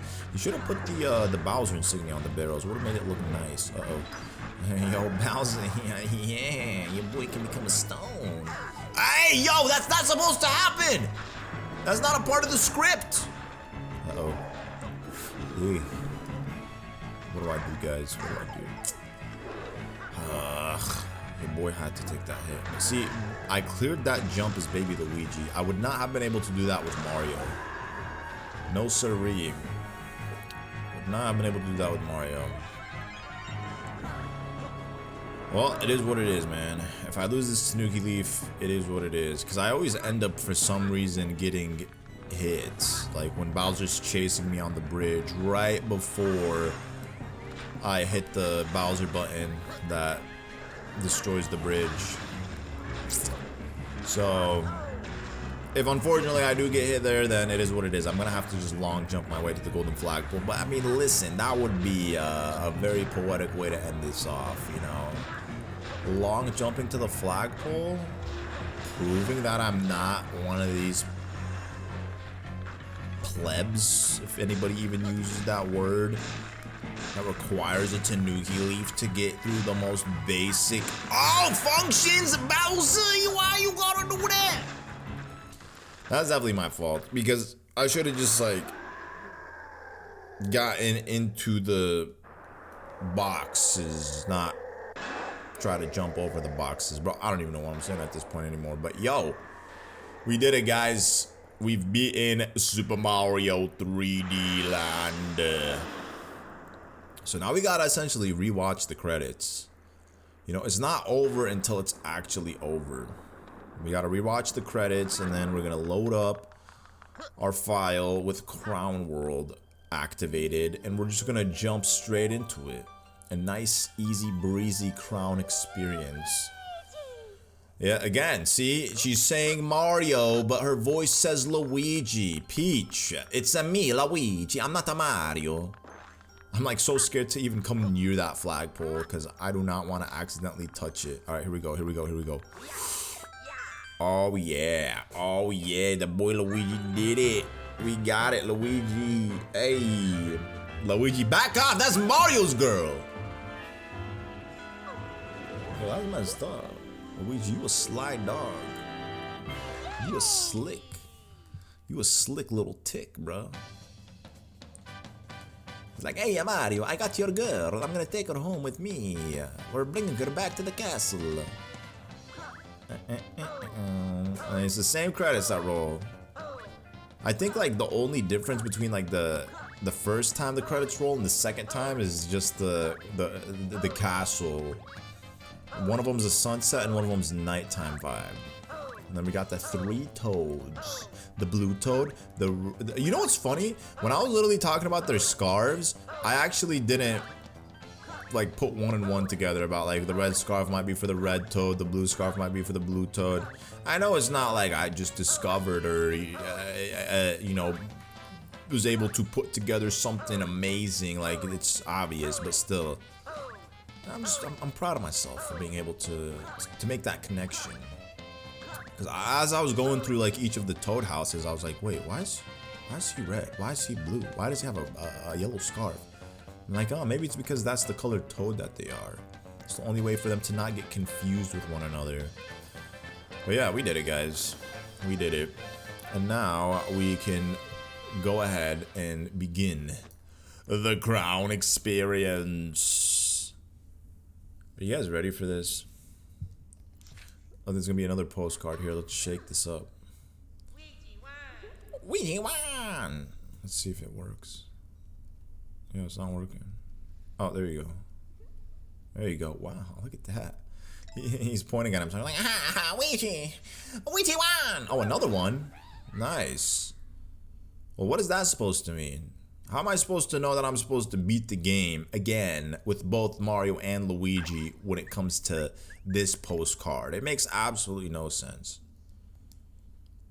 And they don't even give you the slight inclination, a slight hint that this is what you need to do. The only way you would know you're supposed to do that, I'll show you guys, I'll show you. So when you load up the game, you'll see that next to Luigi, there's, or next to the golden flagpole, there's like a M or a L.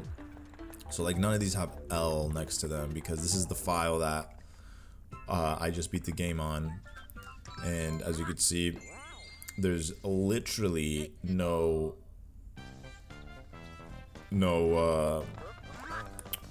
L. So if I beat this level, either way I gotta get Tanuki Leaves.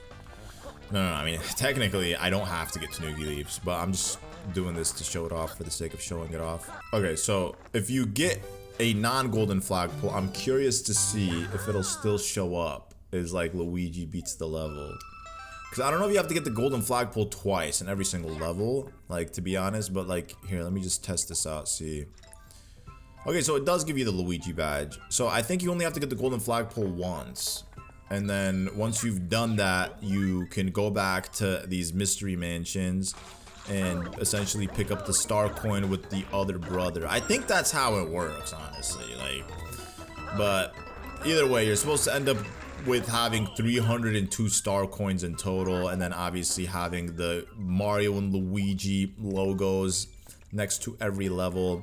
So if we go to this level, this does not have a mystery house.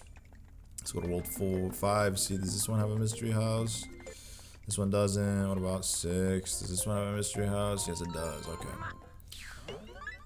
So if you go to this one, let's see.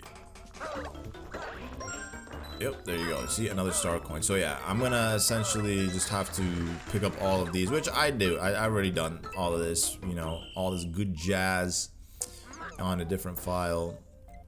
Because also, I'm not sure if some of these are even unlocked. Alright guys, this is it. We are about to play through S8-Crown, which is the final level in this game. We're gonna be playing it with the boy Mario, of course. And once you've completed this game, you will unlock this level and it will be located pretty much at the start of Special World 8. Now, unlike a Crown World or Champion Road is what they call it in Super Mario 3D World, this is actually a joke of a level, a complete joke of a level. Like, legit, it is not hard by any means whatsoever.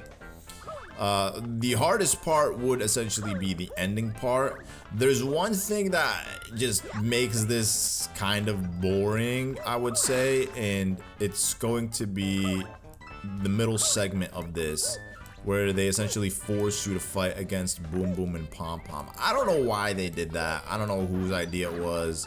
It's like, bro, we fought these guys so many times. Why do you gotta give us this little section? But maybe that's what it is. I think also it's because we've done it so many times. The game is pretty much giving you everything that you've done and experienced all in one level, one final time. And Boom Boom here has learned some new tricks. As you can see, he now spins with fire. Pom Pom, pretty much same old Pom Pom. We want to keep her at the upper level. Boom Boom, you done? You dizzy? Oh, we gotta watch out. I'd rather let him just kind of spin himself out to ensure I can hold on to my Tanuki Leaf. All right, here we go. Let him go. There we go. And then we need to get Pom Pom now, which is on a final hit. Very nice. All right, and then once you've defeated one of them, the stage will pretty much be leveled. You know, just to make things a little bit more difficult. But yeah, I mean, once you exit out of this, you'll see that they give you this little platform thing where you gotta like stand on it and move. And then you got the fuzzies, but don't matter because, you know, we got the Tanuki suit Mario where we could become stone. And then it'll also reach a section where you have to avoid torches. I think it's coming up. I want Bob-ombs first. It's the Bob-ombs first, and then the torches. Yeah, what I'm trying to say is, although this is the crown level, it's very easy. Very, very easy. You know, it is nice though to have something secret, some special little secret level once you beat the game with Mario and Luigi. It's like a little reward. I like the reward. I mean, like I said, it's not a hard level by any means, and I'm kind of glad it's not. Maybe like for this game, everything that you've done so far, this is the hardest part for sure, this spot right here. So you have these torches, and you have Shadow Mario chasing after you. It's like, for good old time's sake, let's let the boy Shadow Mario chase after us. Oh no, yo, these wall-ups, no, these wall-ups, no, these wall-ups screwed me up! That's it, literally. If you step on this platform, it'll say, thank you for playing my game. That's right, Mario grammar. See, thank you so much for playing my game. I wonder, like, when they had Charles Martinet is his name, Charles Martinet, say that, like, did they yo, it's the whole squad, they purposefully had him say it like all messed up like that, or if he just decided Mario's just not gonna know how to speak properly, and that's why he doesn't speak. Oh, thank you so much for playing my game. Like, where'd the 4 come out? 4-2. Thank you so much for playing my game. Like, you added the 2 in it. Where'd you get the 2 from? Thank you so much for playing my game. Like, brother, where'd you get that 2 from? Andre, thank you so much for playing my game. My boy said thank you so much for playing my game. Like, get out of here with that 2. But yeah, in the Super Mario Bros. Movie, my boy Mario talks fluently, bro. He speaks better English than most of us. Alright guys, so we are not yet done with this game. I'm only done with this game once I've beaten Crown World with Luigi. I originally wasn't gonna do this, but like, I know somebody out there's gonna be like, hey, something technically, you did not 100% the game because you still haven't activated Luigi next to the Crown World. So to shut little Timmy up in advance, I'm doing it just for that reason. Yo, Luigi definitely, my boy definitely got some higher jumps. Yo, look at, I'm clearing all these blocks out. Like that, wow. Mario could not do that. That's how you know Luigi got that high jump. Look at that, wow. I don't even need the Goomba's head. Your boy got that high jump. All right, let's do this. Oh, yo, yo. There we go. There we go. Yo, what was good with that? That was a little spooky dookie.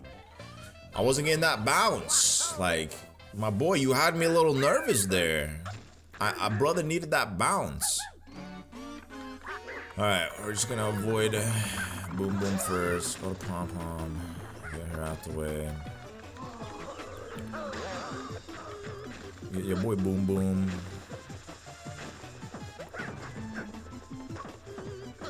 Uh-oh.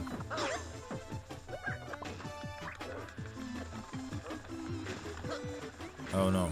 Oh no. Oh no. I saw that coming from a million miles away. That's all good. Alright, Pom Pom. Bruh! Ain't no way! This isn't the spot where I should be using my Tanuki tail. Tanuki leaf.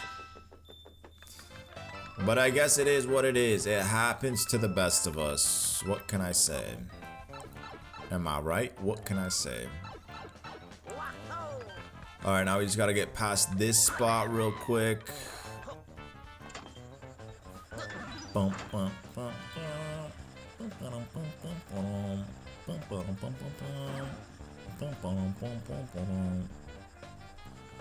I'm gonna just skip over this. I'm not about to sit here waiting. So, you know, I guess while we're doing this, you know, I'll give my final conclusions about this game. This game, it's a 10 out of 10 game if you ask me, for what it is, when it came out, the console it's out for. Definitely beautiful game. Classic, timeless experience. Honestly, no complaints whatsoever. Me having little criticism here and there. I mean, there's no such thing as a perfect game. But for what it is, it's imperfectly perfect if you ask me. just like pretty much everything. I mean, you could always want more something and anything, but this game still holds up. I mean, the fact that it came out 14 years ago and it still holds up extraordinarily well till today is just a testament of just how good it is. Of course, I had to lose my Tanuki Leaf, but you know what? We gonna get that golden flagpole without a Tanuki Leaf. That's actually what a way to end off the video. What a way to end off this video by getting that golden flagpole without the Tanuki Leaf. That's what we're doing. Thank you for playing this game, and thank you guys so much for watching this video. I really do appreciate it. I was not expecting, honestly, that I had to play this game twice, pretty much with Mario and Luigi, in order to unlock the crown level, but that definitely ate up like a good 3 hours of my time. I would say like 4 hours, a good 3 to 4 hours of my time. So yeah, this definitely was a fun experience, to say the least. So I really am glad that I finally got this done in 2025 and was able to replay it and re-experience it for you all. You know, I definitely had a blast doing it. Let me know if you've ever experienced Super Mario 3D World Land, or if this is your first time experiencing it here on the channel. I would love to know. But yeah, my hands are cooked. My brain is fried, so I think that's gonna do it, guys. Thank you so much for watching, and I will catch you all in the next one. Peace.